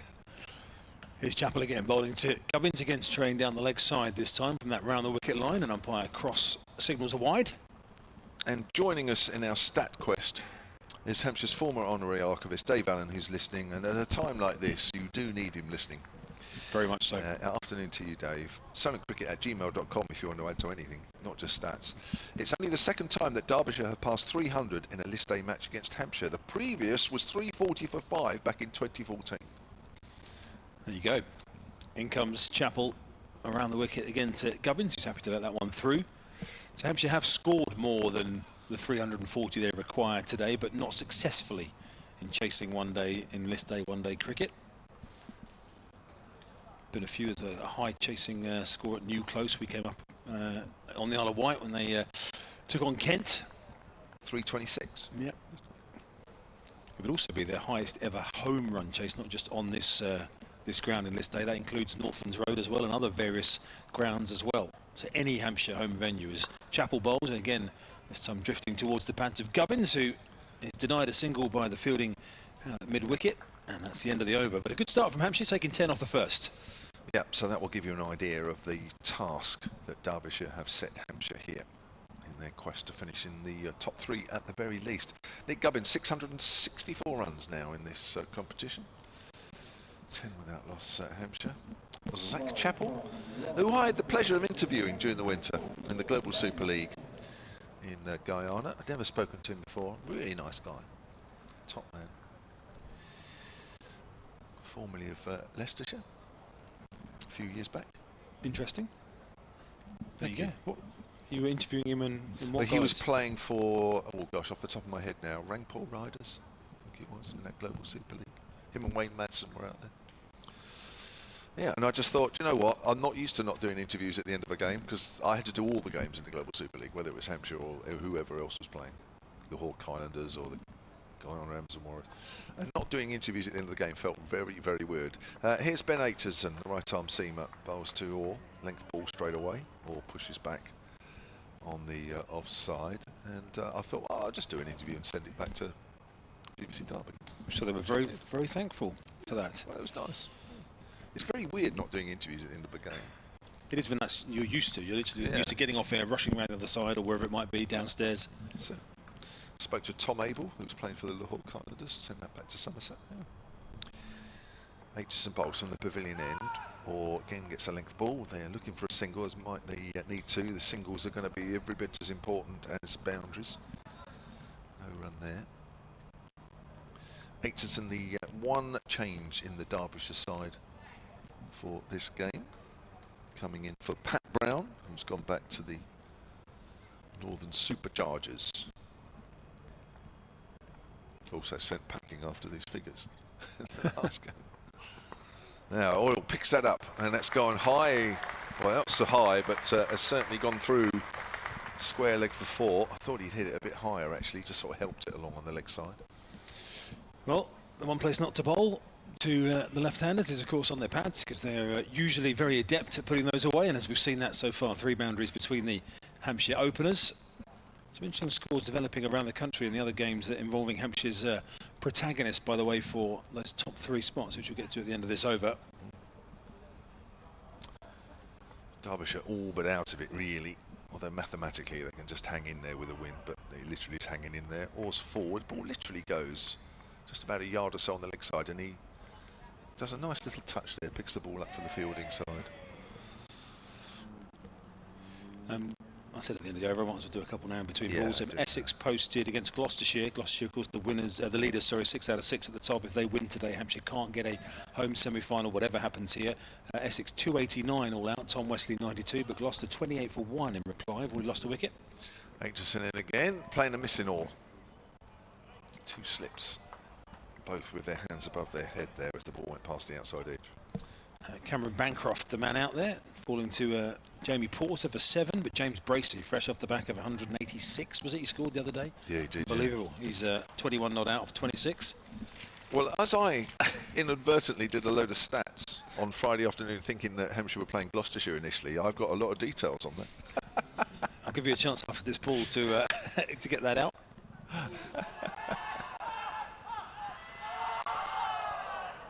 What is that noise down underneath us? Wow, there's some crowd there. Well, it's Zach Chappell who did the fielding just out of camera shot down on the boundary. Now, is it a travelling band of Derbyshire supporters? Or is it just that the drinks are sinking in on a sunny Sunday bank holiday? Kevin, tell us about the preparation you did for a match that you're not even covering. Well, I can tell you that James Bracey's 186 in that game that you just mentioned.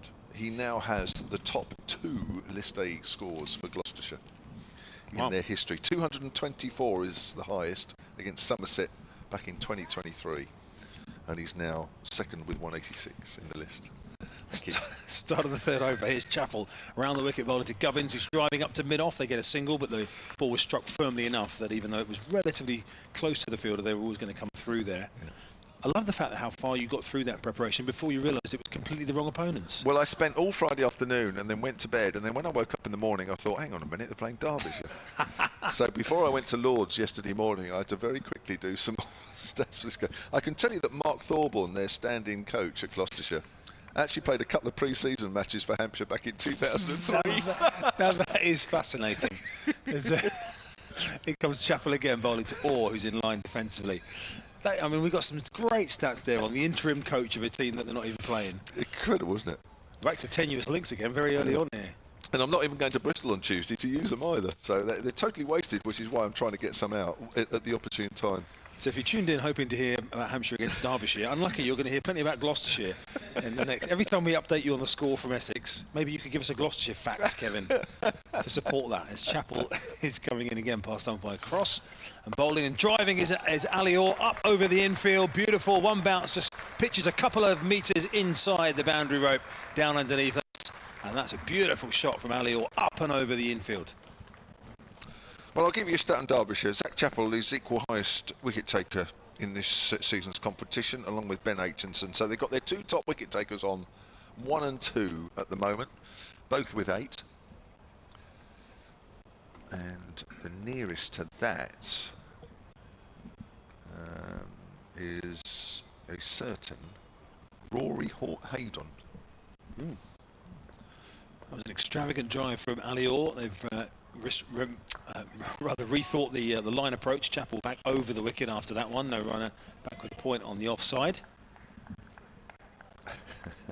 Thank you to Stephen Eason, who's emailed silentcricket@gmail.com. He loves to email scorecards, and he's emailed that scorecard from that quarter-final C&G Trophy where Hampshire beat Surrey.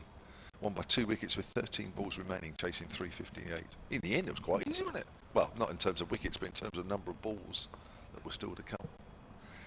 Chappell into Orr once again, who's turning that off his hip. That's going to be a couple out towards long leg. Sliding fielding done 15 yards in from the rope or so, but Hampshire starting nicely here in pursuit of what would be a record home chase in List A cricket, chasing 340 for victory. Yeah, those are the important stats. Leicestershire, by the way, are chasing 329 to beat Worcestershire, and they're 0 for 1 off 2 balls. Ooh. Who's gone? I'll tell you in a second. Rishi Patel for none. In line this time is Ali Orr, no run, back to the bowler. I could have told you got a duck. Yeah, sorry, 3 balls. I got it wrong, 3 balls. So, yeah, again, that's Worcestershire a couple of points above Hampshire in the table, so Hampshire would need Worcestershire to slip up somewhere in the next couple of matches. So all interesting times getting towards that top 3. Very open in the other group, of course, where all manner of teams can still make it through into any of the positions, really. Yorkshire at the top are going nicely, but it's very, very tight in behind. So the destination, of course, for Hampshire, and again, we've reiterated this a few times over the course of the competition, but the 2 group winners, Group A and B, go straight to the semi-finals, where they get a home tie guaranteed. The teams that finish 2nd and 3rd will get a quarter-final, where the 2nd place team will be at home to the 3rd place team from the other group. So there are many still geographical possibilities about where Hampshire could end up. Aitchison into left-hander Nick Gubbins, who gets wrapped on the pad, trying to whip that away on the leg side. Stephen Clark, who's on the ground at the far end, suncricket@gmail.com. He says, there's a bit of dissent around the crowd around me, asking who, aside from Nick Gubbins, is going to help Hampshire get close on this run chase. He says, I think we have a few batters that can do that. I'm just looking down. Obviously, Nick Gubbins is by far and away the standout performer. Ali Orr already has 100 in this year's competition, averaging 45. That's a lovely shot through extra cover, Nick Gubbins. That'll be 4 runs. He has been awesome in this competition. Not quite so in the championship this year, but maybe this is the month where Nick Gubbins is ready to mount his final assault in the championship in September and come out with some decent stats. He's been awesome in this competition. No Joe Weatherly, of course, he's injured, out for the rest of the season. He's also been having a decent season in this competition, so no, can't rely on him. And we mustn't forget young Ben Mays, relying on a 17-year-old to get you your highest run chase. That would be interesting. Well, that would be a story as well, as Gubbins pushes that up to mid-off. Yeah, I mean, he's Ben Mays after that spectacular start down at Neath. He's had 12, 5 and 18 since then, isn't he? But it's the kind of run chase where someone that plays his way is going to either needs to come off, doesn't he? Someone like that. But Nick Gubbins, as you say, I mean, it's hard to track the stats of someone who scored more runs in the group stage, because obviously the total run scores often includes the knockout stages. Come back to that in a sec. Aitchison bowls. Gubbins drives, doesn't really time it. They'll take a quick single off to mid-off though, and total is on to 28 without loss. Yeah, a lot of the highest runs in the competition, when you look back through the years, include batters who've played 7, 8 games, including the knockouts. So it's hard to see, but there can't be many more who've scored more runs than Gubbins in the group stages, can there? I know the competition has changed many times with format, but his lowest score is 40 in 6 innings. Yeah. 244s, and 87, 81, 60 and 40. Can't many people in 6 games could have scored more than that. Well, he's going to need to keep that going, that's for sure. Oh, flicks that away on the leg side. That'll be 2 bounces, 3 bounces away. And another boundary. Well, Ali Orr certainly is a man that if you are chasing a big total, you would love to see him back for a while. Quite unorthodox. Goes after the bowling. And he will cause some problems if he's out there for quite a few overs. Caleb Jewell has been moved out of slip now, and they're putting some protection out on the deep square leg boundary. Jewell has come into short mid-wicket, leaving Anderson as the solitary slip. Crowd down below us, I think they're definitely Hampshire fans, Kevin, who were making that noise a minute ago, chanting Ali Orr's name there after that boundary. Oh, we love that. Yeah, 131 of 141 balls in the win over Leicestershire here. Aitchison in again. Orr pushes forward. I did see him this morning, actually, as he was walking over to the nets to begin his build-up and practicing. And I said it would be lovely for another entertaining 100 from you today. Obviously not knowing, but it would be nice that, you know, maybe there was something in those words. Did you also give him a couple of Gloucestershire stats that you knew you wouldn't use otherwise? Yes. I did say to him, did you know Grant Thorburn? Because not only did he play those couple of pre-season matches, he played a second 11 game in 2003. That was against Oxford UCCE. Oh no, he also played against Oxford UCCE. That's amazing, and I'll never get to use that, so it's out there now. That's my word, the level of detail there. Gloucestershire's interim coach played a second 11 game against Oxford Uni in 2003, and Hampshire aren't even playing Gloucestershire. Anyway, you're right, it's out there now. All those hours I spent Friday afternoon. Look on YouTube when you watch this back now. Stamp the time, Kevin, 3:13 yes. in the afternoon, local time. Here's Chappell starting a new over from the Hilton Hotel End. That's driven through the covers before by Nick Gubbins. Pretty square this time. And Nick Gubbins is finding ways to pierce this through the infield. We'll watch this here. Was that particularly wide by Chappell? Just a couple of stumps outside the off stump, but Gubbins just leading into that beautifully. Not trying to hit it too hard, just Well, we mentioned this last game, or last couple of games, haven't we? He's in such good form that literally anything that's slightly overpitched, slightly short, he's putting it away every time. And they've got 4 men in the circle on the offside of Derbyshire, and Gubbins easily finding a way through. They do have a positive mindset, don't they, the Hampshire batters? They're always, even if they're just dropping it down a wicket or two away from where they're playing, both of them are taking a step or two forward, looking, can we make something happen here? But you've got to. Singles are as important as anything else. You're not going to blast your way to this total. You've got to keep the scoreboard ticking over and keep it ticking over. Their run rate at the moment is brilliant, over 8s. They only need just under 7s from here on in. Just. Yeah. Well, Charlie Harden's been the one who's been talking up the fact that Derbyshire haven't been the strongest with the ball. Well, he'll be on commentary very shortly to embellish that further as they pick up another single through the leg side. Hampshire listed next in the order, Fletcher Middleton, and then Brandon McMullen. Ben Brown, of course, in to bolster the batting today in place of Tom Prest, then Ben Mays, Felix Organ, Andrew Neil, James Fuller, Kyle Abbott, Brad Wheel, the Hampshire order to come. Yes, I'm looking forward to hearing Charlie go through the bowling situation this season for Derbyshire. 3 balls and your wishes are command, because Charlie will be back. As in comes Chappell again to bowl, this time to Orr, who's forward, opening the face out into the square region behind square on the offside, I should say, and there was a slight misfield there as the fielder tumbled to their right, and they do manage to come through for a single. He's busy writing some stuff down. Crossing out Yeah. all of his stats about Derbyshire. For the benefit of our Derbyshire listeners who are tuning in, don't forget, Derbyshire fans, we're very happy to hear from you as well. Someone emailed in earlier to say, what is a quarter-final? Which is a damning indictment on some of Derbyshire's knockout performances recently. solentcricket@gmail.com. In comes Chappell bowling to Gubbins, who whips that away, but only straight to the fielder at short mid-wicket. Well, it wasn't so long ago that they had a quarter-final T20 game down at Taunton, didn't they? I know they probably don't want to talk about I was there. it too often. Oh, you were? Yeah, tenuous link. I was announcing that game. Yes. Yeah, that was, I mean, yeah, when Brutal. when teams go mad at Taunton, it's just spectacular to be there, because the crowd are, you know, we have a good crowd here at Utilita Bowl for T20s, but down there with that just enclosed nature of it, plenty of cider flowing, it does get very lively when the ball's flying all around the ground there. As in comes Chappell again to bowl to Gubbins, who again is driving that but finds only the fielder at short extra cover. That's Ben Aitchison. End of the over, 5 gone. Hampshire have started well here in pursuit of 340. It'll be Kevin James joined by Charlie Harden next. Email here from Cameron Cashmore.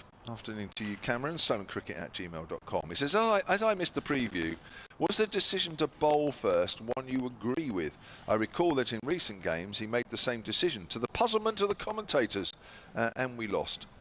Superb coverage. I can't remember the exact game that you're referring to, but we'll have to talk about that in a minute. Welcome back, Charlie. Thank you, Kevin. Aren't Derbyshire bowling well?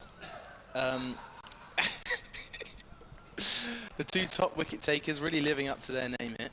So brilliant start for Derbyshire. Yeah, well, they haven't taken a wicket yet. Here's Aitchison then.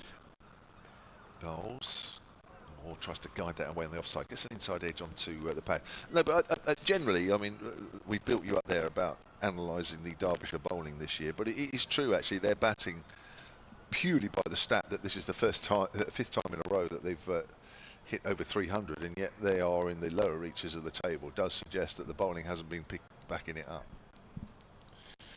Yeah, and Discuss. the return of Ben Aitchison has been very important today. That maybe we could see a bit more from him as it's wafted away through the offside at a catchable height, but in a gap, and it runs away for 4 beyond Zach Chappell's reach. 42 for none now, Hampshire. Great shot from Ali Orr. Well, actually, the only time that Derbyshire didn't post a total of over 300 was in the first game against Gloucestershire at Cheltenham. Gloucestershire hit 341 for 8. I'm helping you out here. Well, they actually had a great day out when they bowled Nottinghamshire all out in their 2nd game of the season, I believe, well, of the competition. Yeah. But other than that, they really have struggled to bowl teams out. Here comes Aitchison again. Punch into the offside is Ali Orr. Will be no run. Yeah, Worcestershire hit 316 for 6 in a match that was, I think that was slightly reduced by a couple of overs, I think. Worcestershire winning that game by 4 wickets. Leicestershire hit 312 for 5 in the tie. And Surrey, in their win at Derby, 388 they hit. Just 4 down. Aitchison bowls, just defended by Alior. So they have struggled over the past few games to bowl teams out, and one thing they haven't struggled with the runs. They've got 5 games on the trot where they have scored over 300, as I think you might have mentioned there, Kevin. And they've done it again today. But Aitchison is the top wicket taker alongside Zach Chappell, so I think it was Chris mentioning earlier the 2 top wicket takers. Alior is trying to hit up on its top edge, and it's gone towards third man, but it hasn't carried. It's bounced just in front of him, and it will be just an extra single added to the total. Quite an eventful one at that. 43 for none now, Hampshire. Yes, and just to repeat, if you've just joined us, or you need a bit of a gentle reminder, if Hampshire were to chase this down, or they are actually chasing, or if they were to chase it down, it would be their highest ever home list A run chase. Aitchison in again, just working to the leg side. They're going to get through for a quick single. Good running there from Alior. It did come off the bat of Nick Gubbins. He was open to the single, but Alior forced him through, and that ends the over. 6 from it. 44 for none now, Hampshire. Good start from them. Yep. So I just want to make sure I've got all this right, because I've scribbled a few things out. Their highest ever list A run chase on home soil, which actually it was at Newclose on the other way, it was 326 to beat Kent. Their highest ever list A run chase ever is 359 to beat Surrey in the quarterfinals of this competition back in 2005. Their highest ever chase here on this ground is 304 against Essex 2018. Thank you very much. Ringing endorsement from Chris Temple. Phew. Here's Zach Chappell. Gubbins drives up to mid-off. The throw will come in, but Gubbins is home. That's Matt Montgomery there at mid-off. So 45 without loss. Hampshire have started at a decent pace. Probably started at a pace that they need to, as they're just ahead of the required rate from here on in. But it's going to require a mammoth effort.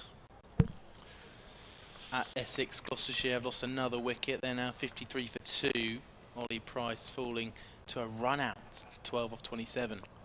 Crawley to Orr. Orr defends on the onside.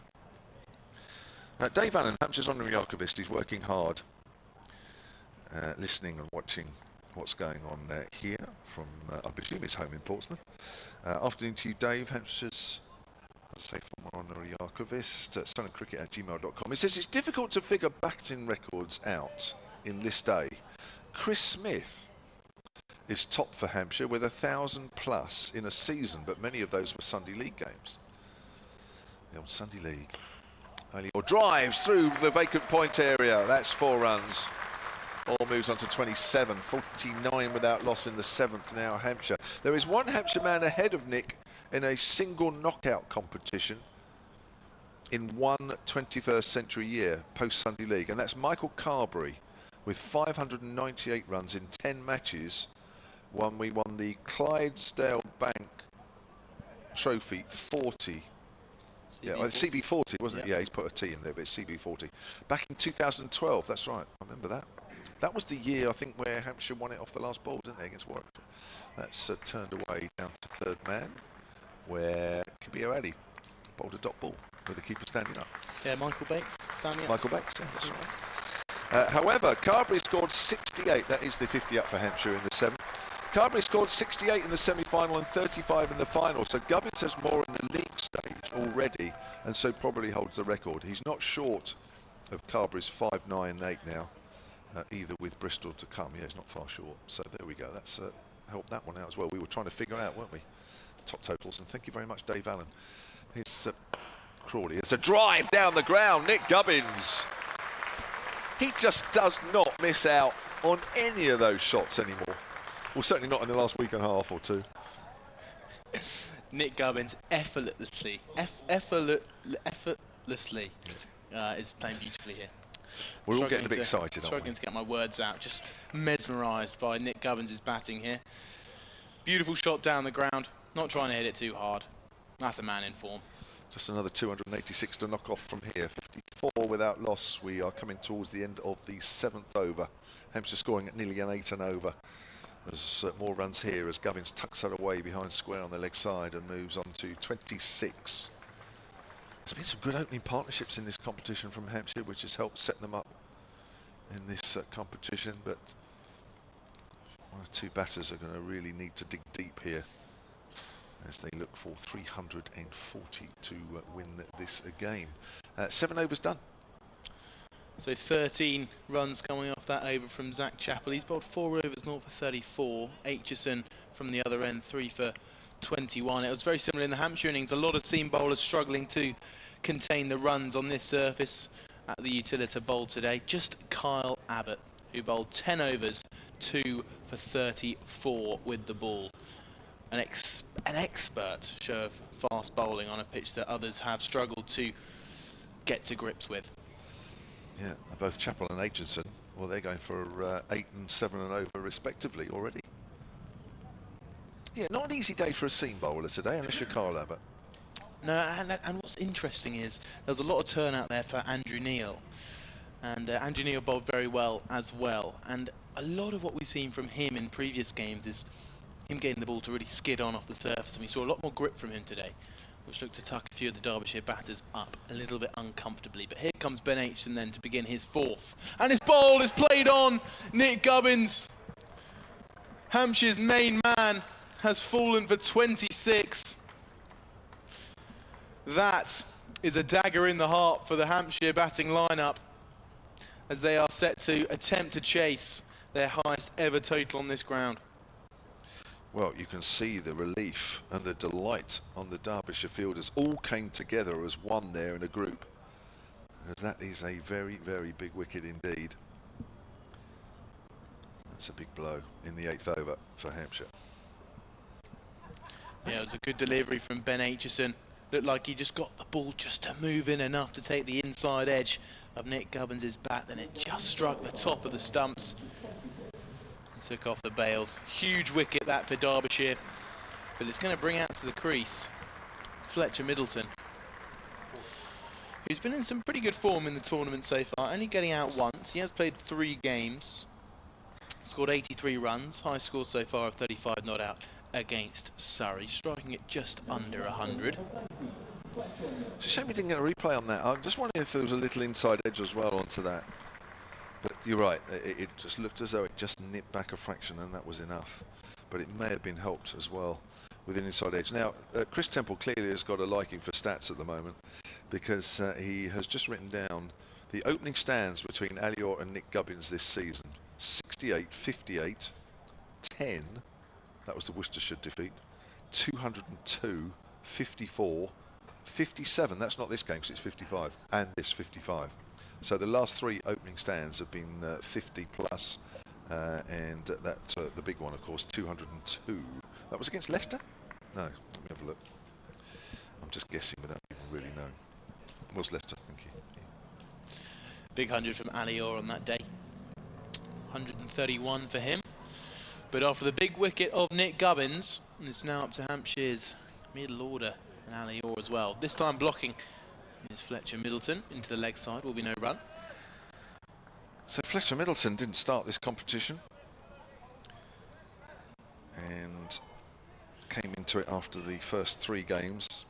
It's been steady, 25 not out in the game against Leicester here, the win, 35 not out against Surrey at the Oval, and 23 in the last game against Nottinghamshire here. Yeah, he came in as the overseas Tilak Varma departed. This time Fletcher is driving out towards mid-on. It will be no run once more. Now that really is the breakthrough Derbyshire needed, more than any other man in this Hampshire team. It's the man at the top of the run scoring list for the whole tournament, Nick Gubbins, that has gone early. Paul Williams, silentcricket@gmail.com, says, I think Nick Gubbins lost his concentration with getting the umpire to mess about with the stumps. Didn't notice that, actually. Aitchison in pulling is Fletcher Middleton, not timed, out towards mid-on. That was the shot that got him out last week. Admittedly, it was against slower bowling, but he did get out, pulling out towards Cow Corner, caught on the boundary against Nottinghamshire. 2 balls left in the over. Good over this from Aitchison, no runs from it. A wicket with the first ball. Aitchison bowls into play and a miss. Brilliant delivery Fletcher could just hold his shape. It's all about he could do. Didn't follow the ball taken by the captain, Brooke Guest, behind the stumps. Another dot. Could carry that. Email here from Jeff Andrews, who must have literally just wrote this as Nick Gubbins was out. stonecricket@gmail.com. He says, enjoying the commentary. Impressed by Nick Gubbins' batting and captaincy. This is reminiscent of another left-handed Hampshire captain from 50 years ago, Richard Gilliatt. Would Dave Allen agree? In fact, I don't normally speak for Dave, but I'm sure he would agree. He's been brilliant in the field as well as Nick Gubbins. I haven't stopped talking about that really. This time it's a tempted cut shot from Fletcher Middleton. It's gone through to the keeper and it's a wicket maiden for Ben Aitchison, who returns to the team today in the place of Pat Brown. And what a way to return to the Derbyshire lineup. Hampshire sit 55 for 1. Charlie Harden is staying on and he'll be joined by Wes Spearman. So that wicket takes Ben Aitchison to Derbyshire's outright top wicket taker for the tournament. He now sits on 9 wickets. And it's what Derbyshire have needed. They've needed someone to come into this bowling lineup and lead from the front. Zach Chappell to take the ball from the hotel end. I'm joined here by Wesley Spearman. Hello, Charlie. Good afternoon, everyone. As we have Zach Chappell from the Hilton end, bowling to Ali Orr, and he's squared him up there, beating the outside edge. Excellent ball from Zach Chappell after Hampshire got off to a bit of a flyer. Just done some bit of research. Derbyshire brought up their 50 after 10.3 overs. Hampshire brought up theirs after just 6.4 overs. So quite a disparity there. But yeah, as you say, Charlie, Derbyshire will be very, very pleased to see the back of Nick Gubbins. As Chappell in again round the wicket. This one's dropped into the leg side. A fairly easy single. They just stroll through. As it takes Orr to 29. Hampshire to 56 for 1. It's really interesting. As soon as Nick Gubbins fell, all of a sudden there's a different atmosphere in the ground. Both Hampshire players just all of a sudden look a little bit more sticky in some way. Nick Gubbins just flowing from the front and Ali Orr playing well alongside him, but that wicket really has stopped Hampshire in their tracks. Great over that one from Ben H and Zach Chappell to back it up here. Yeah, that's brought Nick Gubbins' average in this competition down to 145.5. Chappell over the wicket to Fletcher Middleton, defends this out into the leg side. There's no run. Yeah, it was a bit outrageous. I looked last night and it was on 185. So yeah. I think it's probably about time we brought that down a little bit. That's a bit too high, but yeah, 580 runs for him in 7 innings is quite outstanding. I mentioned earlier that he's already scored more runs than Peter Hanscom, the leading run scorer last year, did in the whole competition for Leicestershire. There's Chappell is in once more from the Hilton end. This one's driven by Fletcher Middleton, but can only find a fielder at mid-off. Yeah, all of a sudden a little bit more pressure on Ali Orr here, who has been Hampshire's second leading run scorer by quite some way. He's on 275 runs for the tournament. He's just gone past the 300 mark, actually, on 304, I believe. He's averaging a tick over 46, striking it just under 100. But that big 100 against Leicestershire, 131 it was earlier this year. They'll be needing something similar to that, I think. Yeah, he's going well so far, isn't he? 29 off 25, and yeah, the left-handed opening partnership for Hampshire has possibly been the best in the country. As Chappell is in, driven square on the offside by Fletcher Middleton. There's no run. A good over this from Chappell. Just building a bit of pressure after, as I say, the flying start from Gubbins and Orr. Yeah, if they can get to the end of these 10 overs with Hampshire 60 for 1 or maybe even for 2, it's been an incredible comeback considering they got to the 50 partnership of what, 6.5 overs or so. Incredible stuff from Derbyshire's bowlers. Yeah, so the run rate was up at 8. It's now down to 6.3. This one punched off the back foot by Middleton, out to the man at cover again, and a very good over from Zach Chappell. Just the one run coming off it. It's up to 56 for 1 after 9. So Ali Orr's highest score ever in List A cricket is a double 100. 206 versus Somerset in 2022, and I want to say that was during his time at Sussex. It was, yes, at Taunton, I believe. At Taunton. So I mean, if they could get a double 100 out of Ali Orr today, I think they'd be pretty close to that Derbyshire Falcons target. But it looks like Ben Aitchison is going to continue into the 5th over of his spell. The 1 wicket of Nick Gubbins to his name. Bowls and punching off the back foot is Ali Orr, just for no run.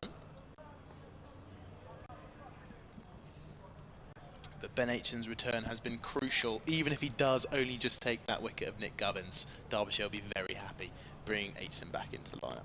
Yeah, I mean, at this stage of the game, even 1 for 21 or 4 overs, compare that to well, how Chappell's gone at the other end and how the Hampshire bowlers have gone. That's a pretty good return so far for Aitchison. Indeed it is. Here comes Aitchison then again. And it's played on! It's a bottom edge from Ali Orr. And it's so unlucky. Got out a few days ago, strangled down the leg side. And this time, he's just tried to cut a ball and put it down towards third man. And it's bottom edge onto his own stumps. Another slightly unfortunate way to go for Ali Orr. Just as he was beginning to really get into his stride, he falls for 29. Aitchison with another. Yeah, just sort of perhaps caught in two minds there, whether to drive or whether to cut that, and yeah, gets an inside edge back onto the stumps. And as you say, Charlie, a big wicket for Derbyshire. The 2 Hampshire openers have gone. The 2 leading run scorers for Hampshire have gone. And the next best, just looking at the stats, is Joe Weatherly, who's unfortunately injured for the rest of the season, a broken arm. And then I think you've got to go down to Ben Mays, who is on about 105 runs for the tournament. I want to say 109 at 27, but it'll be exciting to see him come in with a little bit of work to do on the board. But out to the crease comes Brandon McMullen. I think we're expecting Ben Brown to come in at number 5 in the place of Tom Prest, and then Ben Mays and Felix Organ behind that. But it'll be good to see Brandon McMullen on his final game for Hampshire in this tournament get a few runs for the men in navy blue. Yeah, he's perhaps not performed to his best this season, but you know, as you say, on his last outing for Hampshire, yeah, try and put some runs together. I mean, you mentioned earlier, Hampshire's highest chase on this ground here at Utilita Bowl previously is 304. Do you mention this would be their highest ever chase, or it's certainly up there, isn't it? So highest ever chase on this ground for Hampshire if they get it done. And I think it's their highest chase ever since 2005. They are currently 56 for 2, having lost 2 wickets for 1 run. So I'm a little bit concerned. From a Hampshire point of view, I'm obviously neutral up here, Wes. Obviously. I'm not. We're both entirely neutral, I think, Wes. But here comes Aitchison. So 2 wickets in 2 overs and hasn't gone for any runs in the meantime. This time McMullen is just dropping it out towards backward point. But yeah, Aitchison's last 9 balls, 2 wickets for no runs. Great stuff from the Derbyshire man. Yeah, he's been really good for Derbyshire, hasn't he? Just looking through his wickets so far, he's got that'll be 10 wickets now. So he's Derbyshire's leading wicket taker in the Metro Bank, average of just over 28. Sorry, less than a run a ball. This time McMullen's driving out towards the fielder at mid-off. Will be no run.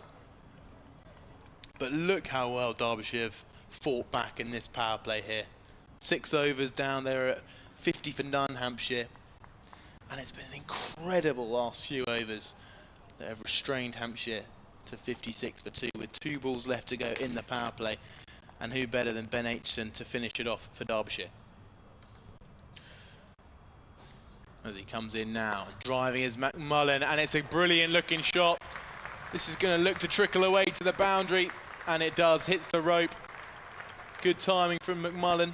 Not a huge amount of power into that shot, and it raced away to the boundary for 4. Good shot. Yeah, well placed as well, finding that gap between. They've got a slightly cover slightly in, about 10 yards or so in from the circle, and yeah, split the gap between him and the mid-off fielder perfectly there, McMullen.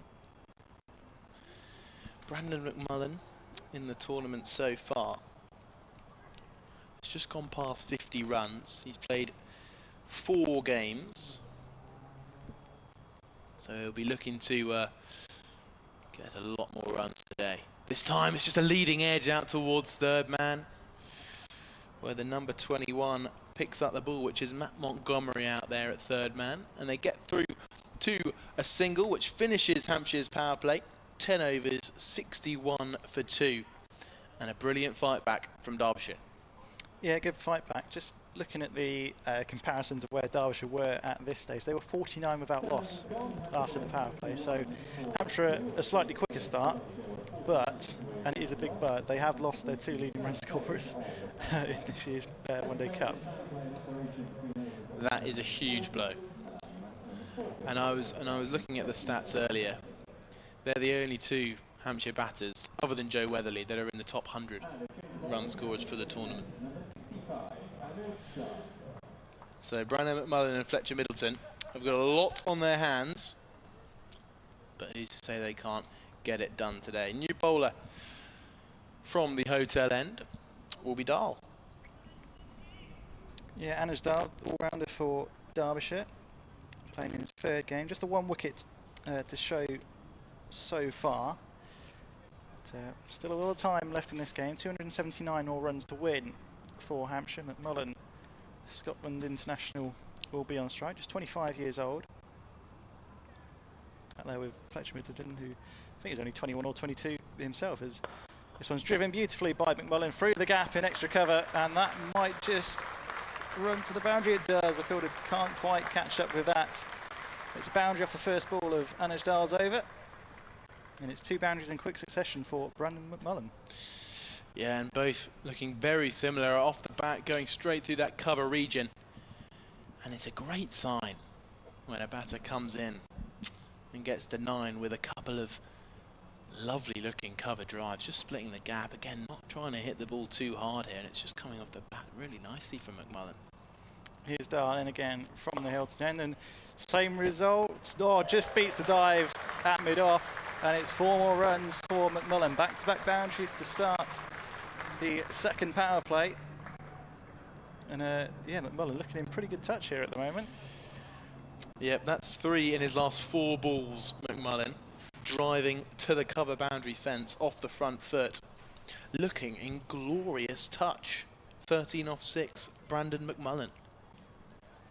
What's Anders Dahl going to do here then? Keepers up to the stumps. Got deep third, deep cover, deep fine leg and deep square. As that one beats in the outside edge this time from Dahl. Slight fumble from keeper Brooke Guest.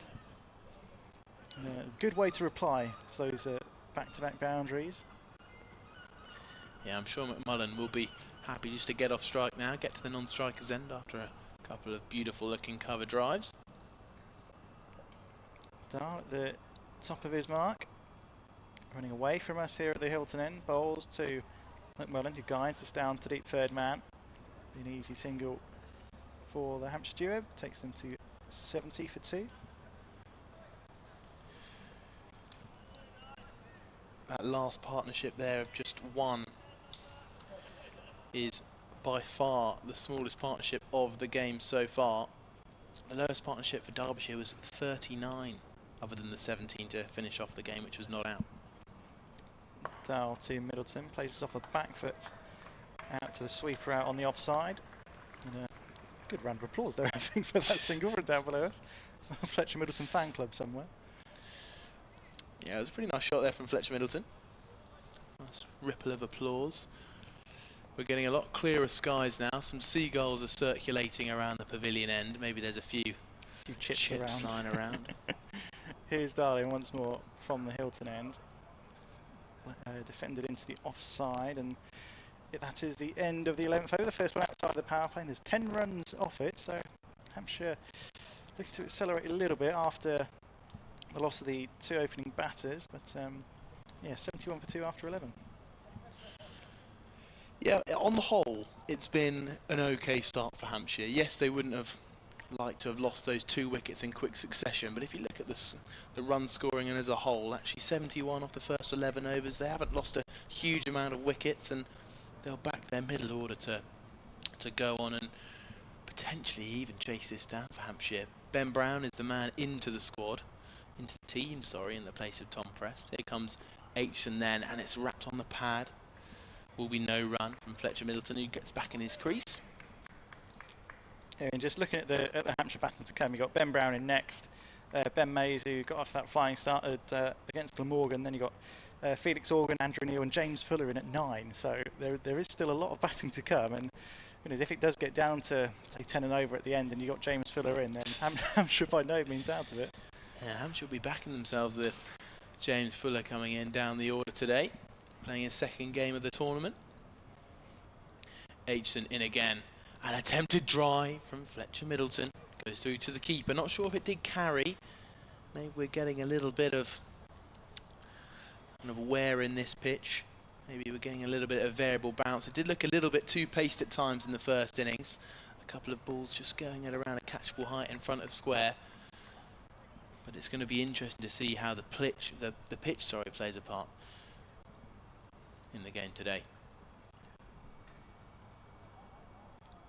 Aitchison continuing his fine spell, driving down the ground is Fletcher. Taken by mid-on and thrown into Brooke Guest behind the stumps. I think Derbyshire will be pretty happy with their start as well. They've got to be, don't they? Yeah, absolutely. I mean, as you say, I was said earlier, Nick Gubbins, the absolutely massive wicket. They're really pleased to get him early. And Ali Orr, yes, he got off to a quick start with 29 or 27. But yeah, to get him as well, the two openers back in the pavilion to test a Hampshire batting lineup, which haven't had that much time at the crease this competition. Yep, the two century makers of the competition. Aitchison in again, and that's a little follow from Fletcher Middleton. Goes through to the keeper. 4 dots in a row. A terrific opening spell this from Ben Aitchison, who does not stop running in for Derbyshire today. Yeah, Middleton perhaps just a bit stuck at this end. Slightly unfortunate of him that it's coming up against Ben Aitchison. He's 1 of 14 at the moment. Yeah, just got to try and stick out there, find a way of getting off strike and rotating strike. Yeah, Middleton's just got to stay out there. This time it's a brilliant delivery. Beaten all ends up is Middleton. And you can see Aitchison look up to the sky. He can't believe he hasn't taken a wicket this over. 5 dots in a row. Maybe he'll go searching for one in this final delivery. But I think Fletcher Middleton's just got to see this out. It's not easy batting down at that end, it looks, to Ben Aitchison, who's on fire at the minute.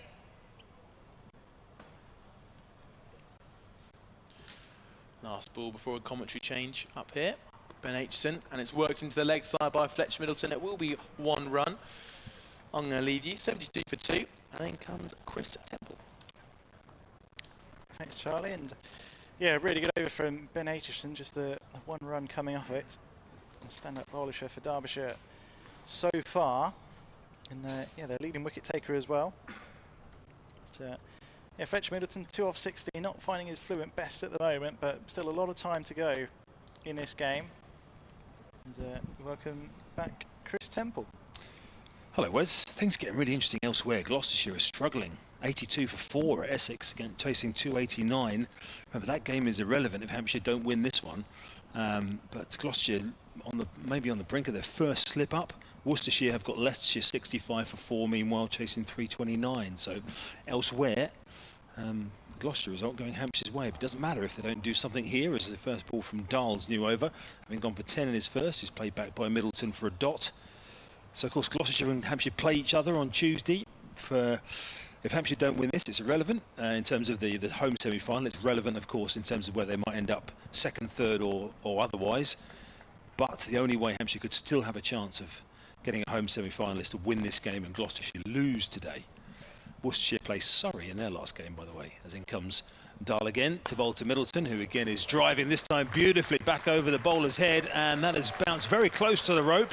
I think the fielder is going to have to advise the umpire there. It's out of our eye line as to whether that's 4 or 6. Umpire Gareth Cross raises both hands in the air to say that Fletcher Middleton has broken the shackles with a straight 6.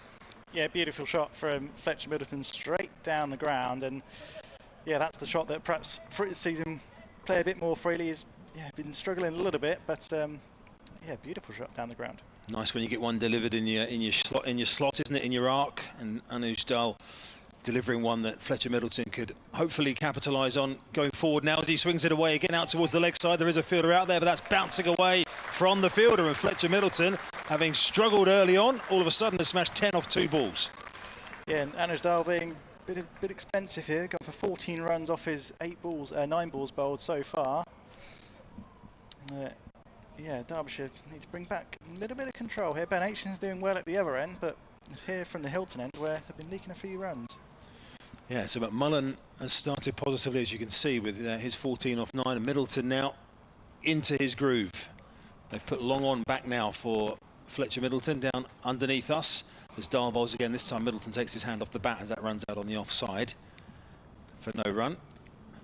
Can be the way. I mean, we've seen the 100 quite a bit this year, but a little bit more. I saw some commentators talking about it the other day, where people aren't afraid now to have to use 4, 5, 6 balls if they need to, just to assess the conditions and move forward. You know, we won't be remembering Fletcher Middleton's start if he goes on to get a big runs here and helps Hampshire towards victory. But for him, it's just one of those where looking to get himself out of the gate. That's driven nicely out towards the sweeper on the offside, but they pick up another single.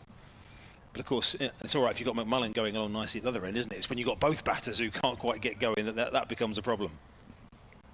Yeah, I think Middleton certainly picked up the pace a little bit, but as I say, if you got one going and playing freely, scoring boundaries pretty regularly, you feel sort of more comfortable to sort of go at your own pace, to eat up a few more balls to get comfortable. He's had a couple of starts, as you guys were talking about. He's had a 25 not out, a 35 not out, and a 23 so far. Fletcher Middleton, where he's batted towards the end of the innings, as Dahl comes back nicely there after an expensive start to the over. Just concede a single from the closing 3 balls, but 2 overs done for 21 is too pricey at the moment for his captain Brooke Guest. 83 for 2. As you can see, Hampshire needs 6.95 and over, and they're currently going along at 6.4, just under.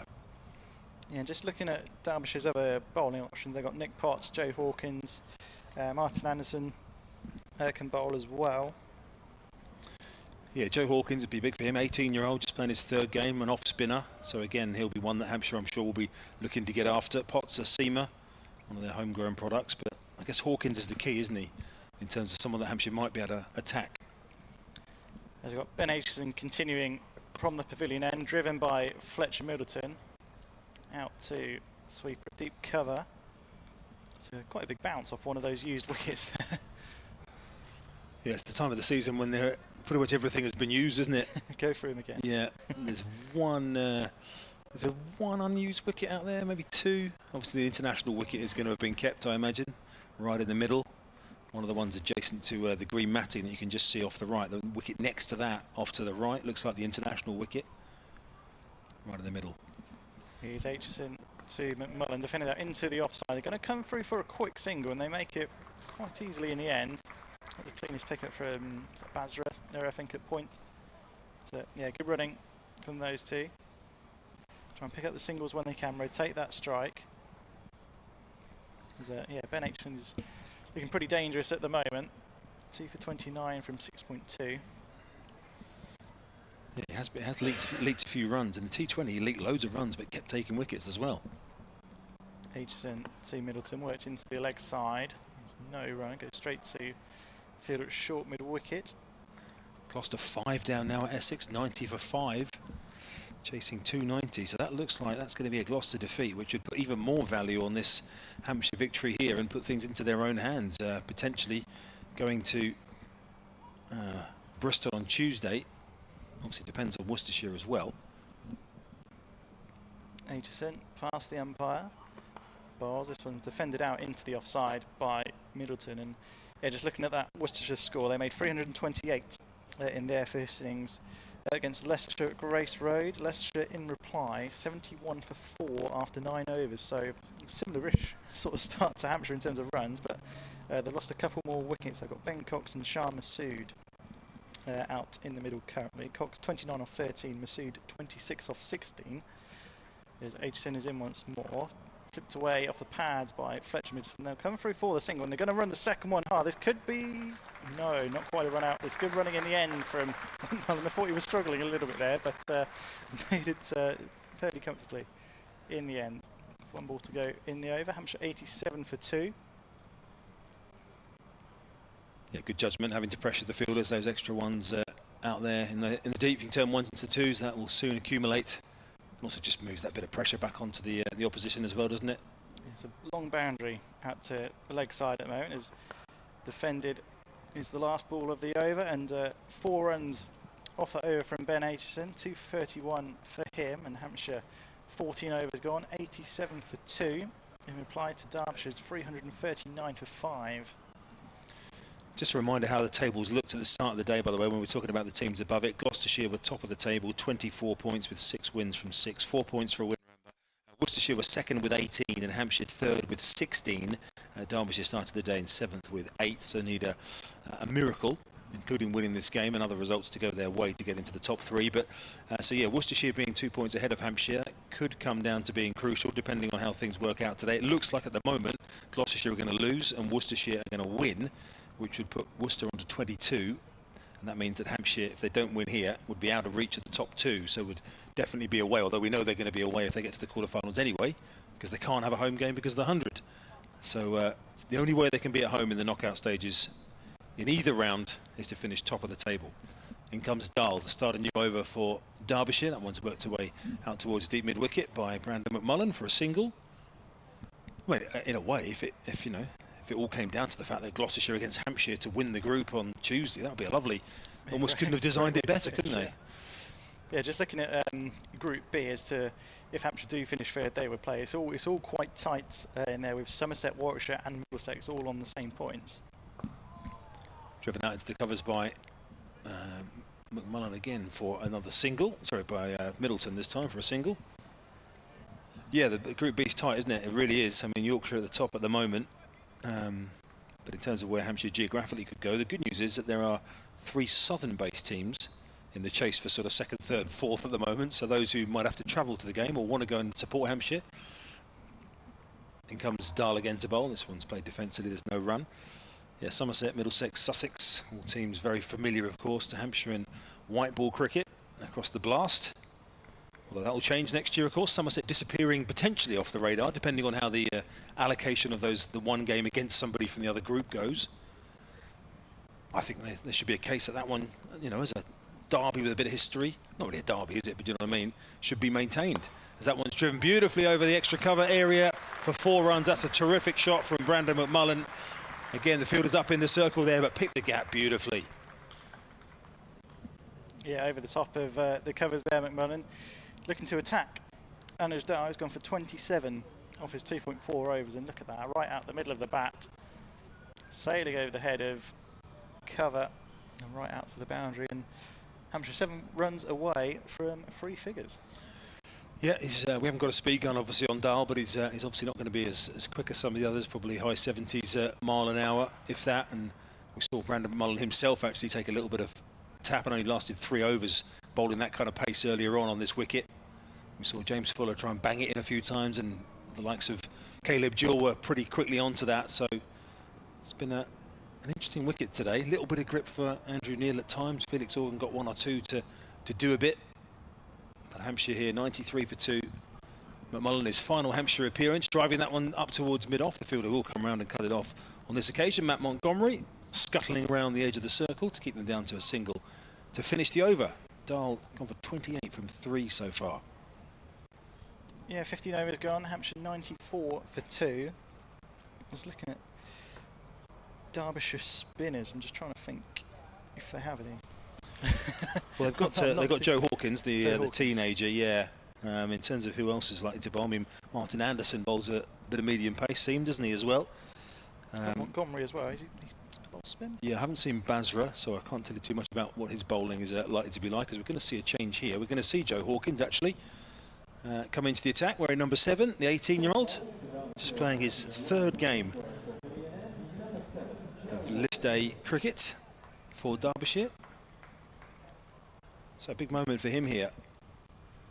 Certainly not letting Hampshire get away. The rates, as we see, is just 7.03. They're below that at the moment. He went for 0 for 61 in his last game when Surrey put on 388 for 4 at Derby. So he's going to be bowling to Brandon McMullen, who's 21 not out off 16 balls. As we have Joe Hawkins with his right arm off spin. We've got deep cover, long on, deep mid wicket, and deep fine leg as his right arm round the wicket. This one punched into the onside. There's no run. goes to Montgomery, who switches fielding positions with, I think that's Anuj Dal, is it? It will swap around from mid-wicket to mid-on. But have you men in the best positions. There's Hawkins round the wicket to McMullen, and this has worked too. Dal diving stop at short mid wicket, and now it looks like he's going to swap. Oh no, he's getting his a headband, a towel. Lots of movement out there in the field. It's his arm sleeves. Tubey grips. Yeah. On his arm. Here's Hawkins from the pavilion end, bowls to McMullen. This one's driven on the bounce to short extra cover. Yeah, I think Dal's thinking if I'm going to be throwing myself around on these used wicket ends here, I definitely need to have me my protective arm sleeves or tubey grips or whatever they are on. We often see the boundary riders wearing those where they're sliding around a lot, don't we? But in those positions close in fielding on the square, it's equally as treacherous for your elbows. Zach Chappell up from fine leg. He's now inside the circle. Hawkins bowls to McMullen. This one's driven down the ground. Out to long off. They'll take a comfortable single. Hampshire 95 for 2. It's been a decent start from Hawkins. A fairly tidy line and length. Not given too much away to McMullen. Just looking at the other bowling options, by the way, Amrit Basra bowls some medium pace. He's bowled just 3 overs in the competition so far. Here's Hawkins to Middleton. Punch this one back down the ground off the back foot. Come through for another straightforward single, 96 for 2. Matt Montgomery, as you said earlier on, has 8 List A wickets in his career. So he's another part-time bowling option, Germany international. Hawkins then, last ball of the over. This one's short and punched off the back foot powerfully through the covers. There's a chase on between the two fielders, but they can't get there. Another boundary to Brandon McMullen. Takes him to 26, and that brings up the 100 as well for Hampshire. But a good start for the Rose and Crown, and going to be a change in the comms box that I'm going to make way for Kevin James. Thanks, Wes. Wes Spearman with us, and actually moving along at a similar kind of rate here, Hampshire and Derbyshire, in terms of runs. At this point of the Derbyshire innings, Hampshire a little bit ahead, 92 for no wicket, Derbyshire were. Hampshire, of course, have lost those 2 wickets to fall, both openers going for scores in the 20s, which for them, in terms of this competition so far, is relatively modest scores for them in the form they've been showing so far. As we're about to see a bowling change to go with the commentary change. Nick Potts wearing number 26 there, another one of their seam options. 27-year-old, 23-year-old homegrown player coming on, the 5th bowler to be used by Brooke Guest, the captain so far. Yeah, Ali Orr bowled by Ben Aitchison, chopping on for 29, and Nick Gubbins, the captain, also bowled by Aitchison for 26. Hello, Kevin James. Yes, hello. Do you know what? Whatever happens in this game, I'd like to see Brandon McMullen score some runs. I think he's shown glimpses with the bat, hasn't actually really got going. It's Middleton on strike for the first delivery of Potts, and he's smashed back over his head, almost baseball style. It is in the air, but it is also gone for 4. A couple of bounces over the rope at long on. I'm not sure whether Middleton was fully in control of that. It went maybe a little bit higher than he'd like, but it was a cross-batted swipe down the ground. Yes, it's been Aitchison, I think, was awesome when he bowled. Jack Chappell, we know, we've seen him for years. It's a good bowler. I think the trouble here for Derbyshire is they need something to back that up, don't they? At the moment, they haven't really had anything that's done that. No, that's what we were just talking about. Anuj Dal came on and was a little bit too expensive. They've got the untried teenage spinner on at the other end, Hawkins, as Potts bowls. And that's run down towards the boundary, and that's 4 more. Gone very, very fine through about 2nd or 3rd slip area, that one from Fletcher Middleton, who after a relatively stodgy start out there, cut loose with that big 6, Kevin, and has continued to pick up since then. Yeah, no, it'd be nice to have a major contribution from Fletcher Middleton as well. Somebody needs to put in a major performance here. It's got to be, you're going to be looking at 120, 130, aren't you, really, to give yourself a chance. Somebody needs to go big. That's what we're saying about this format, isn't it? There's chances for 2 or 3 guys to score 70 in this. Yeah. As in comes Potts again, fresh from a couple of boundaries. That's a good response from Potts. He goes past Middleton. Earlier we were talking about a former Hampshire captain, weren't we? Richard Gilliatt, and whether Dave Allen, Hampshire's former Honorary Archivist, agreed that he was his favourite. Dave Allen does confirm that. suncricket@gmail.com. Yeah, suncricket@gmail.com. He says, Richard remains my favourite Hampshire captain. he says. Is it me or is the scoreboard on the screen there missed out one of the boundaries? We had a baseball shot for 4 first ball, didn't we? Yeah. And the second one went down to the pavilion for 4, and then the dot. So the scoreboard in the ground and the one on our screen has neglected to give Fletcher Middleton 4 of the runs that he scored. So that total is actually 109 for 2, 110 for 2. That should be now, I think. 109 for 2. Unless the 4 was disallowed because it was too baseball style, it just gets chalked off. There you go. See the scoreboard in the ground, 105 for 2, but you can see the dot ball by ball where it says this over. We're missing one of the boundaries at the start. Yeah. Perhaps they didn't like the way it was executed. That's what I mean. It's disallowed for technical infringements. As that one's worked off his legs this time out towards the deep mid-wicket boundary. There is a fielder out there to ensure that one doesn't go to the rope. Fielded by Harry Kame. Right out towards the east gate. West gate. I always get it wrong here. West gate. And the applause is for the 50 partnership between Fletcher Middleton, which actually came up 4 runs earlier. Of course, because they were 4 short on the board. I think the scorers have this commentary on, or certainly our announcer Robbie James has this on in the scorers thing, so they'll be working that out where that baseball club down the ground from Fletcher Middleton went, as the ball is this time dropped out on the offside by Middleton. Yeah, on one of my computer screens here, it's only showing the first 2 balls. Scoreboard is now showing the first 4. There we are. There we go. Oh, and there's the ironic cheer. The ironic cheer. See, it's not just us. No. Fletcher Middleton must have been going, a minute, where's my first one gone? Both scorers have gone for a cup of tea at the same time there, missed the first ball. Could be crucial come the end. 110 for 2 then, we're all up to date. Eventually, they're just putting in the rest of the balls in that over, 1 by 1, so it might actually be more than that. 111.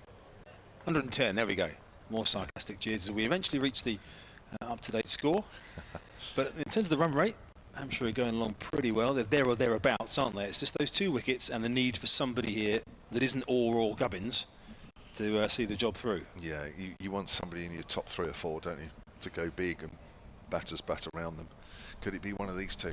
Ben Brown to come next, of course, then Ben Mays. Yeah.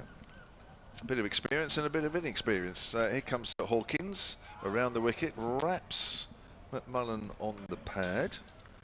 And there is no run. Just 18 years old, I'm sure you've already mentioned this. Signed a contract until the end of August. Young Hawkins. He's played 2 games in this competition before today, as that's pushed out quietly on the offsides. Played 1 first-class game against Northants.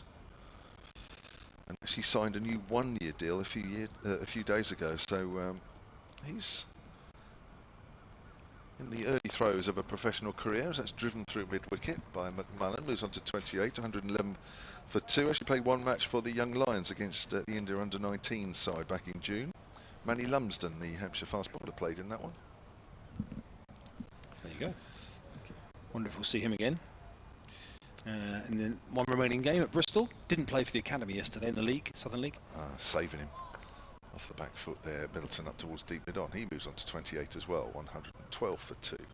He's been mainly playing as a batter. I think he's been sort of batting for Lumsden when he's played for the academy. I think he's bowled the odd over here and there, but a managing workload kind of situation. Manny Lumsden, the 16-year-old fast bowler who got it up to 88 miles an hour in a recent match. Nice drive by McMullen. That's also got up to deep mid on. Just 3 runs off young Hawkins over. That's a good effort so far. Just keep it as quiet as you can.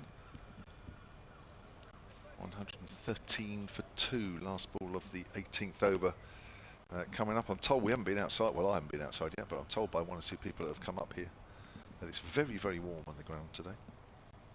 Promises to be hotter tomorrow, but fortunately we're not here. That's played into the ground by Middleton, fielded by Hawkins on his follow-through. End of the over, 113 for 2.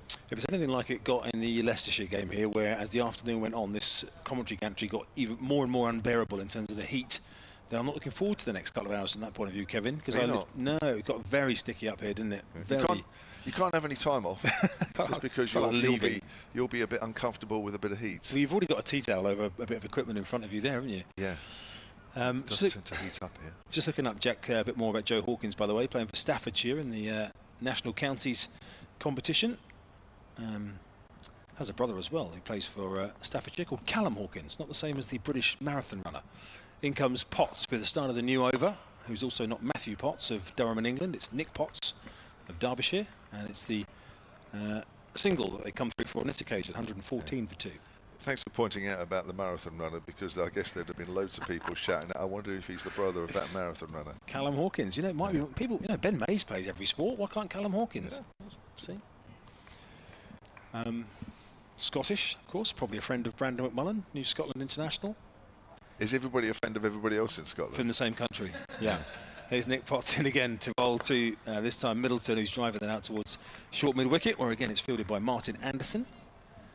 He was recoiling from taking one right at the end of the hand the previous ball, so as is the way, the next one went straight to him as well. Still rubbing his hand just off camera shot, Martin Anderson.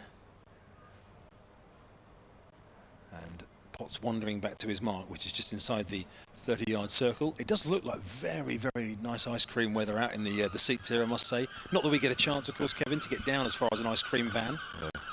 As Potts is in again to bowl and hammered away straight down the ground again over the head of the mid-on fielder. A couple of bounces down to the boundary for 4 from Fletcher Middleton. That's about the second or third time he's gone with that aerial route with a horizontal bat. Just played it really on line, hasn't he, really? The length is immaterial, just hit through it.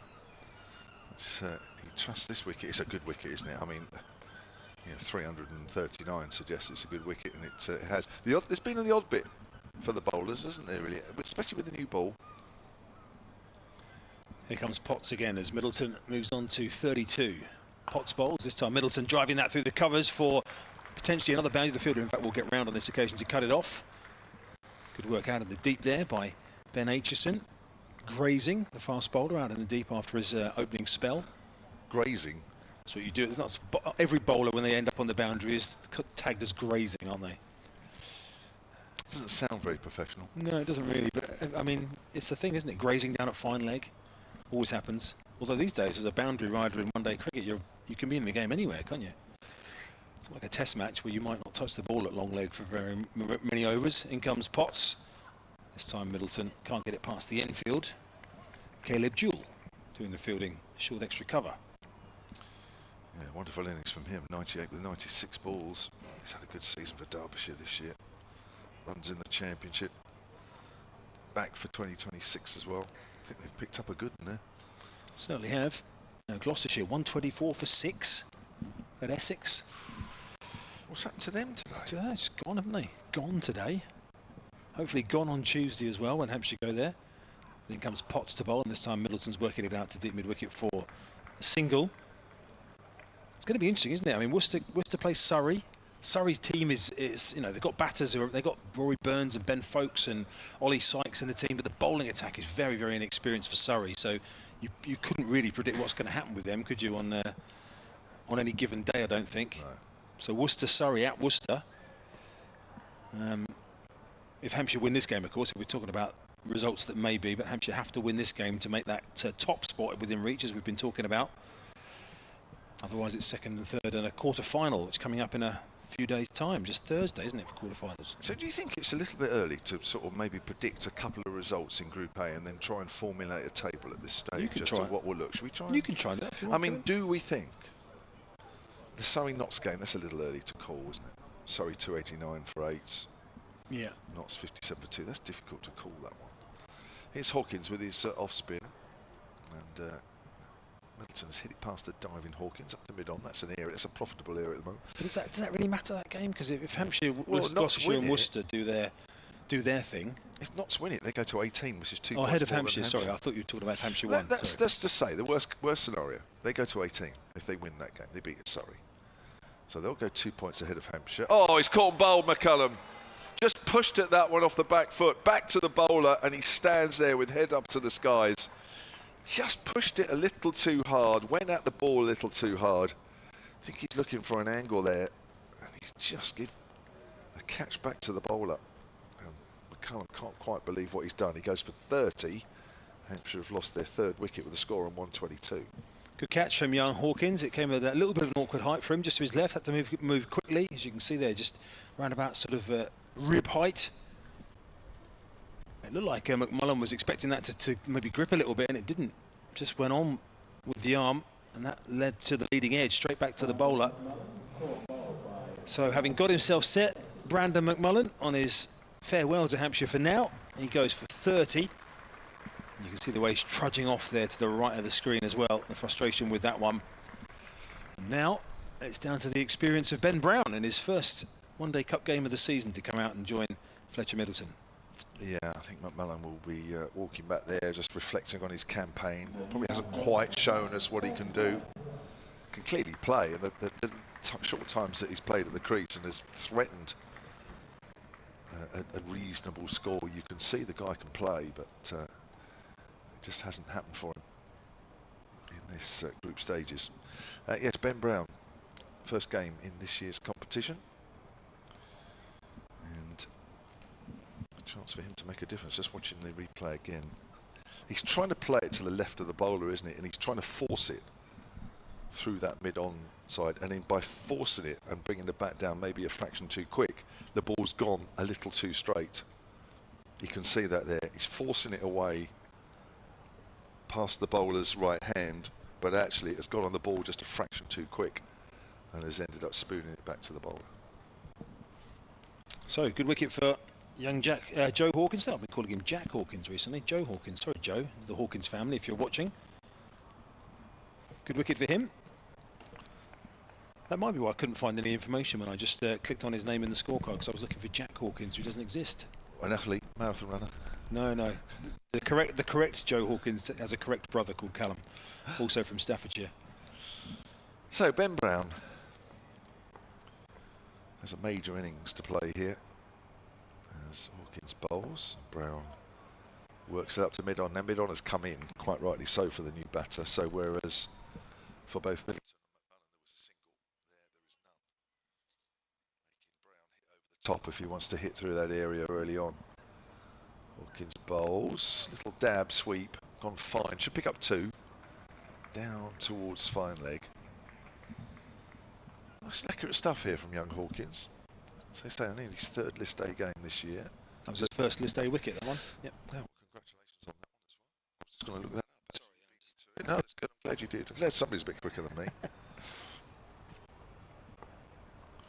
124 for 3. 216 needed from here. As Brown will get a single up to mid-on. Not sure, that's great cricket there from Derbyshire. The players up there to stop that. Brown was off straight away. Now mid-on goes back. 25 for 3, coming to the end of the 20th over. Hawkins staying round the wicket. Middleton pushes forward and hasn't quite hit it with enough strength to get it up towards deepish mid-on. End of the over. Hawkins has bowled 3 overs, 1 for 13. He's done a good job in his early stages of his bowling spell. 125 for 3 it is. On his championship debut, by the way, he batted for 2 hours in his first ever innings for 34 not out. His bowling figures as Northant scored 550, 38 overs, 2 for 171. Imagine that as a first introduction to county championship spin bowling. Enough from me. Here's Charlie Harden. Thank you very much. Stephen Clark back on the email, sunandcricket@gmail.com. He says, I feel for you in your sauna up there. It hasn't quite reached sauna temperatures yet, but it is rising. Rest assured that we're enjoying a cooling breeze in the shade in the Shane Warne stand. Oh, that must be lovely up there. How nice. Welcome back, Charlie. Thank you, Kevin. Good to see Hampshire have rebuilt well after losing 2 wickets for 1 run, going from 55 for none to 56 for 2. Here comes Nick Potts then into Ben Brown, who's working it down towards fine leg for 1. Yet replacing Chris Temple, who's just started grazing at the back of the camera gantry up here. Grazing. Makes it sound like he's got an agricultural background. He has nothing of the sort. Yeah, agricultural batting style potentially. Yeah. Kent might be known as the Garden of England, but believe me, where Chris lives is nothing like that. Nick Potts then in again. 2 overs for 18. First one was just a single of this over. Bowls, it's a short delivery. It's given us wide. It's gone really far over the head of Fletcher Middleton, who sits on 36. So McMullen was the last to go, going for 30. Caught and bowled off the bowling of Hawkins, who took his first wicket in list day cricket.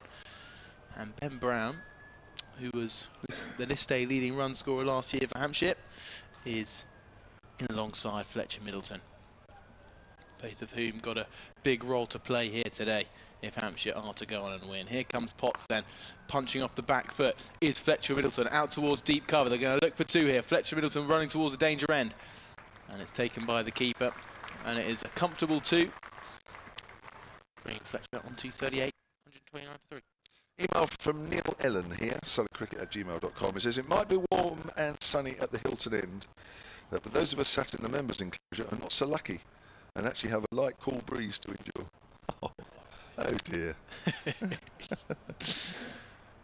Potts past the umpire, bowls, and just deflecting to the offside. Fletcher looking to get a run down to third man, but it is a dot ball. I admire the spectators that sit along the seating at this end of the ground to actually endure the sort of temperatures that we have been getting on a regular basis at this end, bright sunshine, and they sit in it all day. I think it is absolutely amazing. Yeah, it looks seriously warm down there. A lot of bucket hats floating around, some wide brim floppy hats. A few copying Felix Organ's wide brim hat as well. Here comes Nick Potts, bowls, and it's just punched into the offside there by Middleton. An extra single to his total, 39 on the board for him, his high score of the tournament so far. If you were here as a spectator, Charlie, and you had the choice of sitting anywhere in the ground on a hot day like this, and the many others that we've had, where would be your chosen spot? Am I allowed to be a member?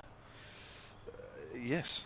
I think top deck of the Rod Bransgrove Pavilion looks glorious. I'm not very good in the heat, really. Kevin, here comes Potts, and it's full. It's a brilliant Yorker there from Potts, just to defend it out towards mid-off. What about you, Kevin James? You've been here longer than I have. Yeah, thank you. And that's not just today.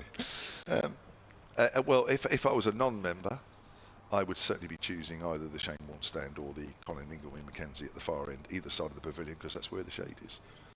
Yeah, I think you've got to be a particularly hardened soul to be sitting in the sun all day. Yeah, like some of them do.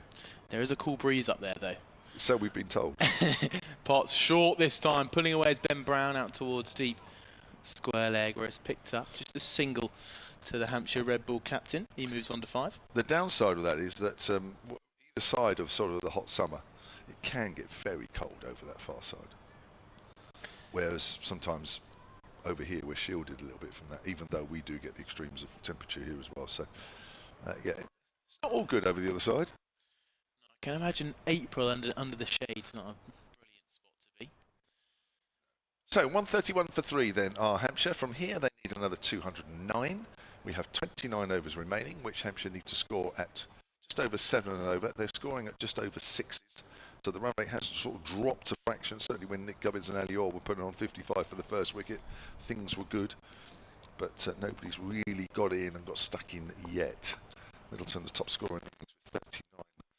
It's Ben Brown to face Hawkins. Brown works it away, but only as far as mid-wicket. I think his Hampshire batters still pretty confident out there. They can. Oh, you have to be. You never walk to the wicket and not feel as though you can't do a job. Otherwise, you might as well just turn around and go back to the pavilion. Now Brown goes big over mid-on. Lovely shot. That could be going all the way, and it is signalled a maximum by the umpire at the far end. Just a pace down the wicket or so, and just a punch shot through the line, right out of the middle of the bat. Now that may force Derbyshire to put the mid on back. I'm pretty sure it will. That's a lovely shot, isn't it? Not quite a full arc of the bat, but it's right out of the middle. And indeed, mid on is back. So he's created the gap already, Ben Brown. Goes for the little dab sweep. Keeper Guest goes to the leg side, goes over his head. Goes very fine. It won't go all the way to the rope. And Brown will pick up 2 more. Just put the young 18-year-old under a little bit of pressure just to see how he responds. 139 for 3 are Hampshire.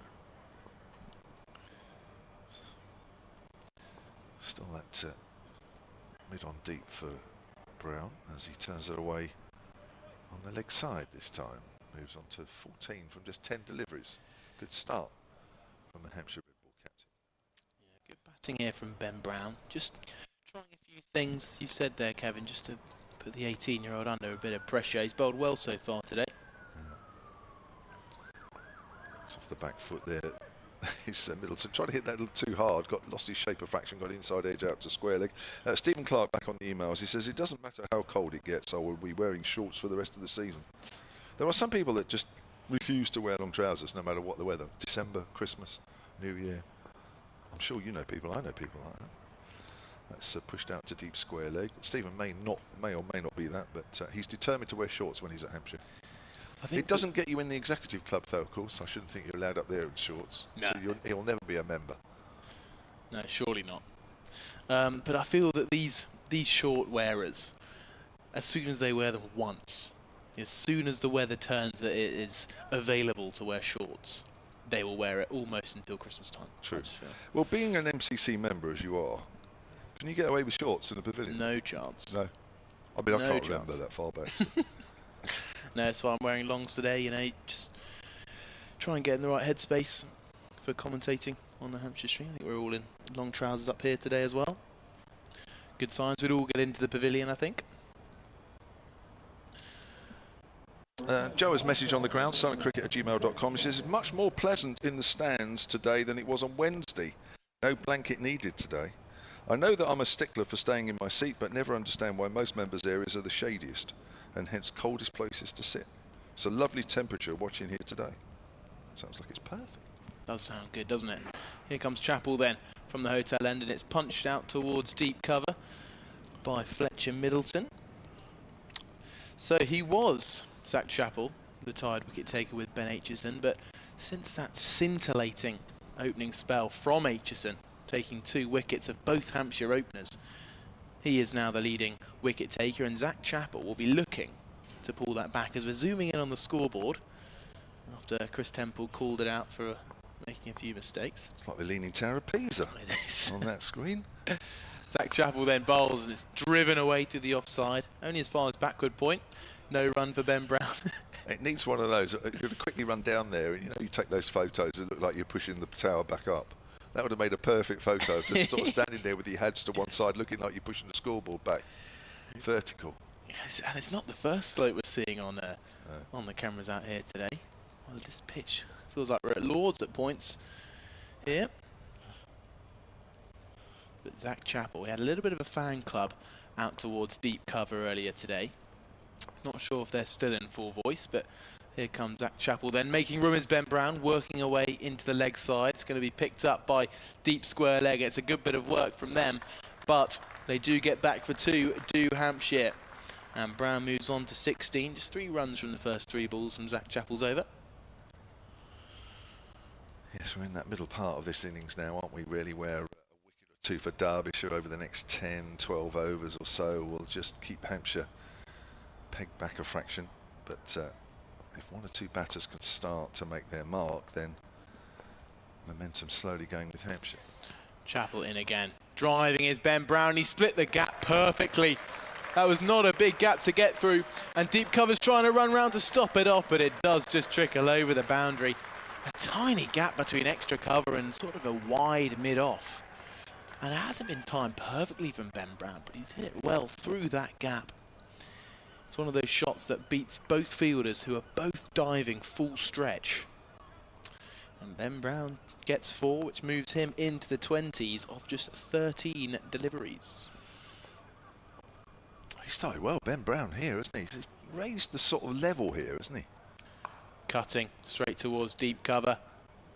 Expert batting from Ben Brown off the mark. 1 ball left of the over. Fletcher Middleton will be on strike. He's on 41. And you get the sense a lot now depends on Fletcher Middleton to go big in this innings to really set up Hampshire for their biggest chase on home soil. Yeah, yes, just to repeat that one, it will be on this ground. And, well, actually, home soil, including Northam's Road. Successful. Final ball, the Chappell over. Bowls short, pulled away by Fletcher Middleton, and it goes out towards deep mid-wicket, where Harry Kane collects, the ex-Hampshire man. And that's 150 up for Hampshire at the end of the 23rd over. And it's been a brilliant rebuild since losing both openers in a matter of overs. Albert Somerset, silentcricket@gmail.com, says Shane Warne block C just under the roof, just in case it rains, is our preferred spot. That's just to the right of the pavilion as we look. A lot of people prefer it around there. A good view of both ends, he says, but not there today, but casting the feed from a certain tablet to TV as opposed to having the 100 game on. So that is the top tier if you're watching the picture feed of the Rob Brownsgrove Pavilion, which does look a particularly appetising area. Yeah, that was my pick, wasn't it? Good work from yours, the cameraman. They're picking you out a seat for you there. Seat with your name on it. Do you want rid of me, Kevin? No, not yet. It's Hawkins to start a new over. Let's hit on the onside. You can go over there if you want to. 150 for 3. Hawkins around the wicket still. Middleton on the back foot. That's a great stop at mid-wicket. And there is no run. Good stop there from Anuj Dal. Hawkins into his 5th over. 1 for 23. Bowls again. Flighted. Driven by Middleton up to mid-off. Just the single. He moves on to 43. That's from 52 deliveries. Halfway through the 24th over. Just to repeat, Joe Hawkins taking his first list day wicket, the wicket of Brandon McMullen. And again, reverse sweep there from Ben Brown. Now, will that go all the way? Does. He's got pace on that one. There is a fielder there at deep square. And that's a nice piece of timing from Ben Brown. I have to say, he has raised the engagement level here for the crowd since he's been in. Started well, striking at 166 from his 15 balls. Being a perfect partner for Middleton here. Yeah, he's also, again, putting more pressure on the young spinner. Playing a lot of different shots, really showing his array of batting shots in his armoury. It seems to be facing the majority of the bowling as well. That's flighted as well. Driven up to mid-on by Brown. Moves on to 26. Hampshire on to 156 for 3, needing 184 here with 1 ball left of the 24. Yeah, as you mentioned, this is the kind of perfect partner Fletcher Middleton be looking for here, just so he can tick along, do his own thing whilst Brown goes out at the other end. Gives himself some room there. Fletcher Middleton hits it out into the deep. He will keep the strike as he hits it out into the offside. 157 for 3. 24 gone, 26 to do. Hampshire from here need to score at 7 and over. They're scoring at 6.5, so they will need to just up it a fraction, but certainly within range. 157 for 3. Charlie Harden will stay on, and then it'll be Wesley Spearman. Ben Brown returning to the List 18 today. This is his first game of the competition. We've mentioned earlier, he's the top run scorer for Hampshire in 2024, and he's got over 2,100 runs in 50 over formats for both Hampshire and Sussex in the professional game. Welcome up to the gantry, Wesley Spearman. Hello again, Charlie. It's a pleasure to be on with you. I wasn't able to commentate with you in the first innings, unfortunately, but now I've got the luxury. Wow, we'll see about that. I've got the luxury commentating with you. No, stop it. So 157 for 3 here, Hampshire. We've got Zach Chappell from the hotel end. Hasn't been his best day out so far, but we do know, as his tournament stats have shown, he can take some wickets for Derbyshire. He can, yeah. Been a pretty good performer for Derbyshire over the last few seasons. He's in right arm over to bowl to Middleton, who clips this one into the leg side. Attempted diving stop at mid-wicket, but they'll come through for the single. And Middleton moves to 45, and in this innings he's surpassed 1,000 list day runs for Hampshire. Ben Brown. Middleton. Sorry. No, that makes more sense, actually. Oh, well done, Fletcher Middleton. Good stat. Great stat. Last over before players will take a drink as Chappell runs away from us at the Hilton end. Balls to Ben Brown and clips this one off his pads. Ball runs down to deep fine leg, and Rip Basra doing the fielding down there. Another single to the total. Brown moves to 27 off 17. Hampshire 159 for 3 in pursuit of 340. It'll be their highest ever list day chase on this ground at Utilita Bowl. Previous best of 304 coming against Essex back in 2018, the year Hampshire won the One Day Cup. As Chappell is in again, Middleton hits on the pads, the ball trickles out into the leg side, there's no run.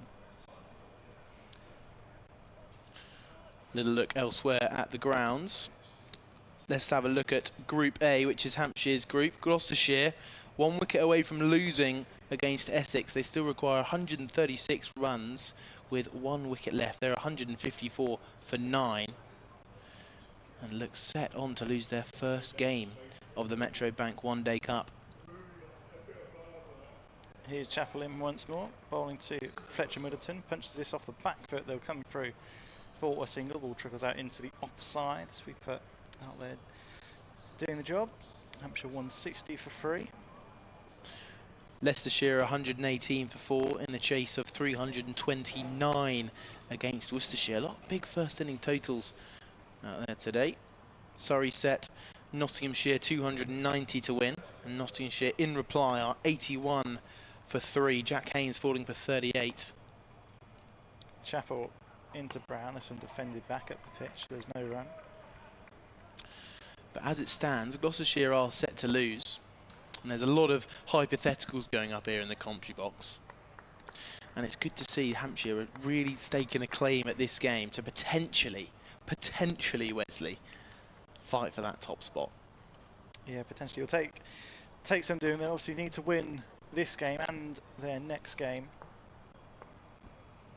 which is, I'll just try and figure out who we're playing.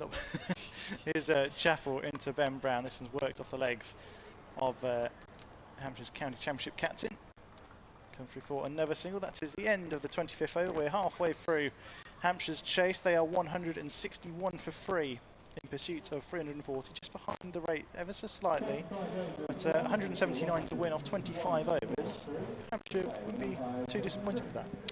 No, not at all. I think on the whole, they've rebuilt very well. Obviously losing both openers Gubbins and Ali Orr, 2 of their mainstay top run scorers of the competition. They fell inside 3 overs, leaving Hampshire from 55 for none to 56 for 2. Then it was a good partnership between Brandon McMullen and Fletcher Middleton. That was 66 runs between them. And then McMullen fell at 122 for 3. They now sit 161 for 3. It's hard to know, isn't it, Wes? Is the game in the balance, or are Derbyshire slightly on top? It's the problem when you lose a couple of wickets in a cluster, isn't it? Yeah, it is. And I think Hampshire, they wouldn't be too disappointed with their position. 161 runs after 25, I think they'd be pretty happy with. But as you say, if one of a Gubbins or an Orr was still at the crease, you'd feel perhaps a bit more comfortable. But still, Fletcher Middleton, he's going very nicely. He's 46. Not out. Just get a scorecard back up. Ben Brown with him. He's 28 off 19. He's actually going quite quickly. He's only been out there for 22 minutes. Yeah, it's good work from Ben Brown here. And you just get the feeling that these Hampshire batters will just be talking about it right now. They'll probably just be looking to keep batting exact same way. Maybe look again at about over 40 and see where they're at, because even if they need 100 to win off those last 10 overs, they'll be in a pretty good position as long as they've got wickets in hand. It's so crucial having wickets in hand when you're setting to chase a high total, just because when it comes into those crucial final innings overs, it's so important, isn't it, to have a set batsman that someone can really kick on into those final overs, especially when you need a few runs to chase. Yeah, I mean, just looking at Derbyshire's end to their innings, the final over only went for 5, a really good over by Brad Wheel to round off the innings. But going back to that, 11 runs, 14 on 13, another 13, 6 and a wicket, 11, 6, 7, 4 to round off the last 10 overs. So I think for the last 5 or 6 overs, Derbyshire were going at sort of 11, 12 runs and over. And yeah, if Hampshire, as you say, get to sort of 100 off the last 10, it's certainly not out of the equation, especially with wickets in hand. If one of Brown or Middleton is still there, and you've got the likes of obviously Ben May still to come, Felix Organ, who we've seen score some quick runs earlier in the competition, Andrew Neil as well, who's pretty handy with the bat, and James Fuller, who can clear the boundaries, especially here at Utilita Bowl. Yeah, that's absolutely right. Hampshire not short of batters as the players begin to set up once more. I had a quick look. Ben Brown's list stage strike rate is actually 85, so he's striking well above that at the minute today.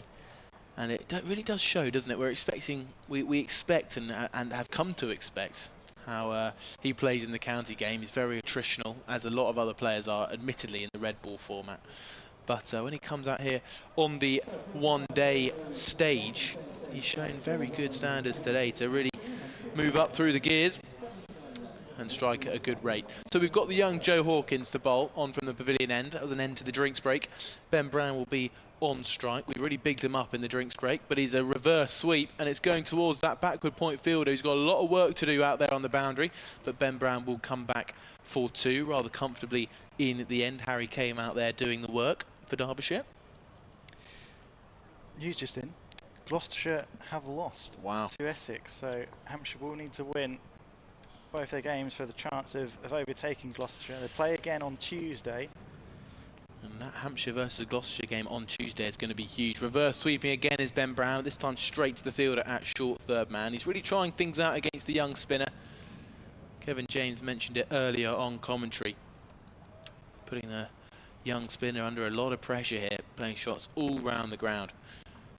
Comes in again, another reverse sweep attempt. This time that deep backward point fielder is better placed for it, which means there's now a big gap in front of square on the offside to Ben Brown, because those reverse sweeps have brought that fielder at backward point further and further behind square. But now Fletcher Middleton's on strike.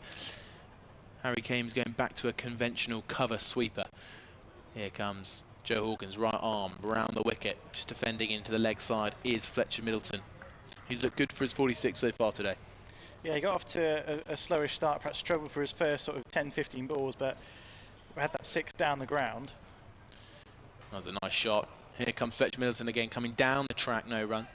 And yeah, he's accelerated quite nicely and still ticking along, just under run a ball. He's 46 off 58. Hampshire going at 6.35 and over, and yeah, good tempo from Fletcher. Yeah, they've just got to stick at it, these two. This time again comes down the track. This is good bowling from Joe Hawkins. Ends his over, another dot to finish. And just 3 runs off it. The 3 runs coming off the reverse sweeps of Ben Brown. But Fletcher Middleton couldn't get those last few balls away. And Joe Hawkins is continuing a fine spell here. And it looks like we're going to get Ben Aitchison from the Hotel End. Yeah, danger man for early on Ben Aitchison. Claimed 2 wickets for 31 runs in his first 7 overs, with 1 maiden in there as well. Yeah, 2 huge wickets there for Ben Aitchison at the top. And I think a lot of seam bowlers have struggled on this pitch today. Kyle Abbott being the real standout bowler for Hampshire, having bowled 10 overs, 2 wickets for just 33 runs, including 2 maidens. No other Hampshire pacer really to get a grips with the surface. And it's been a similar story with the Derbyshire bowlers. Ben Aitchison, the pick of the bowlers so far, 2 wickets for 31 runs from his 7. Here is Aitchison from the Hilton end, bowls to Ben Brown, and this one's defended into the onside. Guest will run quite a way down the pitch to pick it up and field the ball. But yeah, this could be. Was it Martin Anderson? Martin Anderson on the screen. Try and see a shirt number on the back, number 9. Have you stiffed me up, Charlie? Here is Martin Anderson, bowls to Ben Brown, looks to guide this down to third, and there's no run. So the new bowler is Martin Anderson. sorry, Wes. I really have. I've done you poorly there. I'm very sorry about how much that. I trusted you. I didn't even notice either. I was so convinced that it was Ben Aitchison. I'm so sorry. Right, definitely is Martin Anderson. Slight change in the field. We've got 3 men out on the leg side boundary, the shorter side of the ground, as Anderson is in, right arm over. Ben Brown makes some room for himself, tries to squeeze that into the leg side. This little edge will trickle that into the offside for a dot ball. Decent start by Martin Anderson, not Ben Aitchison. Indeed, I was reading off his back and I saw the A at the start and the sun at the end, and I thought it's got to be, doesn't it? It's got to be Aitchison. It's got to be. But no, there's another. It's Anderson. Here is Anderson, and pulled away by Ben Brown. A trademark Ben Brown pull shot. That's raced into the ad boards for 4 runs. Hampshire 168 for 3, and Ben Brown is 35 off 26. Yeah, Ben Brown's just done that a couple of times. He's almost just punching it. He hit one over cow corner around the mid-wicket region, where he came down the track and just sort of held his pose, didn't go full flourish with the bat. Defended back up the pitch by Brown. Dot ball. And it was the same story again, just on that second to last delivery. You feel like he could get more power out of it, but it's just beautiful shot play from the Red Bull captain. His first game of this year's Metro Bank One Day Cup. I think he's Hampshire's leading run scorer in the county championship. And here's Martin Anderson. This one cut off the back foot by Ben Brown. Onto the sweeper out at deep cover. And you're going to have a change in the commentary boxes. Chris Temple comes back in for Charlie Harden. Thank you, Charlie.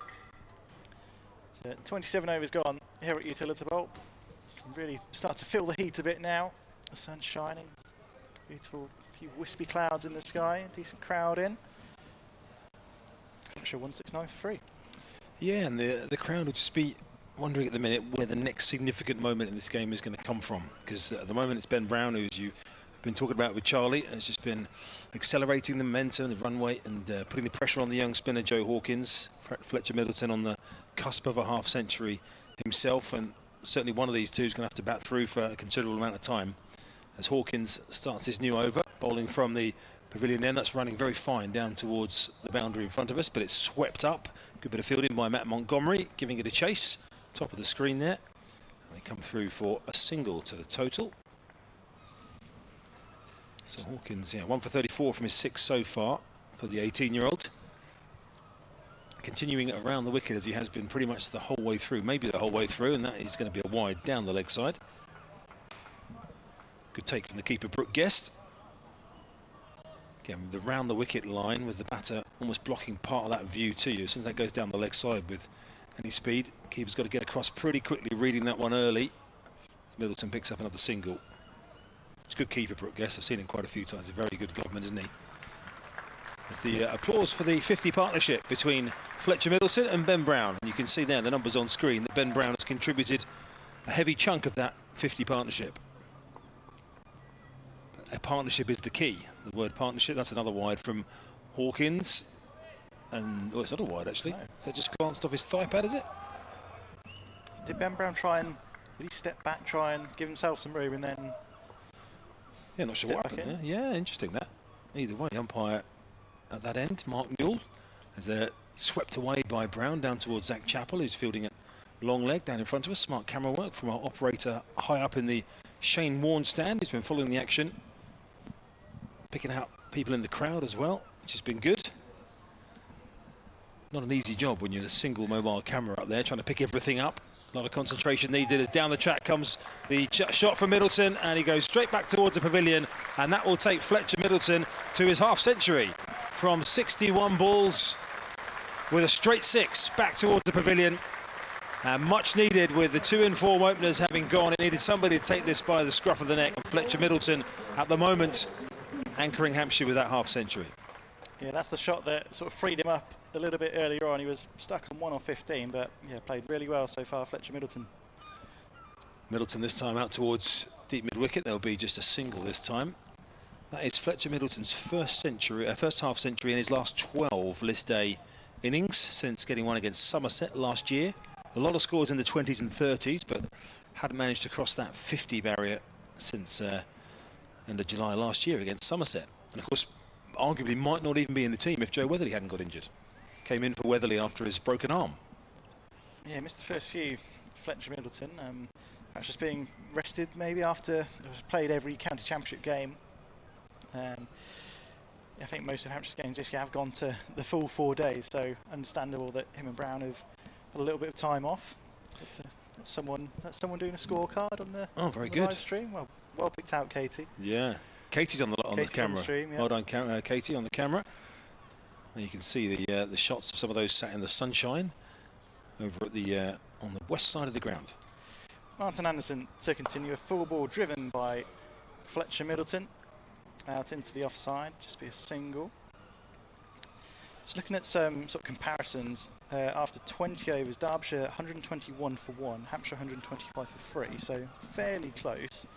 At 25 overs, Derbyshire 146 for 2, Hampshire 161 for 3. So Hampshire keeping up with the rate. Yes, they're behind the required rate at the moment, but compared to where Derbyshire were, as Anderson is into bowl. And there's a shout for leg before wickets here. Ben Brown looking to sweep that one into the Shane Warne stand. Maybe just hit him outside the line. I don't know if we can see that again.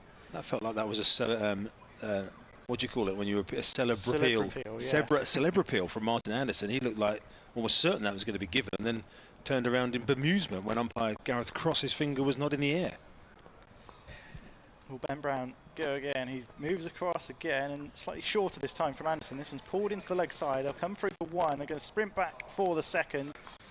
Good work in the end for, I think that's Amrit Basra down there at deep fine leg, but they'll scamper through for a couple of runs. Takes Ben Brown into the 40s now. It feels like he's not really played like as aggressively as you'd think, and yet he's 40 off 33. Yeah, a bit of finesse from Brown with the reverse sweeps and stuff, isn't it? Picked up the odd boundary. I wonder if he got across and got outside the line with that LBW shout earlier. Here's Anderson to Brown. Looks to go again. does Ben Brown. Slight shuffle across the stumps and looks to sweep that one, but doesn't get anything on it. Looks like he's trying to get that front pad outside. I don't know if this is the LBW shot or that one. No, it's the. Oh, that's horrible, isn't it? It's a horrible looking shot. That one. Looking shot. That. No, that is horrible. Brownie. Wow. Here's Anderson past the umpire, bowls to Brown. He goes across again and pulls this one out to deep square. Basra does the fielding, prevents it from being 2. Down to 41. Hampshire 184 for free. Well, it's classic place of strength, isn't it, from Ben Brown? It's one of his strong areas, so he's manipulating the bowler to make it come into that shot scoring zone for him, and it's down to the bowler just to try and cut that off for Ben Brown. And trying to hit to that shorter boundary as well. Here's Anderson to Middleton. Punches this down the ground. Long does the fielding, and it'll be a single to end the over. Hampshire 185 for free, 29 overs gone here at Utilita Bowl. Well, I don't know if you'd have asked Hampshire fans maybe, I don't know, 10 overs ago, another wicket 10 overs ago would have really put Hampshire under pressure, wouldn't it? But this partnership between Middleton and Brown, you look at the partnership sort of between Jewell and Guest earlier on in the middle for Derbyshire, when they put things back together, not put things back together because they got off to a great start, but just steadied the ship a little bit and then took Derbyshire forward. I mean, Hampshire have got an excellent platform here. As you mentioned, they aren't up with the rate at the minute, but they've got the platform to push on and get that rate moving later on in the innings. But you lose another couple of quick wickets and all of a sudden you really are up against it, aren't you? So keeping wickets in hand, and this partnership, as we see Nick Potts return to the attack here for Derbyshire. Change of ends for him. He bowled his first few overs from the hotel end, now bowling from the pavilion end. Fletcher Middleton on strike. So into the offside, no run on that occasion. There are the 4 men permitted out in the circle, who are down at long leg. Third man has a deep square leg away to our left in front of the groundsman's tunnel, and also an offside sweeper in front of the west gate, where there is a healthy population of spectators. 155 needed off 126 balls for Hampshire. There we go. Katie's on it now. Now you've given her a name check. Katie's on it. We know she can hear us as well as part of the teamwork, if you like, between us on the commentary at the other end of the ground and Katie on the camera, high up in the Shane Warne stand, as well as these static cameras that we have, of course, at each end, giving us the behind the bowler's arm view. As in comes Potts and Middleton driving, but only straight to the fielder, close in on the offside again.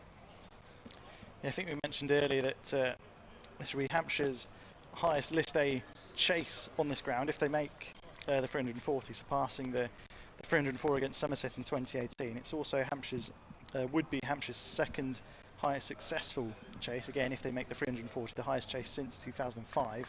But it would also be the second largest successful chase inflicted on Derbyshire. Wow, there you go. This is all if Hampshire can get over the line. Still plenty of work to do, and that one is a mistimed pull by Middleton, which has run out a few yards on the leg side rather. So yeah, there's plenty of milestones, isn't there? To you're right though, to highlight those kind of things, because that just emphasises the size of the task that Hampshire have had here, from the way they bowled, the way Derbyshire batted, a combination of both of those things always, of course. But I mean, Caleb Jewell was outstanding for his 98 at the top. Brooke Guest played superbly for 77, and even the little flurry at the end from the likes of Anderson coming in and getting 40-odd in the latter stages to get Derbyshire up to this imposing total. As Middleton this time realising after 3 dots they need to get something going in this over. Took on a single with an element of risk. The throw came in, but I think they were comfortably home. But yeah, Middleton there realising that after 3 dots we've got to just keep the board rotating here, because otherwise the world can feel like it's starting to close in on you a little bit. Yeah, definitely feel that pressure after you try and play a shot, you're trying to get a bound, you'll rotate the strike, and it's not quite coming onto the bat as nicely as you want. We saw that missed time pull earlier in the over, and yeah, just trying to give Ben Brown a go. It's Potts then to Brown, who's giving himself a bit of room there and again trying to manipulate things, and this time unfortunately for him clothed one up to mid-on and gets a single. You can see Brown's the one with the urgency here. He's the one who's moving around the crease, stepping across, trying to bring the leg side into play. And again, for a man who hasn't played white ball cricket all season, it's probably quite nice for him, quite liberating for him, I guess, in a way, to be playing a bit of white ball and have this responsibility for the team. As Potts turns at the end of his mark again. Leicestershire rallying, by the way, against Worcestershire in that game, as the ball comes in from Potts, and that's it's caught behind. It's a great take by Brooke Guest to top edge from Fletcher Middleton. The ball got big on him, and it's a brilliant one-handed grab and plucked out of the sky by Brooke Guest, who isn't the tallest of keepers, and had to launch himself into the sky there to take that one-handed. Some good camera work again by Katie. A real waft there as Fletcher Middleton, not quite sure in the end from that angle where he was trying to aim that, but a swish of the bat got big on him, and well taken by Guest. And Hampshire, just as we talk about that partnership and that stability and that recovery, Wes, unfortunately that partnership between Brown and Middleton worth 65 is at an end. Yeah, it's a well-directed short ball from Nick Potts, and as you say, not quite sure where Fletcher Middleton was trying to play it, trying to uppercut it over third man. Yeah, gets a feather on it. Really good take by Brooke Guest, as you say. And yeah, that's exactly when Hampshire didn't want to lose a wicket. Not that you don't ever want to lose a wicket, but just that partnership was going well, looking to up the rate maybe, and you lose a set batter. We've got Ben Mays coming in now. So we've got the two Hampshire keeper batters together. Yep, it's the Ben show now all of a sudden, and it's we mentioned, two players at the opposite ends of their respective experiences. And Ben Mays, well, this is again terrific responsibility for him. He couldn't have someone better out there, I imagine, than Ben Brown to talk him through how they're going to approach this. Ben Brown has been the aggressor of that previous partnership. And Ben Mays, we know how he plays. He hasn't really had to play that way in the situations he's come in the last couple of games, actually. That's terrific debut knock for him down at Neath, where he scored 74 off 55 balls, the 17-year-old. Since then, 12 off 17, 5 off 7, and 18 off 26 in the 3 games that he's batted in, coming in different situations. But here, Ben Mays, the positive approach is needed, but you've got somebody there already settled at the crease who can, I guess, hopefully do the bulk of the run scoring early on while Mays settles himself down. You've got Martin Anderson to continue from the Hilton end. It'll be Ben Brown on strike. Wicket falling the last ball of the over. Ben Brown giving himself some space outside the leg stump this time. Plays it one out to wide long on. Coming through for the single, so Ben Mays face his first ball. Coming into this game, as you say, Mays that 50 on debut, but not much since then, but then he hasn't had much of an opportunity to bat since then. Strike rate for 103.8, which is the highest for Hampshire coming into this game. Cummins might have just overtaken that after his innings today. Here's Anderson to Mays, it's defended straight back to the bowler. Yeah, he's a very exciting talent. Ben May's been signed on a multi-year deal, I think, up until the end of 2027, and he's been highly rated by the coaches and supporters here. Yeah, and the home fans that have come excited to see him haven't quite seen him catch light so far in his home games. Anderson to Mays, driven, not quite timed. As long one goes back for the last ball, not the last ball of the over, what am I saying? It's just been 2 balls gone. It is getting warm up here, to be fair. It's getting, yeah. I mean, all the cliches about, putting pressure on a young man like Ben Mays and things at 17 years of age, expecting him to be able to perform consistently the way he did at Neath, that's not going to happen, but still an outrageous talent. That one is punched back down the ground to the fielder at long on. Rotate the strike, bring Ben Brown back to face Martin Anderson for the last 2 balls of the over. And all of these competitive, these competitive situations now where you're not just out there bowling against bowlers of certain skill level in first team cricket in front of a crowd of 3,000, but also you're in a situation that's going to take some managing here. He's shuffling, using his feet, Ben Brown, moving around the crease. Pulls this one out to the fielder at deep mid wicket. Another run taken. Ben Brown 1 hit away from another half century for Hampshire. I don't know what the Derbyshire fielders are like, but I imagine there'll be, 1 or 2 words towards Ben Mays as well about, trying to get things moving here and almost trying to encourage him to play a few more adventurous shots than he might want to. And that rate just creeping up towards 8 per over as the last ball of Anderson's third is defended back up the pitch by Ben Mays. It's 190 for 4. 31 overs gone, and there's going to be another change. I'm going to make way for Kevin James. Wes Spearman, thank you very much indeed. 190 for 4 as the clock ticks round to exactly 5 o'clock tea time here, local time at Utilita Bowl, wherever you're watching from. And we know earlier on there were plenty of people watching from various time zones. I'm not sure, was it Mike who was emailing from Tokyo early on? I mean, it's now the middle of the night there, so I'm not sure what kind of longevity Mike has got watching this stream, as Hampshire 190 for 4, chasing 340. Still 150 to find here, as Ben Brown is already on the move and chopping that away through the offside. Brown he's certainly been happy to move around the crease and try and engineer this bowling. He picks up another single, and Kevin James is back. It just shows the pressure that Derbyshire put on teams, doesn't it? By scoring over 300, their 5th score of 300 plus in a row in this year's competition, and the fact that Hampshire will need their highest ever List A run chase to complete a victory. So that'll just show you what Hampshire are up against here. It is Aitchison back into the attack now, by the way, replacing Martin Anderson, and that's a short one, which is Mays is swaying out the way of. Yes, Hampshire relying on a man that hasn't played a game in this year's competition, and a man who's 17 years of age. Yes, That's what it's come down to here. Yeah, difficult. I mean, again, the combination of the partnership. Ben Mays at 17, Ben Brown at 36, nearer 37.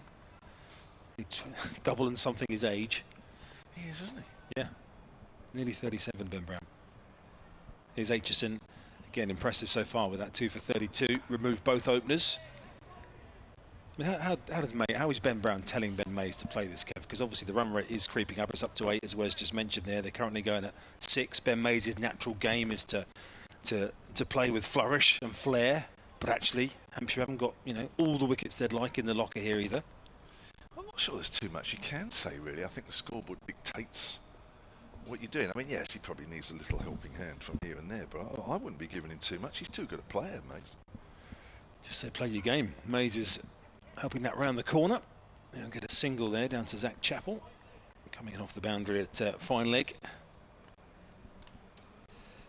I've not seen a lot of him yet. Unfortunately, I didn't see that knockdown in Glamorgan, so I've only seen a little bit of him, but you can see why he's in the side.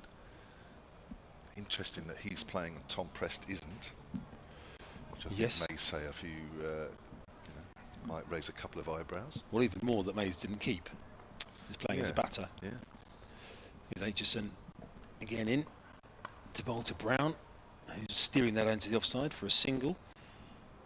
We were talking about the T20 quarter-final, Kevin, and options that Hampshire might have. Obviously, Prest has sort of been the sort of first reserve in that competition, isn't he? And there's been a rotation of overseas players who have and haven't been available. I know Hilton Cartwright's going to be back, and there's hopes of another overseas player, depending on which area of the team that strengthens. But, I bet is Ben Mays a wild card to go into that team? Play him at 7? Depends what he does in this competition, I guess. And so far, probably not enough, apart from that first knock.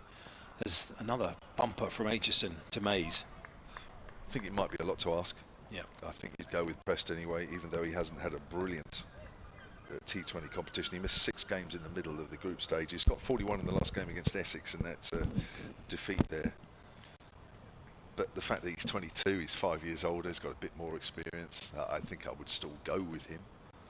But that's not to say that maybe next year or the year after, if the same situation arises, who knows. But yeah, I think Ben Mays is just learning. He's learning the game at this level, even though this isn't right at the top level. It's sort of like the half a notch below, but it's still first team cricket, and you just want to see what he can do. And hopefully we'll see a little bit more of him yet. Here's Martin Anderson, who's just literally just bowling in line of length, really, at no pace at all. That's hit out towards extra cover, but for a single, both Martin Anderson and Derbyshire will be happy. Anderson is doing no more than just literally turning his arm over. For me, I think he's lost a bit of pace since he's left Middlesex. He was never the quickest. No, he does seem to be a little bit more conservative. Yes. I think I just said he'd been replaced by Aitchison. Of course, it was Potts bowling the other end. It's Anderson bowling from this end. Into his 4th over, just conceded the 14. He's doing a good job. Just a steady job. That's all he's doing. Is that driven out by Mays? It's found the fielder just about out at deep cover. Slight hesitation. They come back for 2 though. Good throw. Good bullet throw from the deep from Nicholas Potts. Made Ben Brown just hurry the last couple of yards. 196 for 4. Now, it definitely had on the screen, didn't it, that Aitchison bowled the last over. It definitely had, didn't it? I must admit, I didn't look. Yeah, it definitely had Aitchison. That's why I said there'd been a bowling change. But now on the scoreboard, it's showing that Potts bowled the last over. So, I mean, that's complete chaos. Yeah. Because I was talking about how well Aitchison had bowled, which because his name was on the screen. Yes, well, there you go. That's just sort of helped away on the leg side by Mays. That's another single. He moves on to 4 from 10. I'm sure you're right, Chris, because you've been on the ball actually pretty much the whole time today, and it's not unusual for the picture feed or the scoreboard to slightly get behind. And not that I want to make a big thing on the ball of it. by ball in the defence. It now says Potts. It's got Potts' name against it, but I'm sure on that screen on the scoreboard it had Aitchison anyway. Well, at least we've got the score right, which is the main thing. That's Hoyt away on the leg side. It's going for how many? 4 runs. That's a nice looking shot from Ben Brown. Just helped it away. And that's Ben Brown's half century. Welcome return for the Hampshire Red Ball captain in this year's competition. 42 balls with 4 fours and 6. And in this situation, they've probably never needed it more.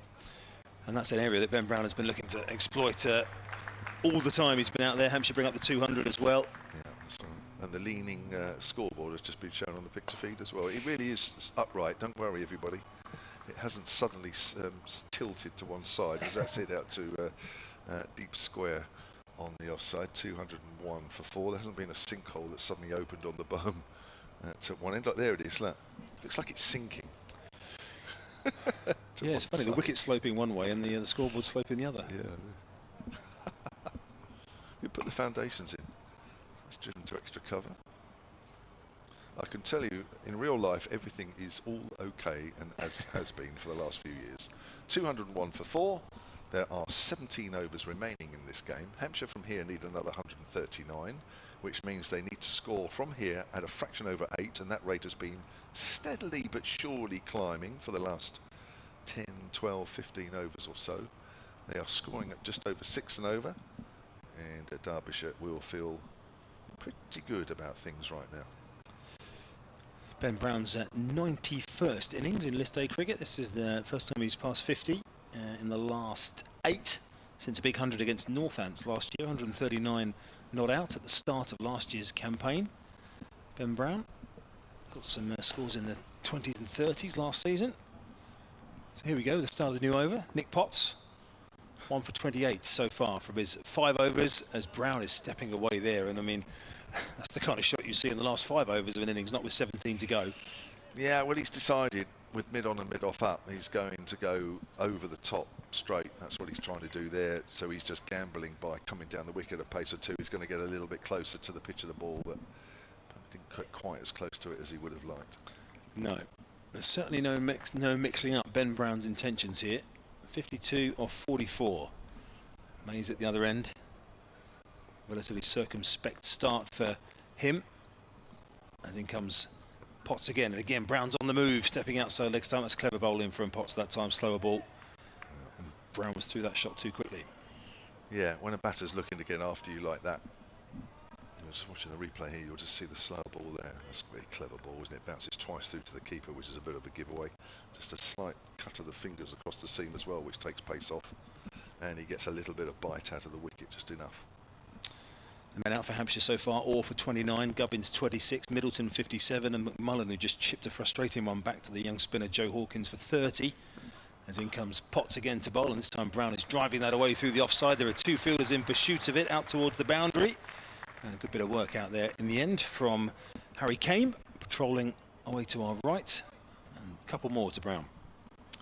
Yeah, he didn't try and hit that one too hard, did he, Ben Brown? Mind you, there's a little bit more width outside the off stump.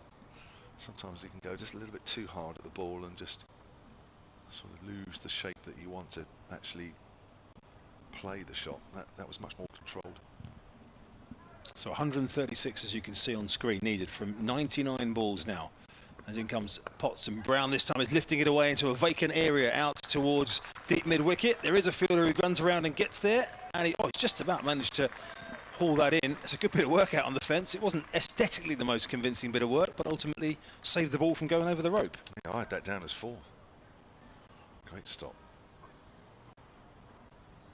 You can see they're running out towards the groundsman's tunnel. Yeah, it's a good bit of work. Stop it however you can. Sliding on your knees. Can't see who that is out there. I think is that Aitchison? I think it is my first thought. Yeah, I think that's Aitchison, yeah. Here's Potts meanwhile bowling, and Brown is pulling that one away straight to the fielder at short mid-wicket. No run. Yeah, we've made a bit about the Derbyshire bowling, that perhaps there's not a lot there to support Aitchison and Chappell, but when you've got so many runs to play with, you just need your bowlers just to be A, accurate, and B, just use a little bit of noose, you know, like we've already seen in this over Potts slower ball, you know, a cutter, and if you get those in at the right time, then you're all right. Potts to Brown, who's a bit more stationary. He's bowled him straight through Ben Brown, who this time wasn't moving around the crease. The only movement he had to do is to walk off the field. Unfortunately, Brown has been yorked by Potts. It's been a good over from the Derbyshire man, and he ends it by taking the wicket of Hampshire's set batsman Ben Brown, who goes for 56 from 49 balls. Great yorker. Well, again, that's just clever bowling, and it's using his head. You know, already in this over we've seen the slower ball. He knows Ben Brown has tried to get after him. The first shot that he played in the over gave that away. So then he's thinking now, what is Ben Brown going to do here? You know, it hasn't quite hit the boundary of the previous ball that he would have liked. He didn't get the boundary at the start of the over, so he's looking to go quite big. So he's got the yorker in there, and that's just clever bowling. Don't have to be a world-class bowler to think with your head. Well, Hampshire have still some batting to come here, because Felix Organ is due in next. In fact, they were twiddling the order. James Fuller is coming in ahead of Felix Organ here. Hampshire clearly realising they've got to keep the rate moving forward here. Yeah, they have. Yeah, they can't afford sort of a 5 or 6 over period where they just sort of meandering along, and then all of a sudden that rate's up to 9.5, and then it starts to get a little out of hand if you haven't had a couple of big overs. So I think this is a move to try and get a couple of big overs in there, and then see what happens after that. Yeah, Organ, Andrew Neil, Kyle Abbott and Brad Wheel remaining for Hampshire here. So all of a sudden Ben Mays now is the set batter, if you like, and he's probably got a little bit more licence now to himself have to try and move things along. Yeah, well, James Fuller hasn't played a lot of cricket in this month, has he? Because he hasn't been playing in the 100, but he's playing his, he's playing his second game this year's competition in the Metro Bank, second and third in 3 games. Right, here's Martin Anderson then, who will just literally bowl line and length, which he does, but Mays works it away behind point. Now he's timed that nice, and that's raced away for 4. That's a beautiful shot. There was a modicum of width outside off stump, and Mays has just used a bit of pace, because there's not a lot there from Anderson, but used a great bit of timing, and that's gone for 4. Great placement. That'll be the boundary that hopefully will get Ben Mays going. There is a big gap in that area there, but as you say, it was all about the timing. And they're going to reinforce that gap now, Derbyshire. The field change. They brought a fielder over from the leg side who's going to go in backward of square on the offside. Anderson in right on, very medium pace as Mays works that up towards mid-on. He moves on to 9 with that single, 212 for 5. Yeah, good move for Martin Anderson. He's bowling sort of off stump, just outside off stump. So the batters, if they want to go big on the leg side, have got to hoik it away across the line. But generally, I think reinforcing that offside is the right move. He's got 4 in the ring now on the offside, and a sweeper on the cover boundary behind them, and then 3 out on the fence on the leg side with a man at short mid-wicket. Sorry, that's, Anderson comes in to Fuller. Fuller just plays that back to Anderson. Fuller will be the more unorthodox one, I think, when he gets himself in, if indeed he gives it that long. But he'll feel that the slighter shorter boundary side to the west, to the right as we look, that's where he'll target. He'll target Anderson there at some point. Whether that comes, and not quite yet. I would say don't do it straight away. Give yourself a little bit of time. He's playing himself in. As I say, he hasn't played a lot of cricket this month, so it's not easy just to go in there and go bang, bang, bang. He's played some great blast knocks, hasn't he, though? James Fuller coming in, him and the likes of Benny Howell and others coming in further down. Of Hilton Cartwright, you know, there's been some big innings at sort of 5, 6, 7, haven't there, for Hampshire, even 8 maybe. But you're right, that short corner of the ground is prime James Fuller territory. It is, yeah. Anderson in again, bowls. He's off the back foot. Doesn't really time that one as the ball trickles out to extra cover. That's the corner we're talking about for our camera person, who's showing us all those who might be in the firing line very shortly. And you can see actually see there the structure that's being erected on the end of the hotel there, for, as you were talking about earlier, the international extra temporary seating. Yeah. It's a more Midland leg, and Fuller's just quietly playing that away on the leg side. He'll keep the strike. That's a good over from Anderson. Just the 6 runs conceded, which pushes the rate up from here to 8.5 and over. Chris Temple just taking a break. That's right. Now, I wrongly said, and I was pointed out by somebody in the crowd, Joe actually, that Liam Dawson was part of the one-day international squad that playing against South Africa. He isn't. He's in the T20 squad. He's not in the one-day international. So very hard to keep up with all these one-day squads, T20 squads, and 100 squads, and everything else like that, Charlie. That's what I'm saying anyway. Well, it's good to be back up here with you, Kevin. Ben Brown was keeping Hampshire's hopes alive for a moment there as he fell in the 34th over. Just for 56, just 4 overs after Middleton fell for 57. And both wickets going to the arm of Nick Potts, who is on to bowl this over again, and he's into James Fuller, who's working it into the leg side. Good fielding at mid-wicket, and will just be 1 run, moving Hampshire to 213 for 5. But 2 new batters at the crease, and a lot rests on Ben May's shoulders here, don't you think? Yeah, Derbyshire have done well, actually. They've just sort of whittled away, haven't they? Just chipped away. A couple of 50s, but no more for Hampshire so far, whereas Derbyshire had that main innings from Caleb Jewell of 98. It's been the difference between the 2 sides so far.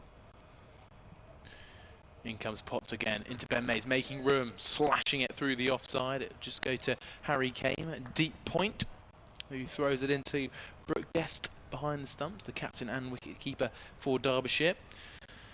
Yes, we know that James Fuller, as Chris Temple mentioned, can really give Hampshire a lot of end-of-innings runs in the T20 stuff. It does feel like a big ask, needing 126 from 88 balls. 5 wickets left, though, for Hampshire. Just feels like a few more overs of damage limitation before these two can really free the arms up. This time it's a short delivery into James Fuller. Look quick. Where did that one come from? I tell you, not easy to get out of the way of that one from James Fuller. It's almost hit him on the dome. Oh, blimey. That's considerably quicker than what he's been bowling. That is a really good bouncer. Fuller's confident he can play that from what he's faced of him so far. But that's on him. That's on him quickly. That really was not far away from James Fuller's head. Here comes Potts in again. Will he try the same thing? Short and pulled down the ground this time from James Fuller. Unfazed. Taking on the short ball. Sending Nick Potts back to the top of his mark. Brilliant shot from James Fuller. Just as we thought that maybe a ball could have unsettled him. He didn't look unsettled there, did he? No, well, he's got the sighting after that one before, that's for sure. That's woken him up. Yeah, this one wasn't quite as short and sat up quite nicely for James Fuller. Very open stance at the crease here, looking to access the leg side boundary. Bowls, and it's just dabbed into the leg side. Will just be 1 run. I mentioned earlier just a couple of times James Fuller just kind of clutching his back in the fielding innings for Hampshire. He looks to be in good shape at the minute, with 1 ball left from Nick Potts. I think you're about to hear a around the grounds update from Kevin James, it seems. Not putting pressure on you there, though. No, we'll have a look. Here comes Nick Potts, bowls, and really short this time. And a lovely sarcastic cheer from the crowd as a wide is called. And James Fuller lets that one go. I don't think there was too much to think about on that one. That was high. No, it was a really good decision actually from the umpire there. But Nick Potts was hoping just to end his over there. He's had a brilliant spell, taking 2 key wickets of both Hampshire men to get 50s, Middleton and Ben Brown. And I've just left Hampshire in a tricky little position here at 219 for 5. Here comes Nick Potts then, a slower ball, and it's a no ball this time. Driving down the ground is James Fuller. So we're going to get an extra ball at the end of this over, and I think it's going to be a free hit, if I'm not mistaken. Yep, Chris Temple is almost creating a tornado with the free hit sign. It all helps. All helps to just unsettle a situation where Derbyshire will be happy with the runs per over the last few overs. They'll feel that Hampshire aren't really getting away from them, but it's little things like this that could change. If Ben Mays is to find a big shot here, you just never know. Yeah, it's hard to know what Ben Mays will be planning here. Wouldn't be surprised if we see maybe a little reverse ramp shot. Here comes Potts then, bowls. And it is a reverse ramp shot. And it runs away for 4 runs. What a shot from Ben Mays. And the crowd are loving this from the 17-year-old. 226 for 5. Well, he's done well to get a bound there because he's given that a bit of extra pace as well, as Potts. He's played it really well. You know, just little things like that. I mean, those last sort of, what, 3-4 deliveries have gone for 10. If you actually take off the extra balls there. You know, it's not big, but it's just all of a sudden it sort of raises the crowd. It just raises the atmosphere a fraction, and the players feed off that, the batters feed off that. And, you know, if Fuller gets stuck into Anderson here in the first 2 or 3 balls, then all of a sudden Derbyshire are thinking, hang on a minute. The pendulum is starting to turn. So that's what you want to do as a batting side. 226 for 5, 114 needed. As Anderson comes in down the leg side. Oh, I tell you what, that's a good take from Guest, but that will be called a wide. Fortunately, he didn't lean over and fall over too much there, which would have been tempting. Yeah, brilliant work from Brooke Guest. Sometimes he just bails off in anticipation without even looking to see if the back foot comes out of the ground. Anderson in again with his medium paces. Length ball, could take a quick single up towards mid-off. But when you think over the last, what, 6 or 7 balls, and about 3 or 4 of those balls have been, you know, what's the right word, illegitimate, you know, don't actually work, and they're actually balls to be added on, then, and you add the runs on that, it's just been a good, it's only an over or so, it's only an over and a half, but it's just been a good period here for Hampshire, and you try and build on that. Just take small steps, small steps. That run rate required is still a fraction over 8, but it has come down a fraction. Anderson in. Mays goes for the slog sweep away on the leg side. Fielded in the deep, on the rope. He'll pick up 2. And Mays moves on to 16. A runnable 16 for him. 230 for 5. Pick that up from outside of off stump. You're watching on the replay. Live on the picture feed. Hampshire Cricket website, around the ground. Live commentary as well.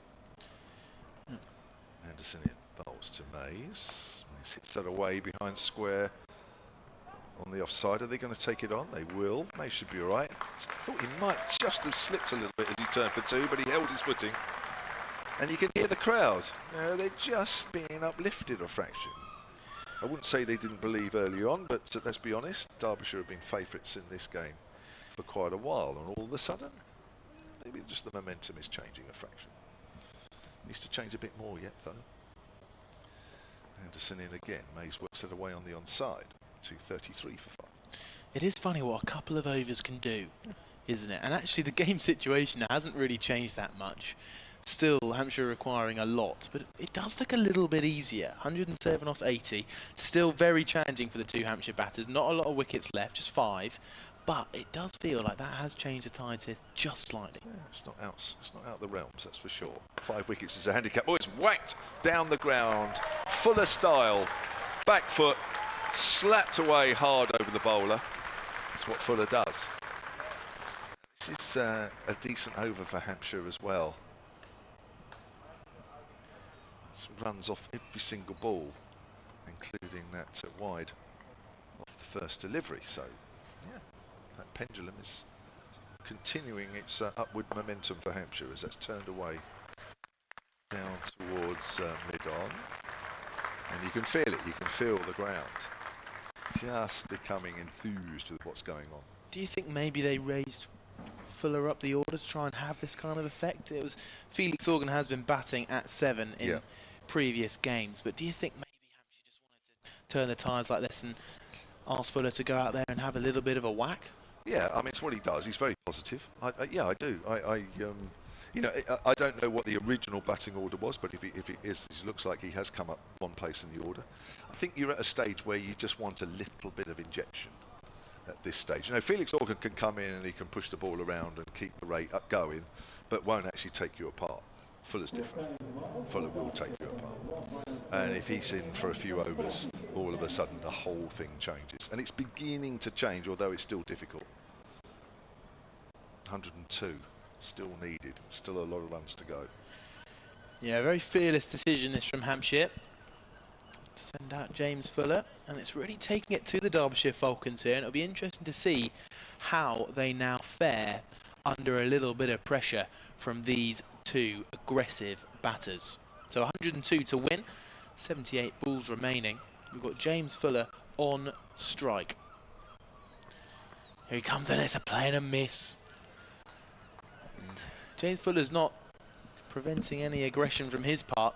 Ben Aitchison is the new bowler from the pavilion end. Bowled very well at the top with the new ball, taking 2 huge wickets at the top of the order, which has made things so much more challenging for Hampshire in this chase, losing Ali Orr and Nick Gubbins both early on.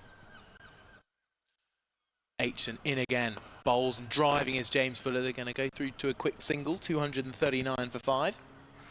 Yeah, I'm not sure Aitchison was due to bowl now. I think this is part of a move by Derbyshire to try and check what's happening in the last 2 or 3 overs.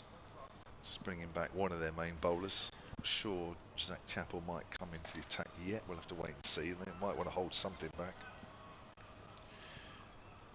Yeah, you're absolutely right. Most economical bowler so far now for Derbyshire, as that one's ducked away by Ben Mays.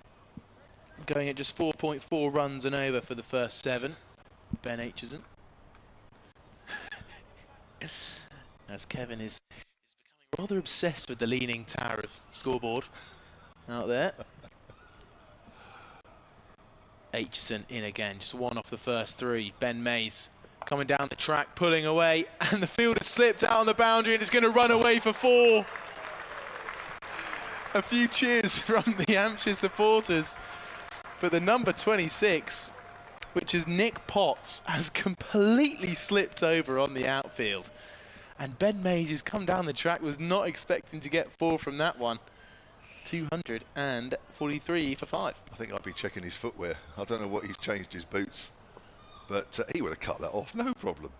And he's on the deck.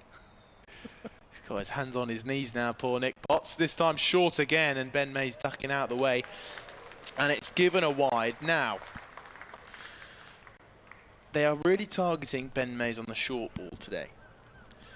And in his 4 innings so far, 3 times. Once against Essex, once against Glamorgan, and once again, a few days ago against Notts, he has been caught on the pull shot. So Derbyshire have been doing their homework on the young 17-year-old. This time it's full and driven down the ground. Picked up by the man at mid-off, which I believe is Amrit Basra. Yeah, that might be a thing. I mean, you know, there's so much analysis goes on these days that, yeah, that might be something they've picked up on. I think they'd have also picked up on that he's also pretty strong on the short ball, and he's definitely put a few half-trackers away, especially against Glamorgan, where he made 74. Stepping away this time is Ben Mays, cutting out towards Harry Kane at deep cover point. Will just be the 1 run, 244 for 5, I think. We might have just missed off that 4 from Ben Mays. Not again. Now, Chris Temple's been on it a lot more than I have with the scoring today. Well, you're right, yeah. There's no 4 showing in the analysis at the moment. Neither on the board nor on the picture feed. In fact, it's the end of the over, according to the umpires. So there's the 4 that hasn't been put on. I think it's because that scoreboard is slowly sinking into the ground. I mean, it is sinking at a rate of about a foot a minute. Yeah, they are. The crowd are saying, where's the 4? The umpires are together. They're chatting about it as well. Oh, there it is. Never has there been such an applause for a boundary posted on the scoreboard as there was just then? Well, I don't think it will matter soon because the scoreboard will be below the surface. We won't be able to see it anymore. It's hilarious. Right, what have we got? We've got a situation here where there are 95 runs to win and there are 12 overs left. So 95 off 72, and this partnership is worth 39, and it's come in the space of 4 overs. So they are up with the required rate. Are you dreaming? Well, I'm just looking at it from a batting point of view. I would be in the middle and I would say, look, you know, over the last 4 or 5 overs here, we've gone just slightly ahead of the required rate. Derbyshire clearly need another response, which is why they brought Zach Chappell back. So I think we're at a point where Hampshire know that they're on a bit of a roll here. Derbyshire know that as well, and they will want to just crush that a bit. And you can feel it in the crowd. You can feel that they feel a bit, Hampshire on a bit of an uptick. Here's Chappell, bowls. And Ben Mays hits that wide over mid-off. That's running away for 4. Just gave himself some room, the youngster. And listen to the crowd. Slowly but surely. They are. They're in this game. They're beginning to believe. 89 needed from 71. Brilliant shot there from Ben Mays. It's been given a 6, now been turned to a 4. So a lot of pressure on the on the people controlling the scoreboards today. All eyes are on the score sheet.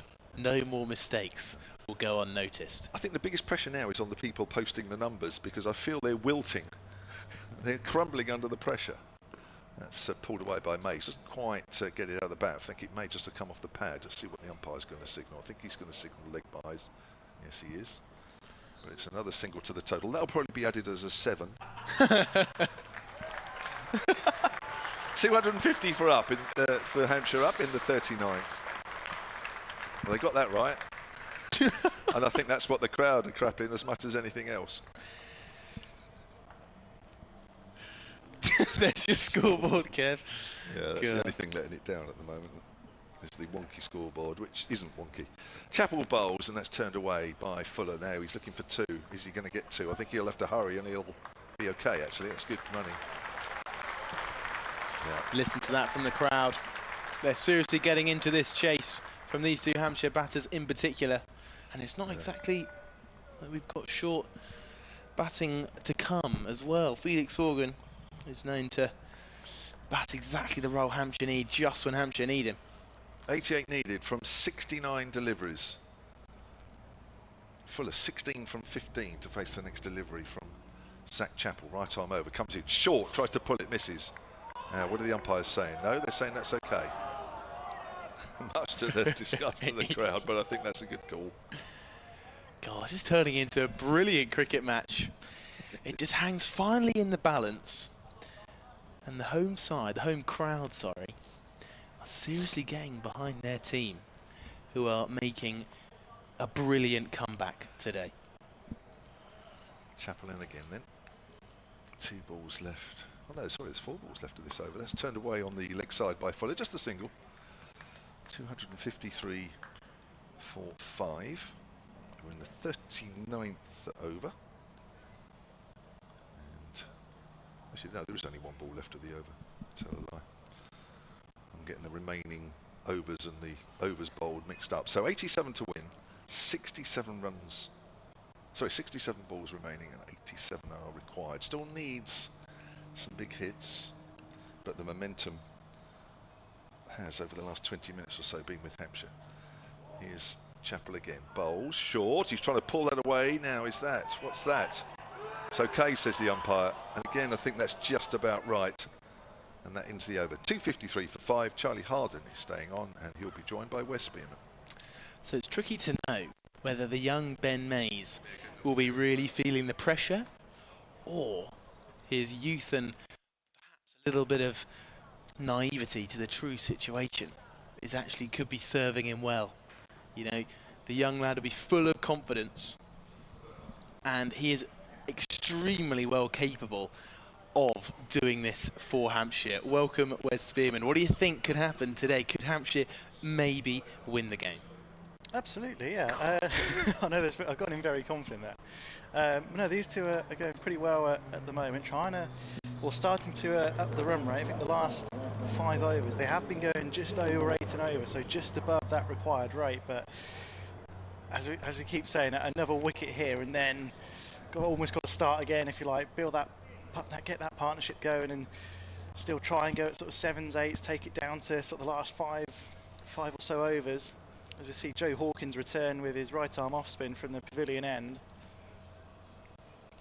Yeah, he's bowled well so far, Joe Hawkins, the young 18-year-old. Picked up his first list day wicket earlier today, playing just in his 3rd game in the 50 over stuff for Derbyshire. 7 overs, 1 for 44 so far. So James Fuller's going to be on strike with his signature open stance. Here comes Hawkins, right arm round the wicket, just defended into the leg side, maybe glanced perhaps by James Fuller.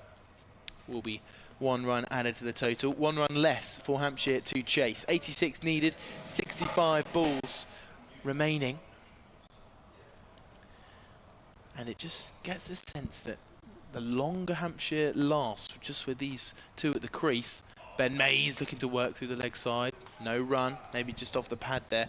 The longer these two stay at the crease, the harder things are going to get for Derbyshire. Yeah, this is the key partnership, isn't it?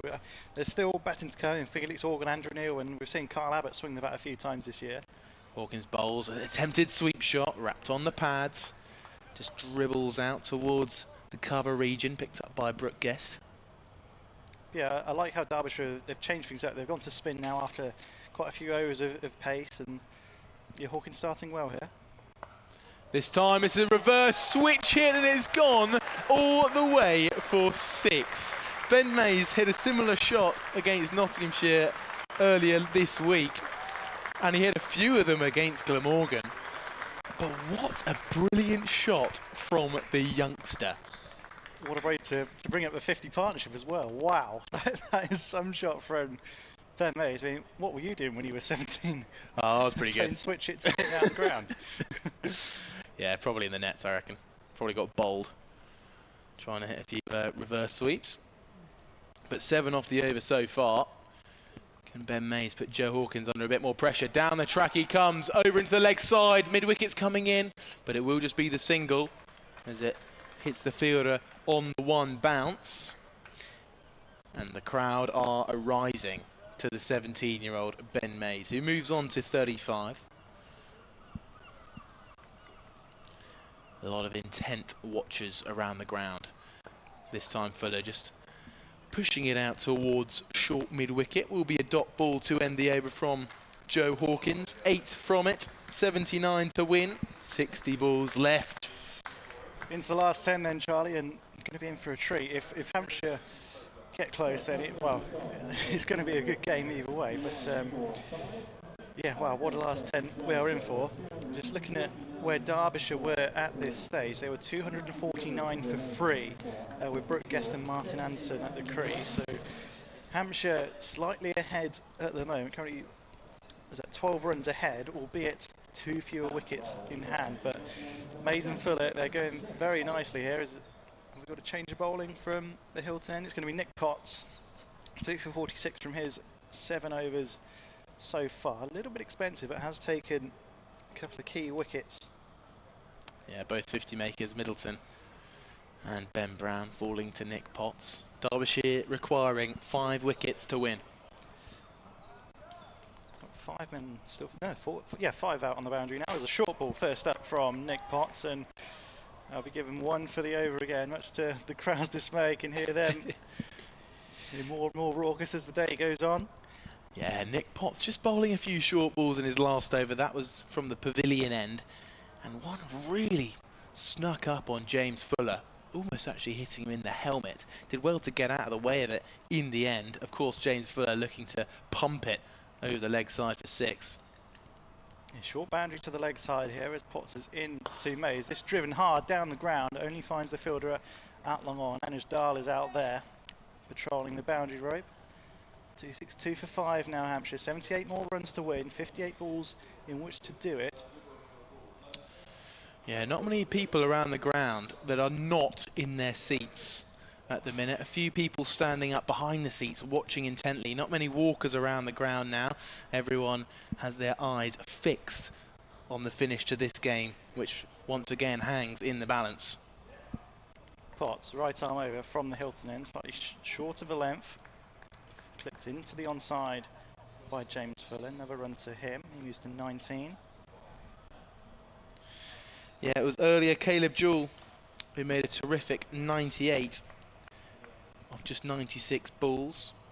Brooke Guest as well chipped in with some runs lower down through the innings, taking 76 off 72 balls. Also, Amrit Basra came in and hit 34 not out of 15, and Hampshire could need an innings like that later on. Here's Potts once more. Shot ball pulled by Ben Mays, and that is gone all the way into the crowd. 6 runs for Ben Mays. He moves for 42. Hampshire 269 for 5. What a shot from the 17-year-old. They've been looking to pepper him with the short stuff, and Mays is equal to it. 6 runs. Surely the 17-year-old can't do it all on his own. Surely not. But it's looking like it so far, isn't it? Brilliant shot over the leg side. Any murmurs of this guy being weak on the short ball just been disproved in one flowing pull shot over mid-wicket for 6. Where's Potts going to go now? He's in to bowl to Ben Mays. Yorker length, well kept out by Mays, who clips this into the leg side. It'll just be a single.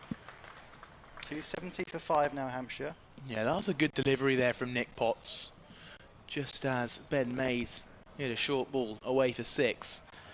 A well-directed and fast Yorker in at the stumps, just as Ben Mays was stepping across them as well. You get the sense that if he'd missed that, it would have been crashing into the pad and into the stumps as well. Yes, comfortably Mays' highest score since that debut against Glamorgan, where he made 74. There's Fuller on strike now to Potts, smashes this down the ground, doesn't get hold of all of it, just be a single. That's Anuj Dar down there, and that's the end of the over. Important one for Hampshire, 10 runs off it. Hampshire 271 for 5. Yeah, Hampshire going in the right directions, but from a Derbyshire point of view, there might be a little bit of panic out there. And it's always tricky when you're expecting maybe to fire your way through the tail, and then you get James Fuller come out, bludgeon 20, and Ben Mays at the other end tear a team apart. And they just be sat here a little bit, just a little bit worried perhaps. Another change in the bowling, so they're really ringing the changes here, Derbyshire. Martin Anderson's going to come in, not Ben Aitchison, sorry Wes. I'll get it right when I'm on commentary. But no, Martin Anderson is on to the bowling. 40 runs off his first 6, so maybe perhaps a little bit expensive for him. Just 3 wickets in the tournament so far, 1 up at Notts, 1 against Leicestershire, and 1 against the league leaders, Gloucestershire, as well. So James Fuller's going to be on strike. We've got a little bit of a switch around in the fielders. All 3 fielders are out on the leg side. We've also got a mid-wicket going in inside the ring. And then we've got short third man, backward point, small gap between those 2, deep point, long off, and then an extra cover in the circle as well. James Fuller is looking to pull it over the boundary. It's gone all the way for 6. A huge cheer from the Hampshire fans as the hope begins to rise for both the supporters and the players. And things are getting ever closer between the 2 sides. Yeah, this is exactly why James Fuller was promoted up the order, was carded for 9, coming to bat at 7. And he's just showing what he can do here. A couple of 6s now, a 1-6, couple of boundaries. Going well. Here comes Anderson then, bowls.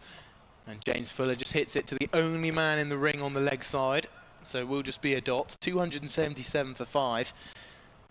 And for those of you tuning in now, as we're seeing a tight finish to this game between Hampshire and Derbyshire, the runs came for Fletcher Middleton and Ben Brown in the middle, 57 and 56 for the pair of them respectively. And these 2 bringing a good fight down lower down the order. This time Fuller is driving out towards long off. Will just be a single, picked up by Amrit Basra and the long off boundary. Just looking back at the last 5 overs for Hampshire, 49 runs, 9.8 and over, so really accelerated. Brilliant. In these last 5, you can see on the scoreboard, run rate required 7.3, currently going at 6.7. But as we've seen, the last few overs really hitting that accelerator. Here comes Anderson then. And it's edged away and it's going to go through the gap between backward point and short third man, and it is 4 more to the total and 4 more for Ben Mays as he's just 3 runs away from his second professional 50. Yeah, perhaps not quite where Mays wanted that to go, but it's 4 runs nonetheless. And we saw this field earlier with a very sort of fine short third and sort of backward point quite close to him. And yeah, I think it was Bajra who found the gap earlier on, and yeah, Ben Mays has just done the same. Mays 3 away from his second 50. Here comes Anderson defending his Ben Mays here. Back towards the bowler. Will be a dot ball, another ripple of applause throughout the crowd. And Hampshire's at 282 for 5. And Derbyshire just looking to cling on, maybe take a couple of wickets towards the end here. So Anderson, final ball of his over into Ben Mays, who's driving straight down the track. It'll be a 1 up towards long off to end a good over and a good spell of runs for the Hampshire batter. And that brings my spell to an end as I'm going to make way for Chris Temple. Yeah, another good over for Hampshire. Just trying to calculate how many runs off that. 12 runs off that one. This is now the highest partnership of the game for Hampshire. Mays and Fuller. 77 between the pair. Welcome back, Chris. The state of the headphones I've just inherited will tell you one of 2 things. One is it's getting very warm in here. The other one is the game's getting exciting, because there's a little bit of perspiration on the headphones I've just been handed by Charlie. But it's quite right too, because this game is just bubbling up terrifically, isn't it?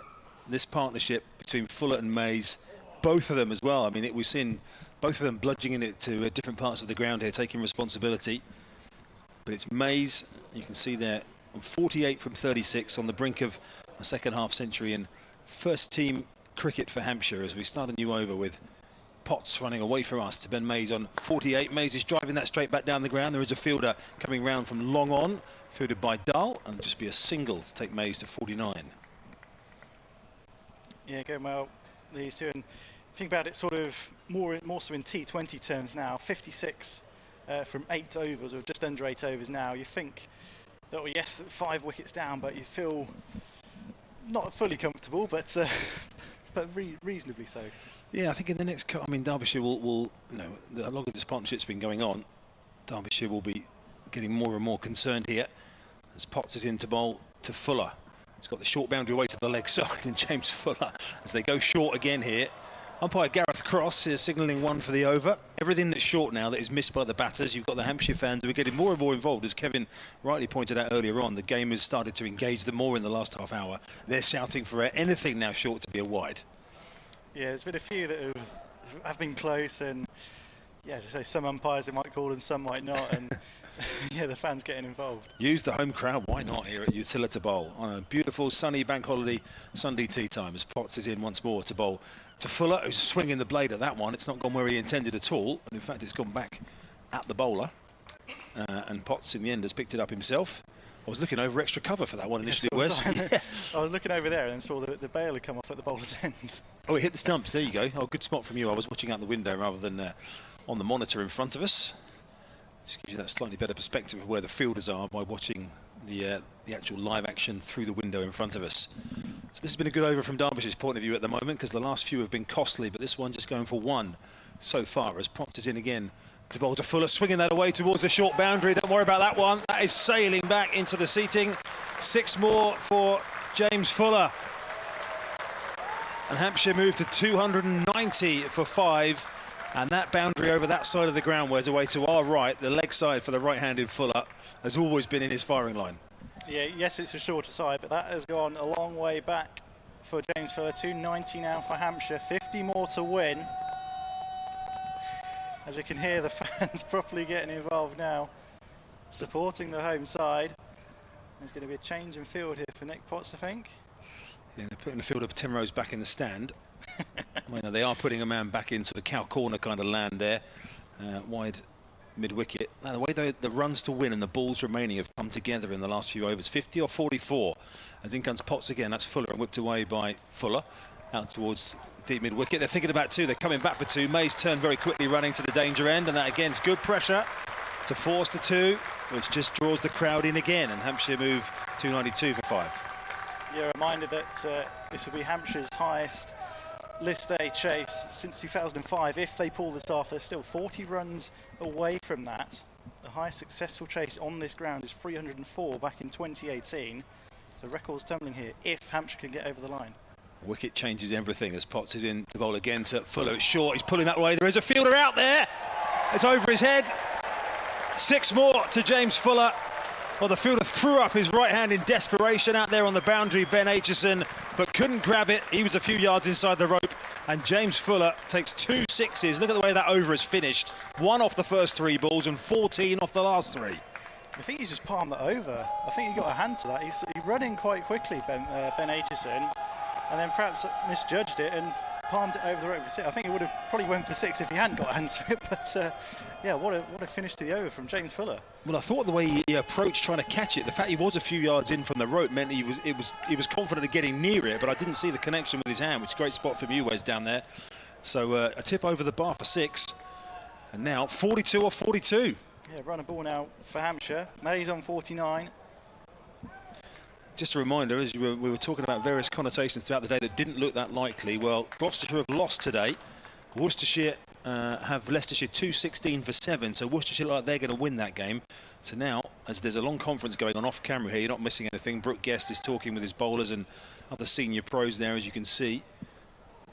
Talking with Caleb Jewell, amongst others.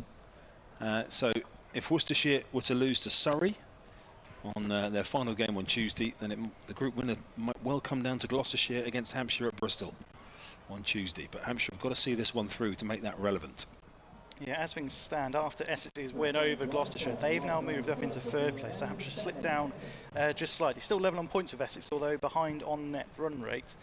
So yeah, a win here for Hampshire will see them back into 2nd place, and yeah, makes that game on Tuesday very, very important indeed. Hampshire currently have a higher net run rate than Gloucestershire after they lost by 130 runs today. So a win today for Hampshire, beat top of the table Gloucestershire on Tuesday, and it's well, I say a home semi-final, it'll be away semi-final because there's a fixture clash. As we've got Ben Aitchison into bowl to Ben Mays, flicks this into the leg side, and that is 50 up for the 17-year-old. His 2nd 50 of this year's Metro Bank One Day Cup in his 1st season as a professional cricketer. He brings it up off just 38 balls, 5 fours, 2 sixes. Just under an hour at the crease, and you can see why this lad has signed a multi-year contract. Why he's so highly rated by all the coaching staff and the fans here at Utilita Bowl. Can he see Hampshire home to victory here? As Aitchison is into Fuller, and at the edge, Yorker length ball from Aitchison. Well dug out by Fuller. It's a dot ball, 299 for 5 Hampshire. Memorable moment for Ben Mays, who I'm sure would have got a good reception when he got to that swashbuckling 50 down, or got to 50 down at Neath. But when you get your first team 50 on home soil in front of what, a couple of thousand, maybe more fans in this game situation as well, it will be more if it can help Hampshire get over the line here. James Fuller on strike to Ben Aitchison. This is a 4 ball driven by Fuller into the covers. A diving stop at mid-off prevents it from being any more than a single, and that brings up the 300 for Hampshire. Warm applause from around the ground here at Utilita Bowl. Good atmosphere now, isn't there? Most of the reason that you're picking it up so well on the stream probably is that our effects microphone, most of the supporters making the noise are right underneath us at the hotel end. It's a lovely sunny corner of the ground. It's a corner of the ground that's close to the wicket that's being played on, so it's well populated. And they, as you can hear, getting right involved in this thrilling chase. Aitchison in again from the pavilion end. A short ball to Ben Mays. Doesn't get hold of it, although might look for 2. No, just settle for the single. Takes him to 51. Hampshire 301 for 5. 39 required off 38, but only 5 wickets in hand. A wicket here changes the game substantially. Seems only a couple of whispers away. Whereas then that rate was above 8. And now it is at 6.2, as you see, just slightly above a runner ball at the moment. Yeah, again, looking at these last 5. There's Aitchison in a short ball to Fuller, and is that going to be given a wide? No, 1 for the over again. think Fans aren't happy. one or two below. That might have been a wide. Not that from the angle that they're looking at, it's absolutely impossible to tell really. You need to be square on to see roughly where that's gone past. Looking at the replay now, and it's Touch a close call. I think Fuller did duck that a little bit, which made it look perhaps higher than it was. Aitchison bowls a full ball from Fuller, slapped over cover, and has that gone all the way? It has. 6 runs to James Fuller. What a shot that is. He moves to 48 and brings up the century partnership between Mays and Fuller off just 61 deliveries. And that brings the run rate down to under a run a ball now. 33 runs from the final 6 overs. Hampshire have surpassed that score on this ground, where they made the highest chase on this ground against Somerset 7 years ago. They're 33 runs away now from making history. It will be their second highest ever list A chase, their highest since 2005. But still work to be done, Chris. Yep, and when Fletcher Middleton and Ben Brown fell in relatively quick succession, Fletcher Middleton went with the score at 187, then Ben Brown followed at 206 for 5. As you see, just 101 runs ago, that bang-bang fall of the two guys who'd got half centuries made you just wonder whether Hampshire's best chance had gone. But here we are, what, an hour later, with Ben Mays 51, James Fuller on 48. They shared the load. They've each been peppering the boundary. Ben Mays has hit 5 4s and 2 6s. James Fuller has hit 2 4s and 4 6s. Slow hand clap here for the Derbyshire bowlers, who are having a conference at Chapel with his captain Brooke Guest, and also with Martin Anderson, another one of their experienced campaigners out there, as to where to put the field here. At the moment, wherever they're putting the field, Wes, Ben Mays and James Fuller are either going over them or through them. Yeah, it's been quite a display of power hitting from these two, James Fuller in particular, but Ben Mays with that switch here that went into the stands as well. Well, interesting with the bowlers they've got left here. Zach Chappell is coming back on here. He's got 8 overs for 55 so far, so he's got 2 available. Aitchison's has only got 1 left. Potts has only got 1 left. As in comes Chappell, that's steered away through the offside for a single by Mays, who again's playing sensibly here. You know, he's just hit, just gone to 50, and then he's still continuing to work the ball around, take a 1 if it's all that's available. Because if these two are here at the end, Hampshire definitely win. No doubt about that. Looking to take it deep and make history, and not just keep alive their hopes of winning the group and getting a home semi-final here, which would be on Sunday, a week today. If it happened, leapfrogging the quarter-final round. If you finish 2nd or 3rd, remember, you end up in the quarter-finals on Thursday as Chapel bowls. Full, well bowled that one, right up in the block hole to Fuller. And again, they'll know now, they've 32 to win off 34 balls. They've bought themselves a bit of credit here, haven't they? They've bought themselves the ability to play a good ball on its merit. Yeah, and again, going back to the last 5 overs, 54 runs at 10.8. Even the last four overs have gone for 46. Wow. Yeah, this is a real Sunday night thriller at Utilita Bowl. As in comes Chappell once again, pulled away this time by Fuller. I say pulled away, driven away really, down to long on, where it's fielded by Dahl, who's one of the bowling options that didn't come off really for Derbyshire. He was only able to bowl 3 overs for 28. I won't be going back to him, I wouldn't have thought, at nearly 9.5 and over.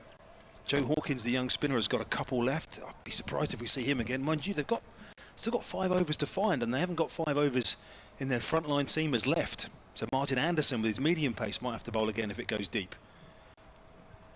Chappell turning away in his penultimate over, in past umpire cross again. This time Mays is stepping away and slapping it through the offside. There are 3 fielders in pursuit of that one. It's not going to reach the rope. Again, didn't quite time it, Ben Mays, but again, the manoeuvrability at the crease there to steer that through the offside and get a couple. Yeah, he's good on his feet, is Ben Mays, and flicking that away. He used to play hockey for age group with England, and yeah, showcasing his skills there. And yeah, just looking at what bowlers Derbyshire have to go, and they have got 5 overs, but it's sort of how they use them. You'd think Martin Anderson has to come back, rotate the other seamers at the other end. Yeah, Anderson will have to bowl one of them if this goes all the way to the end, as Chappell is in again to bowl to Ben Mays, driving that one. There's no run this time at short extra cover. So from Derbyshire's point of view, although there was a great round of applause for that too from Ben Mays a moment ago, this has been a good comeback over for Zach Chappell here, just conceding 4 so far. Yeah, exactly what Derbyshire need. Almost try and put a little bit of pressure back on Hampshire. don't want Hampshire to almost sort of win it too quickly and try and get too far ahead of themselves. They are still under a run of ball here. Here's Chappell again bowling to Mays, and that one is not sure what happened there. I think that's Carver. He was tried to give himself some room. I think Zach Chappell followed him down the leg side. Is it his glove or pad? Yeah, it's gone. It's come off something. Not been seen in a while. It went through to the keeper. I couldn't see there what that came off, but either way, we'll get a little replay here, I think. Yeah, it's hit him on the pad and spooned up in the air. That was a confusing one. Mays got himself in a bit of a tangle, but 5 overs remaining here, 30 balls. Hampshire need 29 to win, and it's not surprising that Derbyshire are coming together in another conference here. And it is, by the look of it, going to be, is it the young spinner? No, it's not going to be. Hawkins, he's there, isn't he, with his cap off in the middle of those 3 Derbyshire players, having a conference with Brooke Guest. So, young spinner Hawkins, and I guess, you know, Hampshire have been handling the seamers pretty well. They're now saying, come on, Joe, put it in the right spot and let's try and force him into a mistake. Yeah, he's got 1 for 52 from his 8 overs so far. Second most economical bowler for Derbyshire after Ben Aitchison. He's going at 6.5 and over. But that was a lot earlier in the game. We're trying to smash him out the park then. James Fuller 1 away from his 50 here. He will be on strike. Hawkins coming on from the pavilion end. Got 3 men out on the leg side boundary. Got a long off, deep mid wicket, deep square. We've got a long off and deep cover for James Fuller, who is beaten outside the off stump. First up from Joe Hawkins, exactly what Derbyshire needed. 29 off 30 now for Hampshire. That's us on the screen, that's where we are. Can't quite see us, but we're in there. All in the shade on there. Here's Hawkins, pulled away by James Fuller. That will bring up his 50, and it will bring it up with a boundary. 50 runs off 37 balls from James Fuller, just his second match in this year's one-day cup competition. He's promoted to bat, and it's pulled off. He's 53 off 37. Hampshire 313 for 5. 3 4s and 4 6s. Exactly the sort of knock James Fuller was brought up the order to do, as Hawkins is in again. This one clipped into the leg side. He'll take an easy single. Bring Ben Mays back on strike. Hampshire needs 24 now. 4.5 overs to do it. Well, there might have been a few who were here earlier on who gave up and went home and thought they were going to get that, and now are tuned in eagerly watching this climax. Hawkins round the wicket to Mays, drives this back down the ground, just be a single. Field it long on, throws it back in. And applause from the crowd. 23 needed now for Hampshire. Hawkins with his off spin again, back of length, and he's caught and bowled. James Fuller has to go. Good reflex catch from Joe Hawkins. And is there a twist, Chris? Is there a twist? Well, almost an identical dismissal to that we saw from Brandon McMullen earlier on, who just chipped one back to the young spinner Joe Hawkins. So it might have been a risk from Brooke Guest to turn back to his 18-year-old spinner. But that is charity from James Fuller, short of a length from Hawkins. And he makes the breakthrough, so certainly there is maybe a little wriggle left in this game yet. But James Fuller, what an outstanding knock and partnership with Ben Mays to put Hampshire in this position. Yeah, 54 runs off 39 from James Fuller in a partnership of 110 from these two off just 70 balls. It's been a partnership that could see Hampshire to victory, to their second highest chase in List A cricket. And the highest here at Utilita Bowl. What a knock it's been from James Fuller. Promoted up the order, carded to bat at 9, came in at 7, and has changed the game in a partnership with Ben Mays. Going to be Felix Organ, the new man, in at 8. Well, even more, not remarkable, that's probably the wrong word for James Fuller, because we know he's capable of that, but considering how little cricket James Fuller has played, he's been up with the superchargers in the 100, he's been carrying the drinks mainly, played at the Oval. Of course, you can see there how frustrated he is as he walks back up the steps to not be the one right there right at the end with 23 needed. And so Derbyshire just get a little bit of hope from that, for sure. The partnership broken, Felix Organ is in, and now Ben Mays at 17 is the senior partner in this partnership to keep playing the way he's playing, and Felix Organ luckily has, again, the credit in the bank built up for him by Fuller and Mays that he can just keep rotating the strike, hopefully. Yeah, I think these two will probably know each other quite well from playing a lot of second team cricket with each other this season, playing a bit of club cricket as well with St Cross. Yeah, well, now Felix is feeling coming out in this situation now. It was definitely the right call, wasn't it, so far, even however this game ends, to promote James Fuller ahead of him, to give Hampshire an opportunity to win the game. Just 23 needed now. Same field for Felix Organ. Still the 3 men out on the leg side, 2 on the offside. Short third and short fine inside the circlers. Hawkins right arm round to Organ. Goes for the reverse sweep straight away. Doesn't get all of it. Go out to field at deep cover. And that'll be a single to end the over. Hampshire 318 for 6. And an important wicket for Derbyshire, as we are going to have a change in commentary. Kevin James will take you through the last 4 overs with Chris Temple. Thanks, Wes Spearman. Brilliant effort from Wes with us here on commentary today. Well, wherever you're tuning in for, if you've just tuned in, whether you've been with us since 11 o'clock this morning on the Hampshire stream or listening in the ground, well, it's going to be a game that's going to produce, what, the best part of 700 runs here, nearly 650 odd. But Ben Mays, at 17 years of age, with his first home career first team 50 to go with the 74 he scored down at Neath. Now has Felix Organ with him. It's going to be Zach Chappell to bowl his final over. 9 overs for 59 so far. Hampshire need 22 off 24, Kevin. And James Fuller did exactly the job that he was sent in for.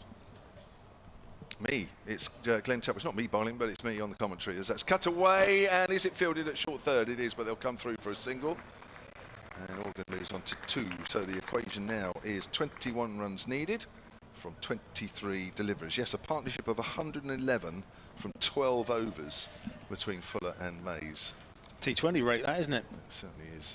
And fair play to young Joe Hawkins as well for Derbyshire, because that was a risk. He was happy to put his hand up and say, "Yep, I can do it," and picked up what could yet be a big wicket for Derbyshire. Who knows? Yeah, that's what you want, isn't it, from youngsters? Stand up when the going's tough. That's a good delivery, full, and Mays can only hit it up to mid-off and there's no run. Dot ball. What that has done in terms of the bowlers that are available to Brooke Guest is that as Chappell is bowled out after this one, Aitchison has 1 more, Potts has 1 more, Hawkins has another one available if required as well, and Anderson. So he's now got 4 options for the remaining 3 overs. Here comes Chappell again, gives himself some room, cuts that away. Should only be a single out into the deep on the offside, which means Hampshire from here need 20 from 21. The fact they've got it down to less than a run a ball is absolutely amazing, because the run rate was way over 8s at one stage. It's now just under 6s. That last partnership, absolutely wonderful stuff. Brilliant, absolutely brilliant. 1 or 2 risks taken in there, but again playing to their strengths. Ben Mays reverse sweeping for 6. Some incredible cricket. It's worked away on the onside, but it's straight to the field. This is good bowling here from Zach Chappell. He's bowled 4 deliveries and only 2 runs have been conceded. His previous over was a pretty decent one as well. Well, what Derbyshire need to do here is to make Hampshire have to suddenly search for a boundary, isn't it? They got it down to a runner ball again at the moment, and say, right, let's keep it no worse than a runner ball by the end of this over. And all of a sudden 3 to go. If you can rack up some dots here and there, particularly if you can get Felix Organ on strike, who's only just, as you can see, faced 3 balls so far. Suddenly, if Hampshire have to start to look for a boundary, then that's when pressure can do funny things. Here's Chappell again. It's full. It's worked. Not quite. Oh, he's gone through the fielder at mid-off. Oh, and he's 4 runs and he can't believe it. He puts his hands on his head. That's a huge mistake. Oh, wow. I wouldn't say it was quite straight at him, but that should be taken 19 times out of 20. It should only be a single. Well, that is an absolute horror show at mid-off, unfortunately. There we talk about the pressure that Zach Chappell had built up there with a succession of singles and dots and having to force Hampshire maybe to take a risk to score the boundary. Well, Martin Anderson has had an absolute shocker there. Yeah. I've got a message here from Woodsey, who's plumber to the stars here at Hampshire. Oh, my toilet's leaking, actually. Well, what?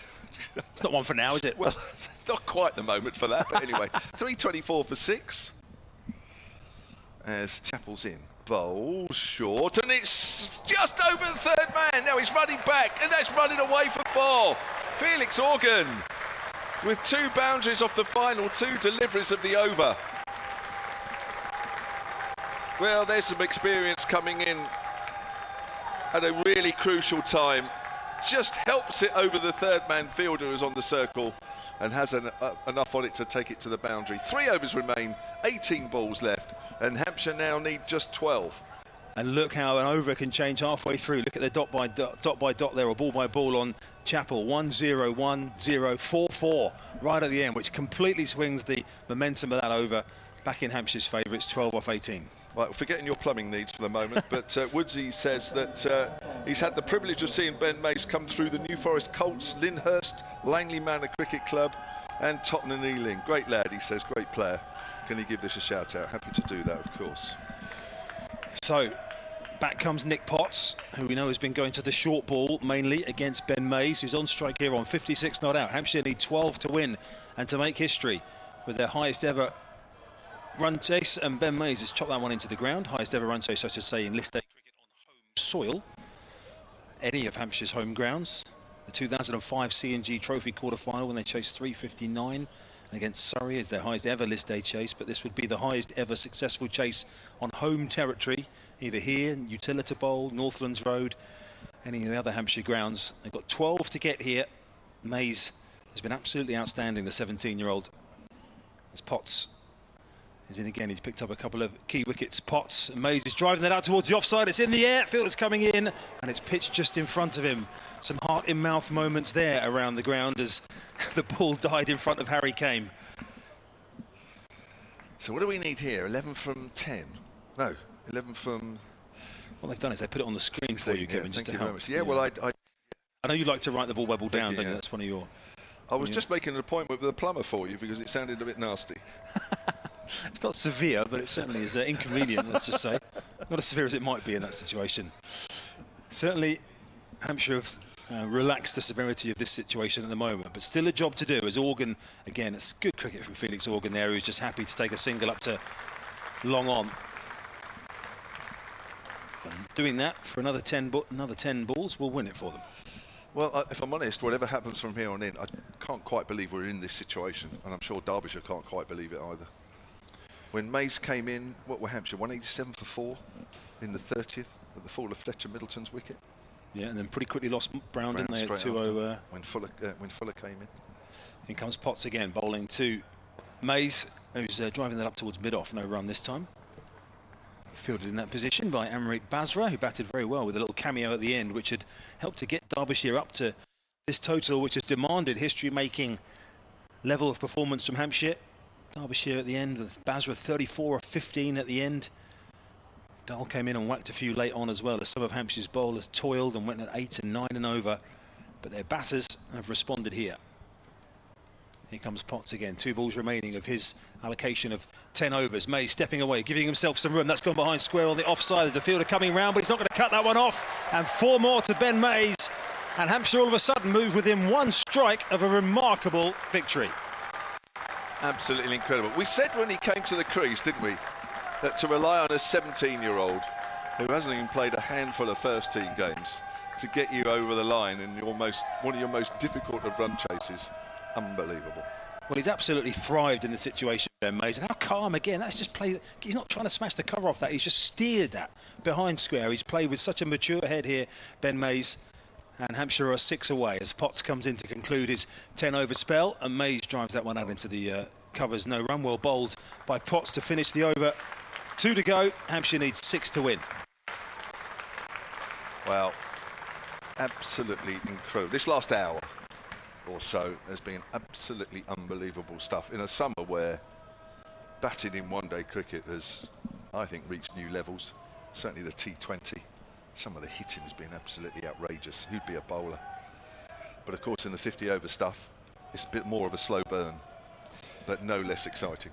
Well, it's been a day when Hampshire haven't had Nick Gubbins as the backbone. Yes, he and Ali Orr got Hampshire off to a good start, both out in the 20s, but we spoke when they both fell, Kevin, about how it was the day for others in the Hampshire order to step up. Fletcher Middleton with his first 50 in 12 List A innings. You've got Ben Brown playing his first List A game of the season. James Fuller playing his second List A game of the season. And Ben Mays has obviously hardly played at all before this season. So it's been a real coming together here of when your main men can't get the runs, somebody else has got to step up. So 12 balls left and 6 to win, 5 to tie, if that is going to come into the equation. And here's the first of those. It's full by Aitchison, and it's driven off the bottom of the bat by Felix Organ out into the covers. And there is no run. So 11 balls remain. 6 are needed. There's all of a sudden no need to panic. I'm not saying there was a need to panic in the first place, but I think we all felt that it was Derbyshire that were more likely to win. Now you can't really see Hampshire losing it. 11 balls remain. As Aitchison, right arm over, comes in again. It's full bowled! Perfect Yorker. Felix Organ trying to hit that down the ground, gave himself some room, slid under the bat. And is there another twist? 334 for 7.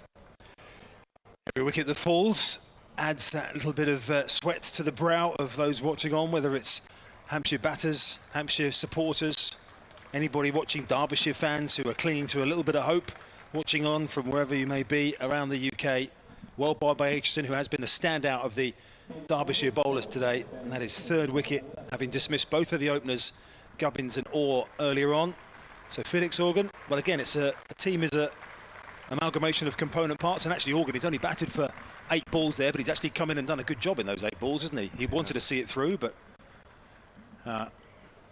that's nothing too serious over there, Kevin. Yeah, it's a bit of a fire somewhere. I'm just trying to work out where that is. If you're watching the live picture feed, I can't see it in front of us, so it must be somewhere to the side behind us. It's over there to the it's over there to the sort of east, isn't it? Yeah. Yeah.